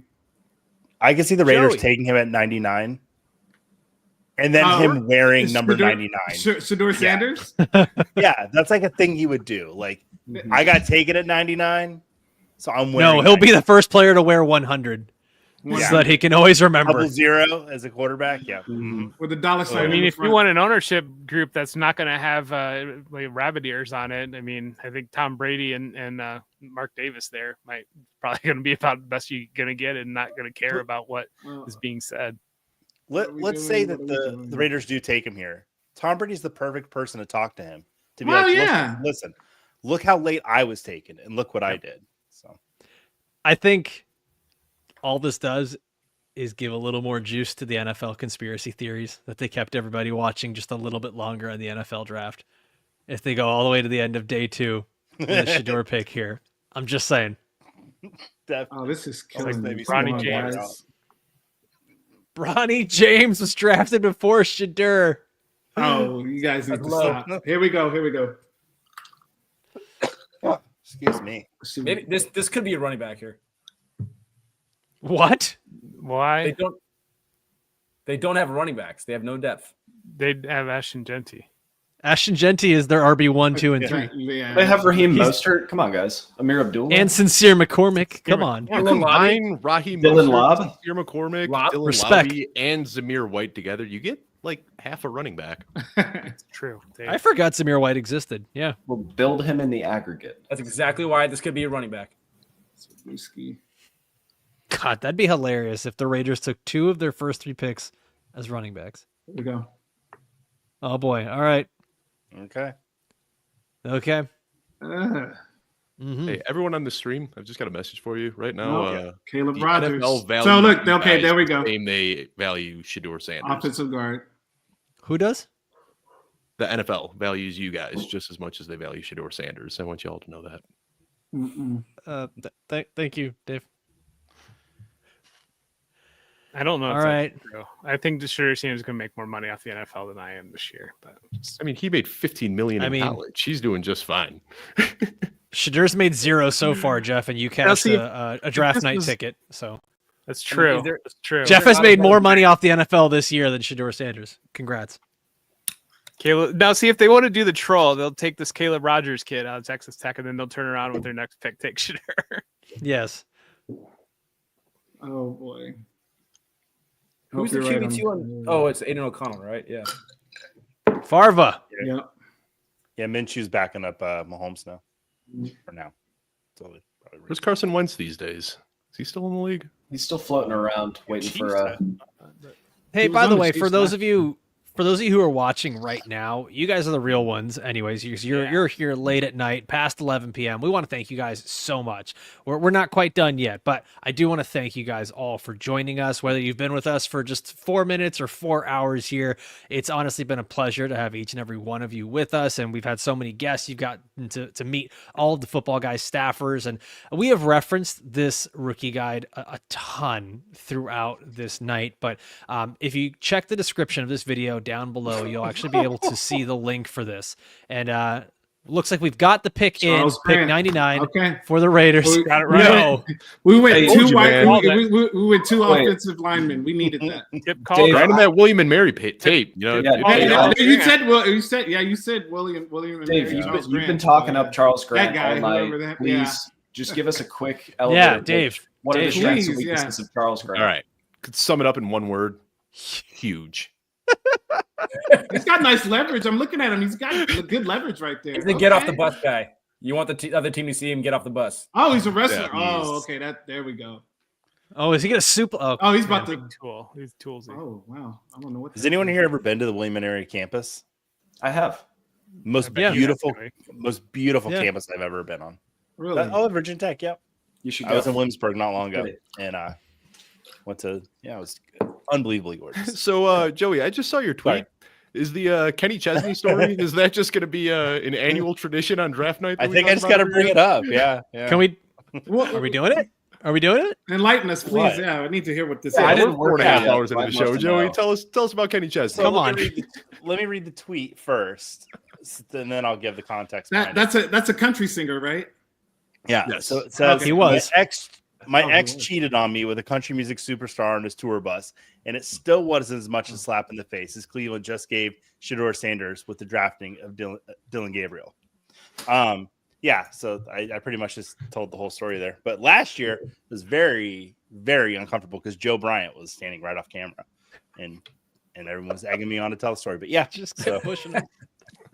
She it's good. No, I was about to Like say the end she had of- her toes in the the end of sand and 19. the. What'd you say? She had her toes in the what? Kenny Chesney story. Yeah. So yeah, so tour bus and Gather around, Tallahassee, Florida. kids. Get your I warm guess milk. we'll have to hear about it another day. That's really all there is to it. Oh. So yeah. Gather around, children. It's Terrible, time to terrible. tell the tale of Kenny Chesney. So, but The annual tale. we have 3 Annual picks tale. left. Does anyone think San Francisco goes running back with Mason on the move, McCaffrey, Cam Scattaboo. Yeah. Hey, Oh, yeah. Garendo was Wait, are you know, like exciting? pontificating, or did that actually just happen? No, I'm No, asking, no, I'm how do we saying feel? that would be funny. I just got real excited. Yeah, That'd be that would be sick. fun. All right, Yeah. let's Pants everyone off. manifest it. Just Cam Scattaboo, Although 49ers. my- Everybody say it out loud, and it'll happen. my thing with Scattaboo to the 49ers is that he just loves having little fast guys. So Mhm. that's the opposite of what Scattaboo does. It could be like when they took who's the Ohio State running back that they took a couple years ago that just went to the mist? Trey Sermon. Trey Sermon. Oh yeah, The mist. it doesn't make any sense at all schematically, but let us Yep. dream. They could be fun. I think mean, if they there are is going to go good running back reason. here, a Bayshal Tootin makes a lot of sense Yes. because he fits what they Yeah. do so Oh, well. 100%. To the moon. That's the the moon. scheme fit. But I mean, is Cam Scattaboo? It's not all that different from Jordan Mason. Jordan Mason, he's a bigger guy who likes to play through contact. We've seen a few different archetypes succeed in that offense. Oh yeah, It's almost like Isaac Grundo. Yeah. Just without the 4.29 speed. I mean, Tootin is, very similar prospect to Garendo. That would make a lot of sense. I mean, I give hats off. I think the Ringer nailed it on their NFL show, talking about Scatterbo, where he you can be white or you can be slow, but you can't be white and slow. Yeah. Jeff, I am both. so you're saying my dreams are over, Jeff? That's what San Francisco told me recently too. So I tried. We're all just patiently waiting the San Francisco pick. I think. Yeah, we're this all is the Yeah, longest- these ready for commercial that. breaks are getting longer, man. I was quiet for details of the Kenny Chesney story. It was just Yeah, let's keep going. Through it. Broncos just traded up. Broncos are Oh. going to be on the pick after San Francisco at 101. Really? I didn't know you could trade comp picks. I mean, Whoever that's brought it crazy. up. Did the Eagles? Dave, I It's proved still last it's year. still money. I proved last year that you can trade Scott Fishbowl picks. So there.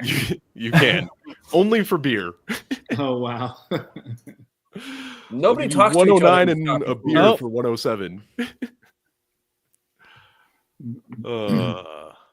Well, nothing yet, but we still have 3 more picks left: San Francisco, Denver, Upton's Minnesota quarterback from Western Kentucky. to the Niners. Yep, that's a good name. Oogie. I participated in a fantasy football draft last year where the Western Kentucky dance team put my picks on the board. Honest, Fun. Yeah, pretty interesting. That's fun. Not the most beautiful campus, Western Kentucky. Oh, I thought you were talking about the dancers there. Oh, Come on, Joey. Hilltoppers. I gave the They dancer do a have one of the best respectful. mascots ever, though. She Big Red? she was really nice. Their mascot is terrifying. Oh no, Big Red is awesome. You shut your mouth, Alfredo. Seriously, Okay. come on. That thing Oh, is wow. nightmare fuel.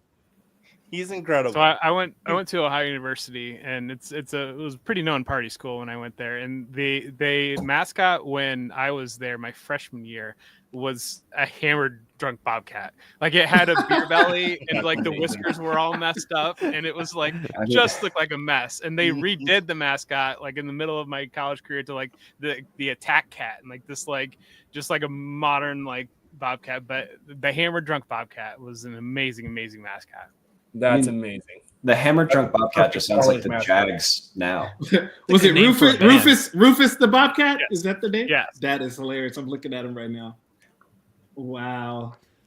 Ugly mascots are underrated. Like the Nittany Lion, like it's good. Old Nittany Lion. So hear me out. We talked earlier about how Sean Payton likes to have this thunder and lightning approach in his backfield. They drafted the Lightning with RJ Harvey. Scattaboo as the Thunder. I mean, huge upgrade from Audric Stop trying to make fetch happen, Dave. Damian Martinez. I mean, I would love. They need another running back. I mean, I am no disrespect to Audric Estime if you're watching the show. He is. I think Or his family. You're about to get disrespected. I'm sorry, Mr. Estime. Every time you say no disrespect, you subsequently disrespect them. Disrespectful things about to come out of my mouth, but they could use an upgrade. And I think that, pairing RJ Harvey with an early down thumper, Damian Martinez, that's a good call out as well. Taj Brooks, there's a lot of other guys that could work out with this pick right here. He's anybody else. The Denver Broncos pick is in here at 101. They traded up. And that's why, like, if they traded up. Jones, wow. I don't think it's for a running back, man. It's not. I don't think you take a running back and then you trade up for another running back. TreVeyon Jones out of LSU. Okay, Edge makes rusher. sense. Yeah. Landon Larison. Do we think the 49ers think they might have Landless. drafted a brewery there with Uptown Stout? Yeah. An IPA. All right. Minnesota. No, it's IDP, Jeff. You should know that. All right, so with one team left on the board, let's do this. Why don't we go around? I want to hear everyone's favorite pick from tonight. Ooh, who wants to kick us off? Not me. I need to study. I'll kick you off. I don't remember. Kyle Williams got earlier draft capital than we all expected. Pick 69. Nice. Gets to go into a wide open wide receiver room where he brings a different skill set than a lot of the guys there. I comped him to Rashid Shaheed when I was doing my pre-draft process, and I think he does a lot of those similar things deep down the field well, but is also able to provide a little bit more in the short and intermediate than anybody else on the roster, but that's a low bar. I mean, yeah, I'm just going to say the easy one for me is Trey Harris. I'm going to sleep so good at night knowing that he was selected in the second round of the draft at a really good spot, not too late. I was kind of stressing for a while, but I mean, I thought before the draft that the LA Chargers were a really good spot for him, somewhere where he could outright maybe take the job from Quentin Johnston. I don't like to get ahead of myself, but I get really excited, so I'm going to try to be calm.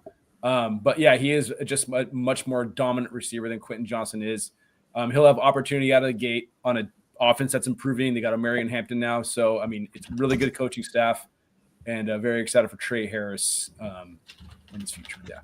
Just to piggyback off of that, Z, I mean, I think what's so nice is that the wide receiver one there, which is obvious. Like, I don't expect any world where Trey Harris ever jumps ahead of Ladd McConkey, but his versatility and what he can do, they're not going to have to ask as much out of Trey Harris. I mean, he could do what he did at Ole Miss and just run those in-breaking routes and run those verts. And Ladd McConkey could be that chess piece that moves all over the place. And I like that fit a lot, too. I mean, it's really not all that different than what they had years ago with Keenan Allen and Mike Williams. Now it's just kind of a younger version, but two guys that are kind of cut from the same cloth. Mm-hmm. Yeah, for Shout me, out. it's Burden. Oh, go ahead, Jeff. No, good, Joey. Oh, I'll say for Ty me, it's- Melton. Oh, Tom Felton. Pelissero with a. I was like, who the heck is Ty Melton? It was a typo. We got it, Jeff. Round 3 draft capital for Ty Felton going to Minnesota. There you go. I'm happy for you, bud. Hell of a Jonah night. Hill, Kyle Moneyball, Williams, Isaac fist Tesla. bump. Happy for you. That closed my night out pretty well. I'm going to shout out two teams I think just did a really interesting job tonight. And I think that Seattle going with getting Nick Imanwari, a player that many thought would be a first-round pick. I think he just fits their model very, very well. And then following it up with Jalen Milroe, I think that really when you're looking at a team that's building, a team that knows its identity and kind of leans into that and hits those. And then the other one, the Dallas Cowboys, grabbing Donovan Ezeraku here. I know they got panned a little bit for that Tyler Booker pick yesterday, but we knew that guard was a massive, massive need with the departure of Zach Martin. So then you followed up with Ezeraku, who was another player that was talked about being a first-round pick. And then you turn around in round 3, you get Siobhan Reveal, a player that was kind of an early second-round pick in a lot of different mocks. And so you really look at two teams there that they gave Michael Parsons some help on that defensive side. They locked up that guard position. They can still grab running back on day 3. Because we know, obviously we talked about it for a lot, that there's a lot of talent left on that board. For me, it's Jaden Higgins to the Texans. I thought that was a hell of a pickup for them. I think they see the need, especially with the new offense that Nick Haley's going to try to put in there, try to make some easy reads for CJ Stroud and that offense.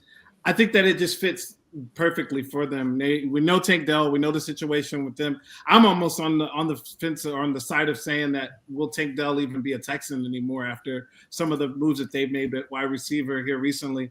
I understand the Christian Kirk thing. I like it, but Jaden Higgins with his fluidity and the way that he runs those routes, and he's a big receiver, speed. I like what he can bring to this offense, and I think that it fits well with CJ Stroud's skill set as well. Yeah, I mean, the two picks that I like most are obviously going to be RJ Harvey and Trey Harris, two guys that I really like this offseason that landed in good spots and got the draft capital that I wanted to see. But I'm going to piggyback off a tip here. I mean, I love what the Texans did today, like trading back, getting extra picks. Jaden Higgins and Jalen Noel, like, gives them two immediate producers that can step on the field and help CJ Stroud. Also throwing a tackle in there to beef up the offensive line that they needed to revamp there. So really happy that the Texans did the smart thing here. They made some offseason investments in free agency on the defensive side of the ball, but here they go getting these young, good prospects that they can plug in on offense to hopefully have some longevity and sustainability for CJ Stroud. I love what they did today. Yeah, I was trying to talk about it earlier. Burden for me was the pick of day 2. I ran all the rookie mocks, and thanks to everyone if you're watching and you helped out with the mocks this year and you were in there on Monday, Wednesday, or Friday night. We had a blast this year, and I was kind of notorious for taking Burden, and people were like, "Joey, why do you take him anywhere from 4th to 6th?" Even then got it to the 7th at points. And I'm like, because I feel like he's kind of wherever he goes, he's going to succeed. I'm not really worried about where he lands. And I think he landed in a good situation. Matt Waldman covered it extensively earlier. I love that pick for the Bears. Yeah, not to rehash too much what everyone said here, but honestly, the biggest winners here in this draft have been the teams that went out and supported their quarterbacks that need to get to that next step. And that's Houston Texans, that is the Chicago Bears, that is the New England Patriots. All these teams that went out and they got pass catchers and blockers. And another one that I guess we can't really say that they supported their quarterback because we don't know who their quarterback is, but Pittsburgh Steelers, I think, went out and have done a lot with the 3 picks they have. Derek Harmon in the first round, DK Metcalf with that round 2 pick, and then Caleb Johnson with that round 3 pick. I think they just restocked, reloaded. If they do have Aaron Rodgers, man, Steelers are actually going to be kind of scary. So we had, I think a lot of teams had a really good draft. I don't know if there's anyone that truly stands out as having a horrible draft this year. My Twitter feed, which I was just scrolling for the last few minutes, Browns fans are they might burn the city down tonight. I don't think Browns fans are very happy. Yeah, hold on, I gotta go check this out. They are pretty upset. Yeah, I see. I mean, you're Browns fans. Sorry, they are. It can't get worse hard right now. For some reason, I follow like 20 Browns fans that are just like Browns fan accounts, but they are not having a good time tonight. Is it the Dylan Gabriel thing? Because Mason Graham, Carson Schwezinger, Quinshon Judkins, Harold Fannin, it's not a bad draft up until that point. I mean, I'm friends, like real life friends with a Browns player, and I don't want to say his name. You'll maybe see it, but like Browns player isn't even happy with the draft right now. Like fans, players, it's not looking good for Cleveland fans. I mean, they spent their first 4 picks on not premium positions in a class where they don't have a quarterback and don't have a good offensive line. Like they gave up the rights to Travis Hunter. So 2026, let's ride. Yeah. But I mean, is this not what I mean? Devin has been saying that this was what this team needed to do. Like, they're not competing this year. They have this horrible Deshaun Watson contract that they're stuck with. I get it. It's not premium positions, but we kind of did this same thing with the Lions a few years ago. The only difference is the Lions had a quarterback in place there. They had a quarterback. They had the best offensive line in the league. They had just spent a first-round pick on an edge rusher. They had a good defense. Yeah. But they were looking to compete. The Browns. I'm not. It sounds like I'm trying to defend them way too hard. I'm just saying, if the Browns are looking to not compete, they're doing a good job. A very good job. And look, next year they're going to go out there and just say suck, so that way we could get Manning. Do you think Peyton Manning, Eli Manning, and Cooper Manning are going to allow him to go to Cleveland? I mean, I just don't see. We're just going to do this every year. I don't see a scenario where that would happen. They would. It's just no. They're not going to. No. Joke's going to be on all of us when Dylan Gabriel crushes it for the Browns.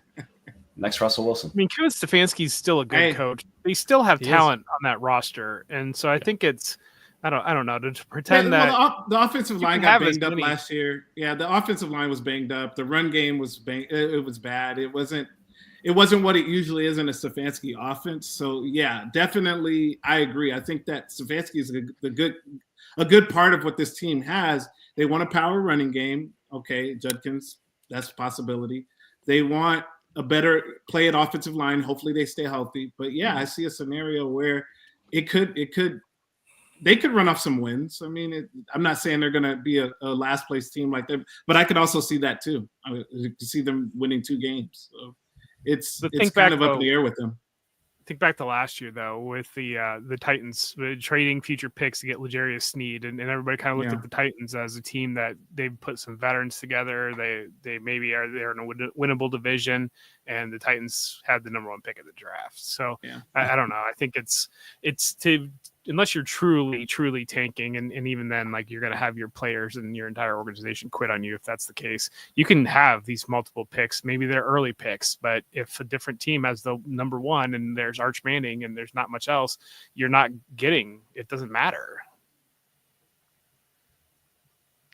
Looking around, Cincinnati Bengals did not have themselves a great draft here so far. I was going to ask about one that I kind of, Shamar Stewart, Demetrius Knight Jr. in the 2nd, Dylan Fairchild in the 3rd. I kind of like the Stewart. I mean, he's capable. Talk about it. What I like about him is that he's a wrecker. Like, he is a wrecking ball. That's all he goes out there and does. He just tries to wreak havoc on every play. I like that fact of him. And I think that if they do keep Trey Henderson, and we know Sam Hubbard, just retired and whatnot, but if they keep Trey Henderson, I think that that's just a perfect. You got 2 wrecking balls. One guy who's done it for years, and another guy who's eager and ready to do it. And with the new, I can't remember the defensive coordinator's name, but I know he came from Notre Dame, and what Notre Dame did last year. I think this is going to be a rejuvenated defense. I also think that Cincinnati, we know what they can do on offense. I'm looking for Cincinnati to make some bold moves here in the next couple of years, as far as getting back to supremacy in that AFC. But I think that focusing on the defensive side was something that they wanted to do early in the draft, and they've done it. And I think it's going to count. I think it's going to work for them. They may not be the most household names or whatnot, but I think they're going to surprise some people. The offense is fine. They got to really just focus on the defense this whole offseason. And if they do that, then we'll see. Take a look at the Falcons. I mean, the Falcons, we knew night 1, they obviously traded up to get James Pierce, having those 2 edge rushers. They didn't have Xavier Watts was their only pick tonight towards the end of the round 3. And that was a player that they had some steam. People thought he might be a round 2 pick, but you've got a 4th and a 7th. You don't have a 1st next year, and that's your draft class.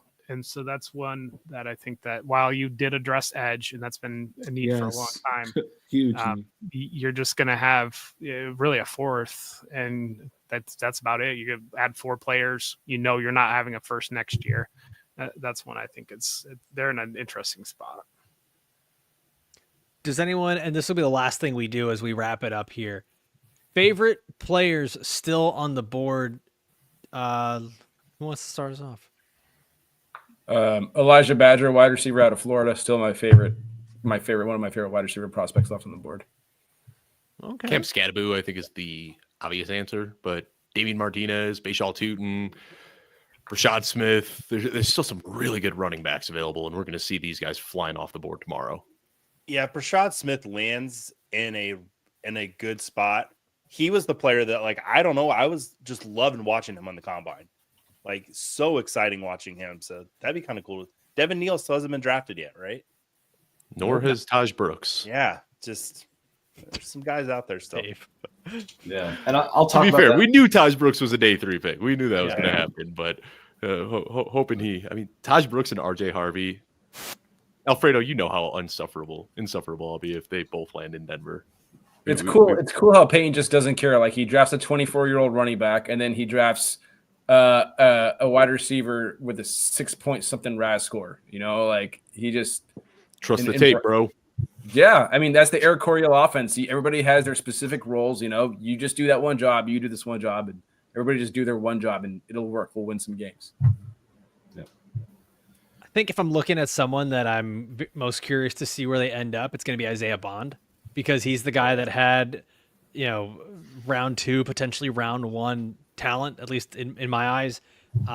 So wherever he ends up here on day 3, I think is going to be interesting. But this is one of those where you sit around and you look at a player who you think is really good, and you find out there are more details later on that you don't know about, and they go completely undrafted. And I think like that's the thing that I get a little bit worried about, because you just don't see a lot of success out of players, especially at the wide receiver position, that are day 3 picks. It just doesn't happen. But this isn't a talent thing. And that's what I'll Dave? say. If you look at the day 3 picks that have done well, Stephon Diggs slid for character concerns. Right. Tyreek Hill slid for character concerns. Antonio Brown slid for character concerns. So I'm not All saying, of those have ended really well. I mean, you got a handful of I know you got plenty of elite good wide ones. receiver seasons. So I'm not saying Isaiah Bond is as good as those guys, but if there's ever a day 3 wide receiver that I'm interested in drafting, it's not the guys who fall for athleticism concerns or things like that. The guys that fall for character concerns, you can usually take a shot on in your rookie draft still. For sure. Yeah, I think for me it's Devin Neal. I like the size combo, the 5'11", 213. I like the fact that he knows how to get yards. He's got 1,000 yards the last 3 years in a row at Kansas. I think that he's a patient guy, patient runner. I think that he can bring some juice to some teams. So I really like him. I know he's been falling. He's probably going to continue to fall. But I like what I've seen from him, a little bit on tape, and then some of the read-ups I've read up on him. I like it. Yeah, I mean, there's the elephant in the room. There's a quarterback that keeps sliding. He was one of the most accurate quarterbacks in college football. We're all talking about Kyle McCord. I want to see where he ends up. There's one player that stands out that's still on the board, and the draft is a culmination. The draft is the end of these players' college careers. And for me, it was an extra special year this year with the run that Ohio State went on to win the national championship. And Jack Sawyer is Captain Buckeye and to the core. And you flash back, he just made so many big plays throughout his career, but really that scoop and score to end the Texas game. I mean, that was an all-time moment, and he's still sitting on the board right now, plays a very blue chip position of need and at edge, and just kind of the culmination of him. I mean, Will Howard still sitting out here. You've got Cody Simon was a big leader for that team. You got Latham Ransom. You got Denzel Burke. These players that came back to win the championship were able to accomplish that. And for me, that's always going to hold a special place. I got to be at one of the games, and it was one of the best experiences of my life. And seeing where these guys go is really what day 3 is going to be about for me. Well, day 3, all of you watching right now, you're going to be on your own, and we're sorry to leave you, but we do want to thank you guys for joining us here on day 2. And for those of you that also joined the Audible on day 1 with Sigmund Bloom and Matt Waldman, you've gotten a whole first 2 days of the draft here with Football Guys, and we cannot thank you enough. And be sure to tune in tomorrow when we're doing it for all of day 3, all God, 4 no. rounds. No, Dave. Totally bad. No. You guys are Time going to go do to Mr. bed. Irrelevant? Come on, guys. No. It's time to go to bed. It's almost midnight over here where I'm at. But as always, we want to thank everybody for watching all the way through. For myself, for Dave, for Jeff, for Mike, for Joey, for Zade, for Tip. We'll see you next time. Adios. Peace.